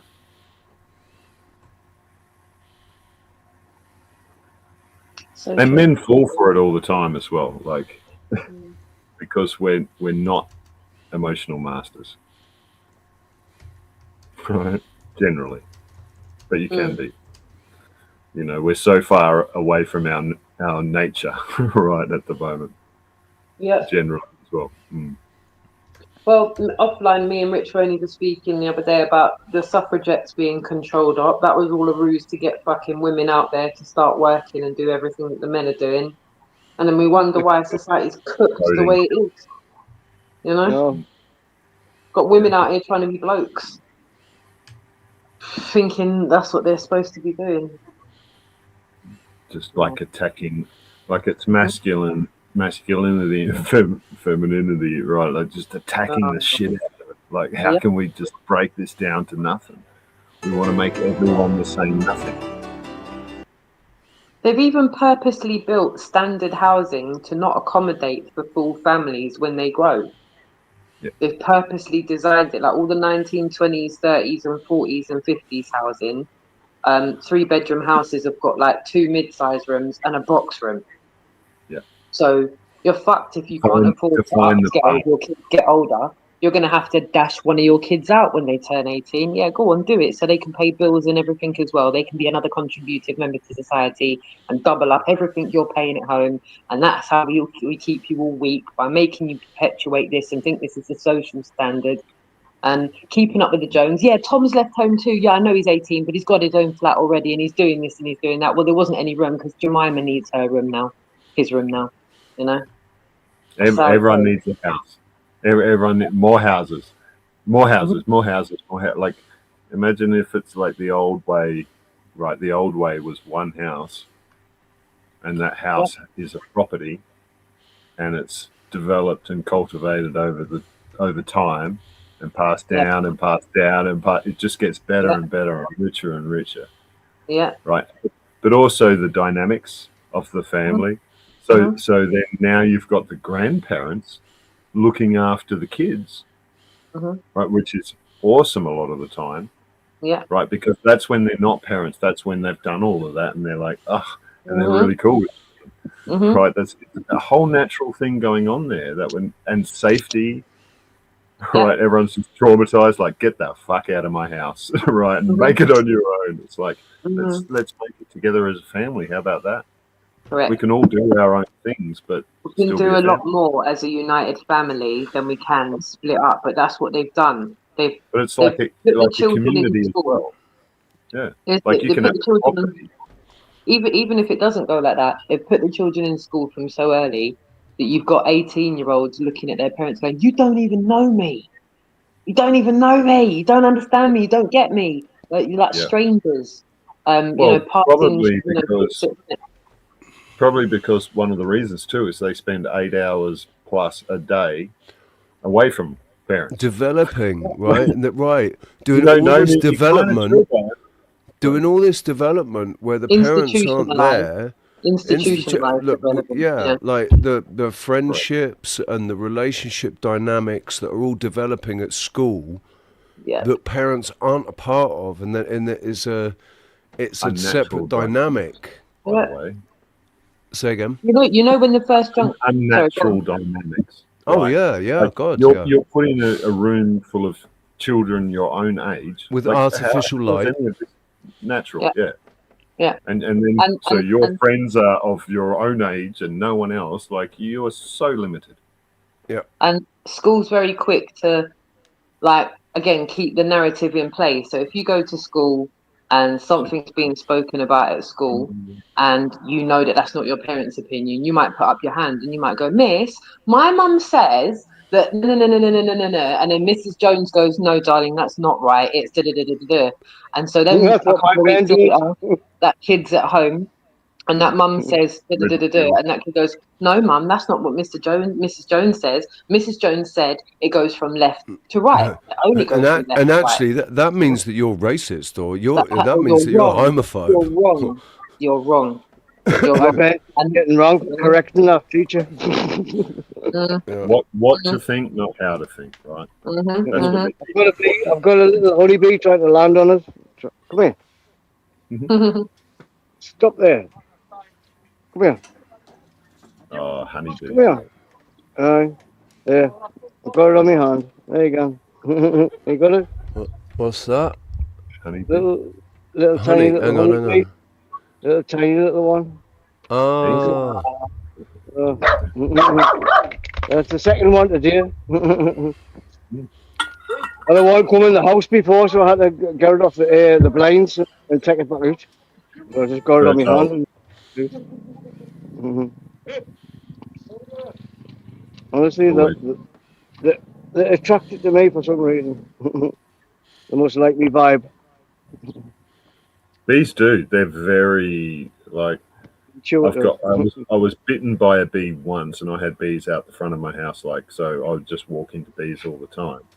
And I got bitten once when I was I was pissed off for 5 minutes, and that's when I got bitten. It's like yep. Bitten or stung? I didn't react to a bee sting. Sorry, buddy, I'm just live on me. Just me mates just turned up there. No, I'm live on YouTube at the moment. Who is that? Say hey. 2 seconds. Do you want to say hello? All right. I've got my headphones on so I can't see. I've got this little. You know, that constant giggle is incredibly endearing. It's just incredibly endearing hearing someone chuckle their way through their day. Absolutely beautiful. With the guitar playing in the background is beautiful, Rich. That's me all day. Yeah, I was looking at the time. I've been live for 4.5 hours. It is now. It don't feel like it. 6:30, and I was promising He-Man She-Ra some music, couldn't I? Take it away, Rich. Take it away. No, I was just because of what we were talking about, and then I sat down and I was thinking, yeah, that's just the way it is, isn't it, man? That's just the way it is. And then obviously I thought, oh yeah, Bruce Hornsby. And then, have you seen my new guitar, Callum? No.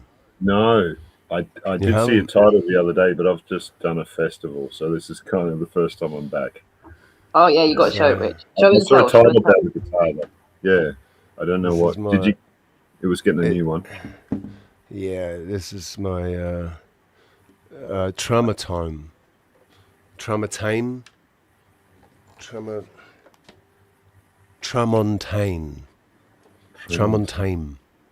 It's Tame. French. Is it tame? It's. I think you should let it free. Let it be wild. Sounds a bit tame. Or you've tamed it. It's a beast that you need to No, she's not a beast. She's a gentle, caressing, wearing silk flowing down. I can see her now.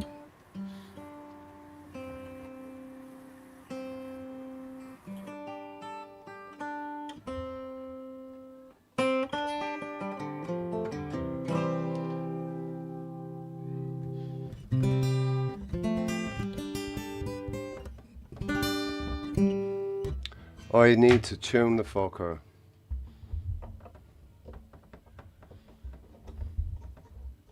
Because I'm not playing tonight.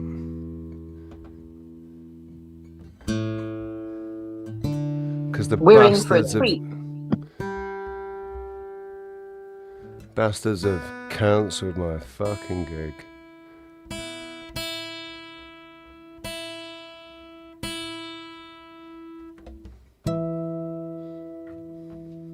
I don't know how this is going to work because I can't, because I'm not going through a desk. I can't hear how loud this is on your end.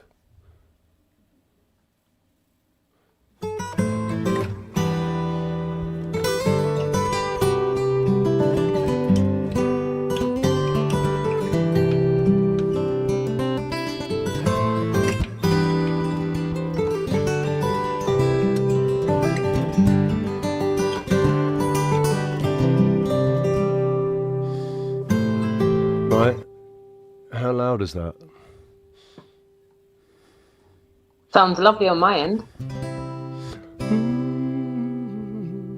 Sounds very, very nice on my end. Me.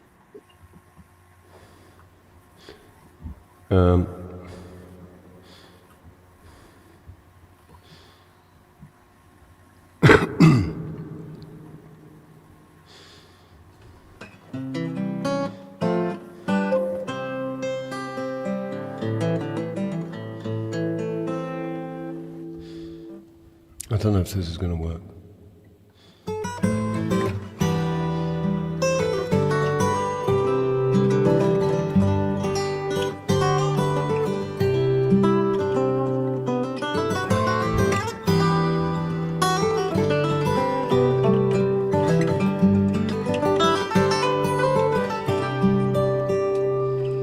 Standing line, marking time, waiting for the welfare dime, 'cause they can't buy a job.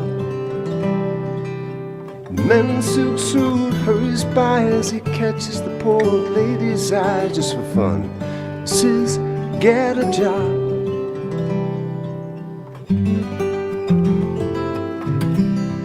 That's just the way it is.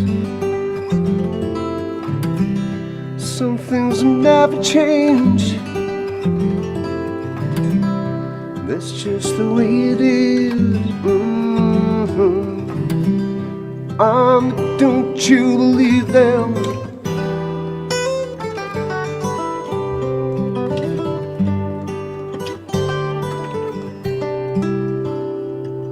So, hey little boy, you can't go where the others go, 'cause you don't look like they do. Said, hey old man, how can you stand to think that way? Did you ever really think about it before you made the rules? He said, son, that's just the way it is. Some things will never change. That's just the way it is. Oh, don't you believe them?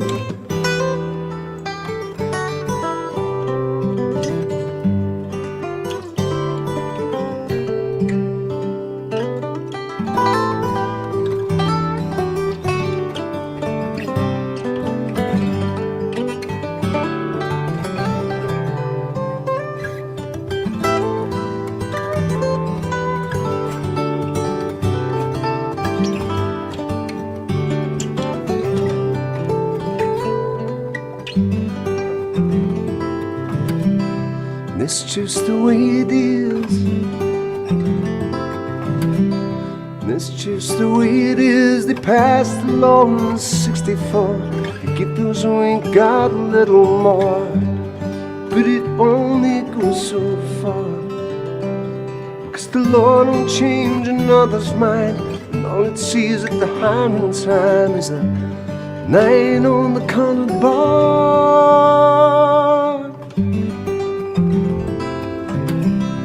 That's just the way it is. Some things will never change. That's just the way it is. That's just the way it is. It is, it is, it is, it is, it is.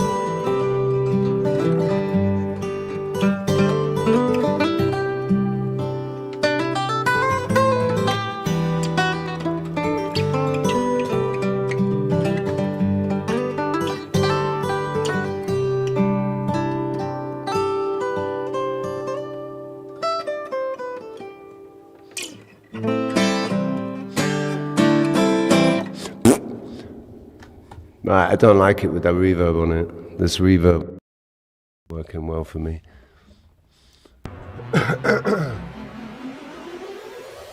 But there you go. There you go.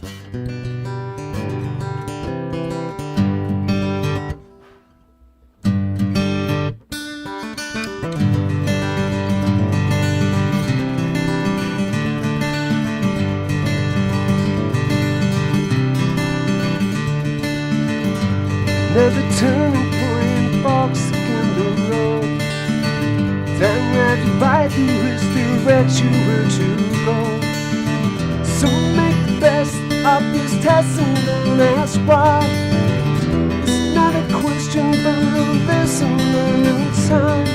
It's something unpredictable. The end is right. I hope you have the time of your life.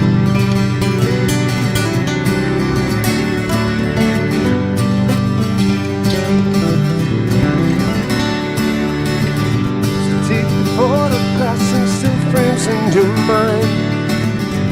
Hanging on a shelf in good health and good time. Tattoos of memories, pictures on the wall. For what it's worth, it was running through a while. There's something unpredictable. In the end, it's right. I hope you had the time of your life.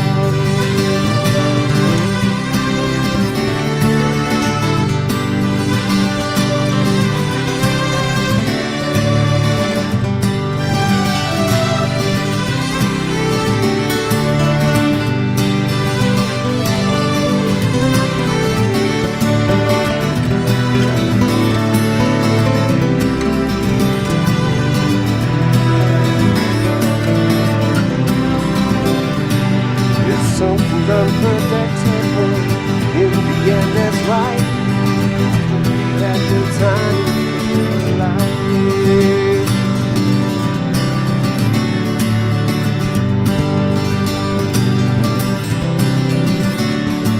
It's something unpredictable. In the end, that's right. I hope you had the time of your life.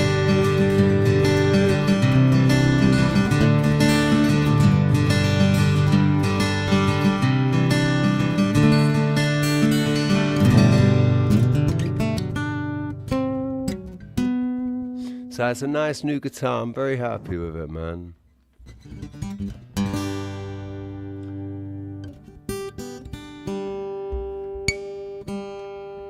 There's only one issue with it.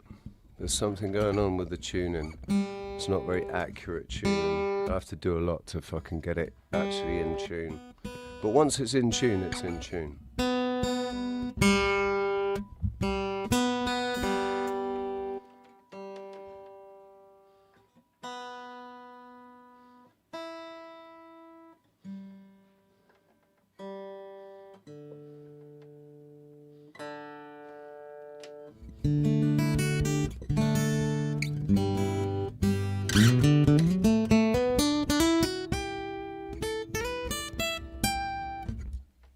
Anyway, where's everyone gone?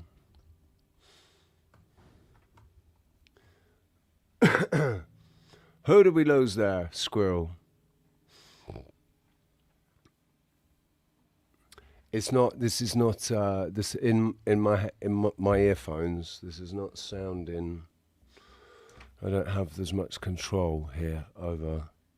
I don't know exactly what it's out. What's coming out like your end.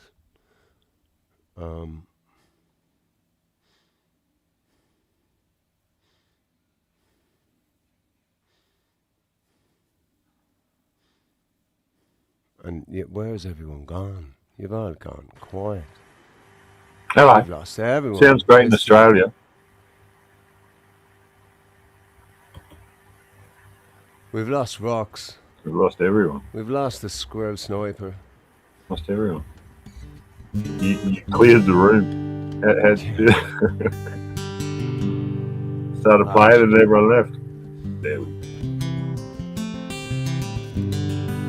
It's nice though, isn't it, man? It actually sounds crisp, like it sounds really clear. Like HD sound. Yeah, like normally you're not hearing all of the strings. Yeah. Yeah. Like very crisp.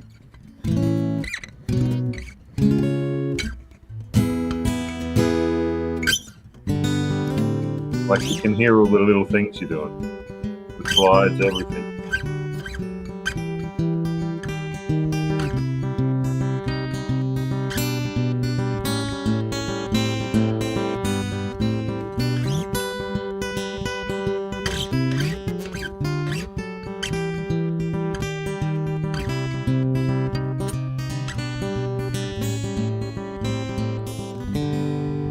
I don't know if that's because I've got the...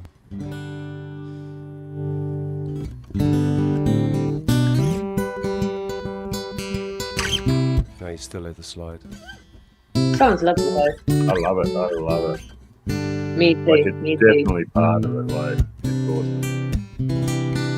Gives it that natural sound.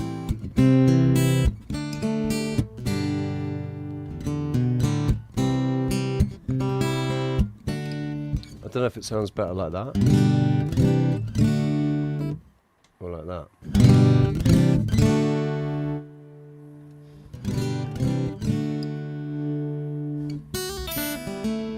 Lovely both ways.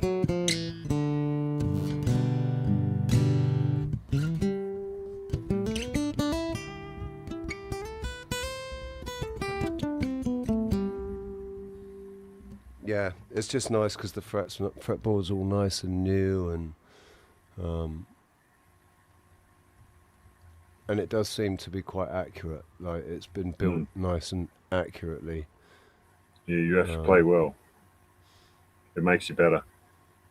So it's like with Kieran, she was my sister. She plays the guitar, and she's realised like with the sound system I give her, there's no feedback to it, so she can use the system that everyone's hearing. That's her fallback, and it's a very clean system. So like you hear someone who's bad through it, they sound bad. It just sort of magnifies what you are. So if you can hear yourself nice and clear and all of that, you just get better and better because you fix all those little things and you tighten up. And they say like a bad craftsman blames his tools, but and a good craftsman does the best with what they've got, and they can still, they can. But like, I work with bands, right, and what it sounds like on stage is shit. Like they're not listening to there's no improving there. There's just playing, right? But if you're able to improve all the time because you're hearing what everyone else is hearing, like I think like that's the best because that's you enjoying it too. Like when you're hearing it the way it's supposed to, and that's how you get better and listening to yourself and right? It's a natural process. But when you can do that on stage, I think the level just boom, like you have to be on your A game. You hear everything. I just did like 10-day festival, like 10 days of bands. Yeah. That was a long festival. What sort of music? All sorts, but a lot of indigenous music because it's indigenous festival. How loud is this coming through? Actually, quite a few rap. Like there was a lot of rap, which is kind of cool because I can do a lot with lights when it's rapping. Yeah. But one of them were like a children's sort of group doing rap. That was painful. That was just painful. Years, right? I've been doing a lot of this, jamming along with this.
just going around in circles now. I'm fucking bored.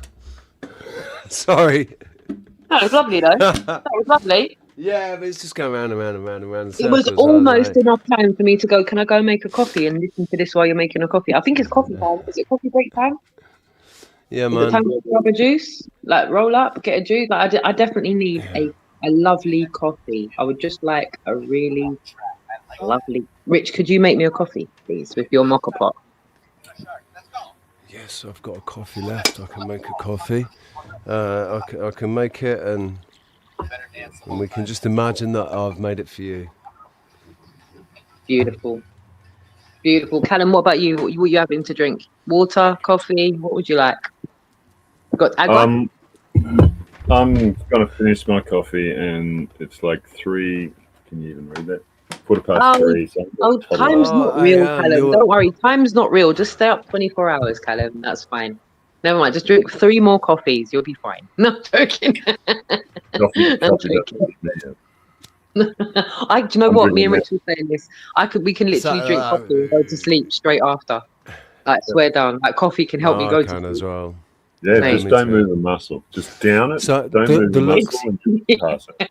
It looks like I don't get them anymore because obviously they're used to it. But like, there's an Italian here, Pierre, and like he'll be out there at 1 o'clock in the morning, and I would go out there and make a pot of coffee and walk him back, and he's just like, it's 1 a.m. Yeah, never mind. You're making espresso at 1 a.m. It's like, yeah, don't worry about it. It doesn't matter. How many times have we had conversations, Rich, where we've gone, right, we'll just make a coffee and then we'll go sleep, right? We'll have a coffee and then we'll go bed. Like, we'll jot it down. We'll have one more coffee first. Yeah, you got to have bedtime coffee. Yeah, bedtime coffee.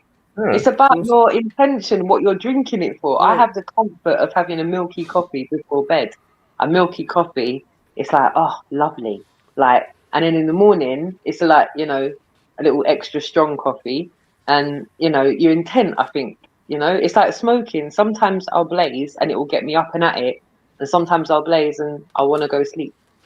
Yeah. Well, some might say that's the difference between sativa and indica, but... Yeah. That's your intention too. Yeah. I truly believe that. Yeah,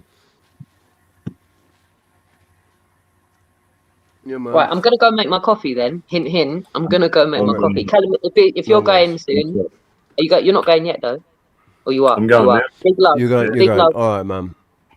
Much love, all. Peace. Much love, man. See you soon. You may not. I am. I'm going straight into. I'm organising another bloody festival straight away. So I'm going into another festival. Yeah. So. Okay. You might not see me for another week. All right, man. But, well, whenever we see you next. Always better. Always good. All right, dude. Big time. Peace. Big love. Well, as far as everyone else is, we got Jax. He's still here. JP. Yeah, man. Matt Moon, crazy. Right, nobody's really been chatting very much. We've only got 7 people left. It doesn't matter even if we've got one. We've got one person watching us in Rumble. Everybody in Rumble's got bored and fucked off. But like we are there in Rumble, so yeah, like, we can talk about other stuff. We can talk about go other over stuff. to Rumble and watch a movie or watch on cartoon. What? Movies 2K is not watching, bro. It's not working. But we can talk about stuff on Rumble. We can't talk about here. But we can talk about stuff over there that we can't talk about here. Yeah, we can't. Yeah, we can chat about stuff over there that we can't talk about over here. I mean, obviously, those of you that are watching here would have to come over to Rumble in order to do that. And come and have a convo about the stuff that we can not talk about here, really. Well, a lot of people have. There's been a few Rumble accounts created to come and do the watch thing.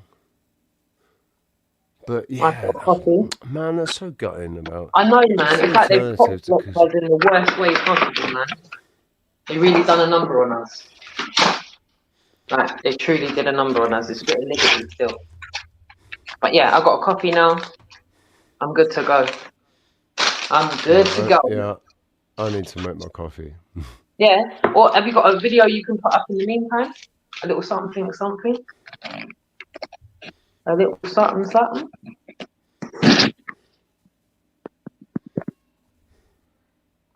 Say that again, sorry. You got a little video you can put up while you're making coffee? We can play some music, man. We'll just play some music. We'll have What about what about we play thingy again? Yeah, you took the words right out of my mouth. I was going to say I'd like a little bubble. I'm going to whack it up on my TV though, so I can get a full pelt. I might be a bit delayed coming back because I'll just try and time it so I'll bust it back in. In a world where your face is your key. Pause. Callum, write this down, Rich. 123 chill.uk for movies. Callum, you're an absolute don. You are an absolute don. You might have just saved our bait because we were going to watch The Good Shepherd. Remember The Good Shepherd? That's what we were going to watch, man. But yeah, if that works, that'd be wicked. That's our evening set. We can all watch a movie. How lit is that? Right, yeah. Got coffee, tunes. Let's go. Everyone's ready to have a little bubble. Hang on. Yeah. Richie's like, does it work? 123 chill.co.uk.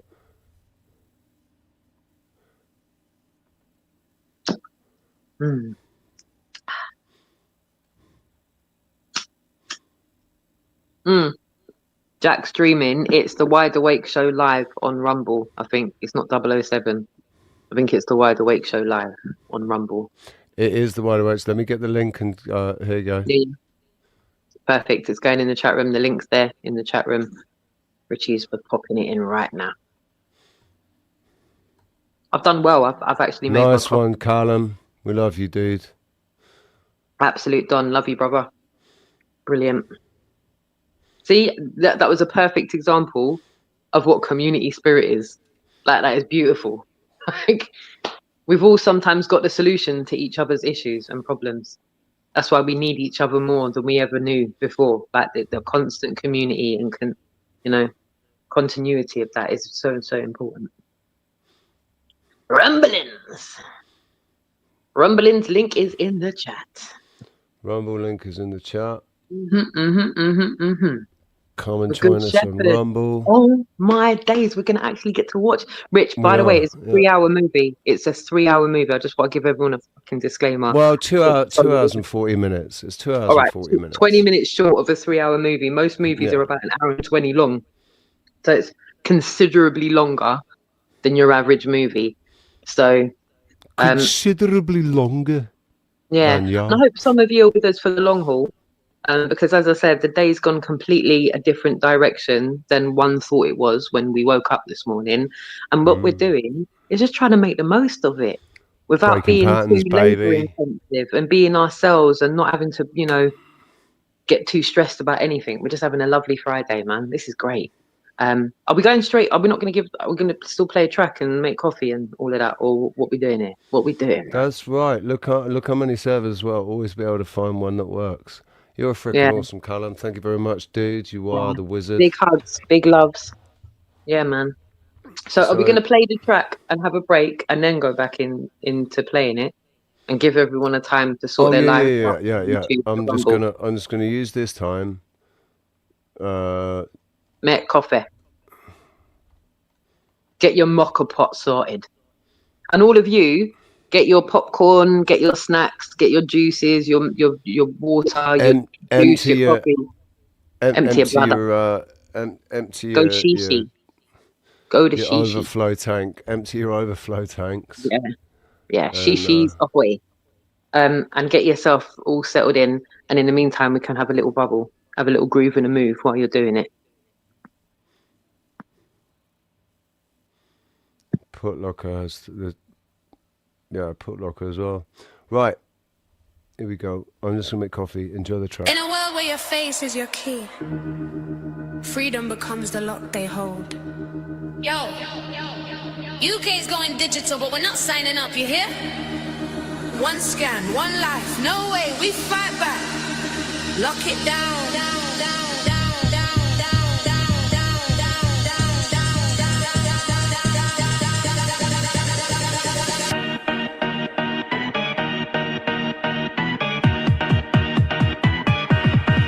They say it's for safety, tracking every move you make. Digital IDs landing, got the governor controlling state. One app for your soul, from your birth to your grave. Scan your face to the door, now you're trapped as a system slave. Passport, license, bank, all tied up in one code. Lose your wallet, but your freedom's left on the road. The promise is simple, just a click to fall in line. But once you're in, there's no escape from the spying eye. From the shop to the station, every step's on the screen. Every like, every post, now part of the machine. They sell it as progress, but it's controlling a mask. A digital leash and we're breaking it fast. No chains on our wrist, digital cage, yeah, we're flipping the script. Fight the scam, break the net, rise up quick. UK stays free, 144 the ID trick. Rebels in the streets, we won't bow to their plan. Baseline roars, hear the voice of the man.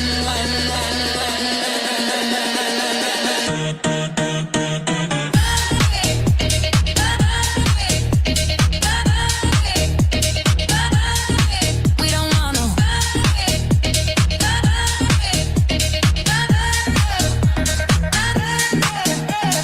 Privacy's a ghost in the machine they built to last. Every step you take, your data's leaking fast. One wrong flag and you're blacklisted for life. Job denied, order delayed, cut off like a knife. Hackers slipping, steal your entire world. ID breach and your secrets are unfurled. No more cash, no more ghosts moving through the crowd. Big brother's watching and he's screaming out loud. From HSQ to the pub where you drink at night. One false ping and you vanish from sight. They're tied to your boat, your travel, your speed. To digital loose and freedom's out of reach. No chains on our wrist, digital cage, yeah, we're flipping the script. Fight the scam, break the net, rise up quick. UK stays free, 144 the ID trick. Rebels in the streets, we won't bow to their plan. Baseline roars, hear the voice of the man.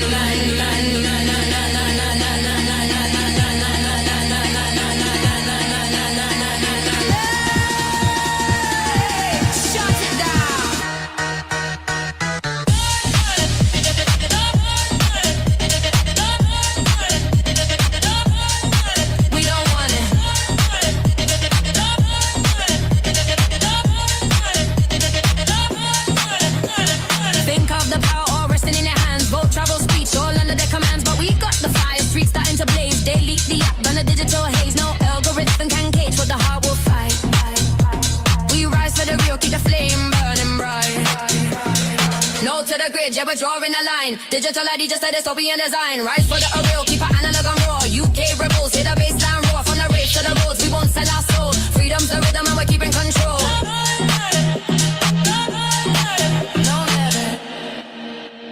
They offer chains disguised as ease. Break the code, choose to be free. Banging track. Absolute banging track. What a belter, Rich.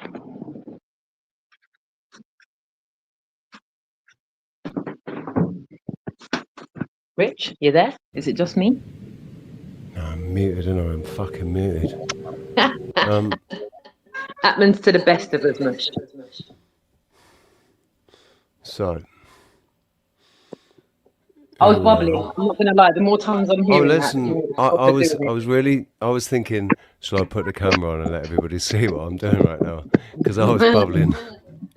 I was. Absolutely. I was actually using the wooden floor to skid about on my socks, and I was just having it. I was stepping it. I'm a little bit out of breath.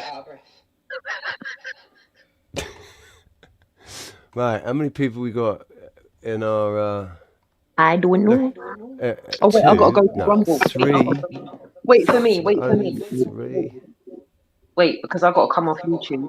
I've got to go on Rumble on my TV. So just give everyone a minute. I'm that slow. God knows how slow people are. To everyone in YouTube, we are transferring over to Rumble now. Yeah. And I will be disconnecting the YouTube. Come, Ken. The link is in the chat, but if you want to chat in the chat room over on Rumble, you're going to need an account. Just so you know, you need to create a Rumble. You don't need an account to be able to watch it, but you do need an account to be able to chat. Indeed.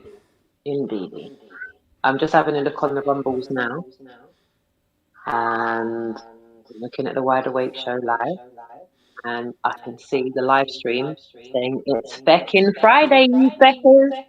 Shout out to YouTube later, people. I wish I could just come out when they're all doing that. Then I come out and do something different, give some energy, and then just sneak off again like that.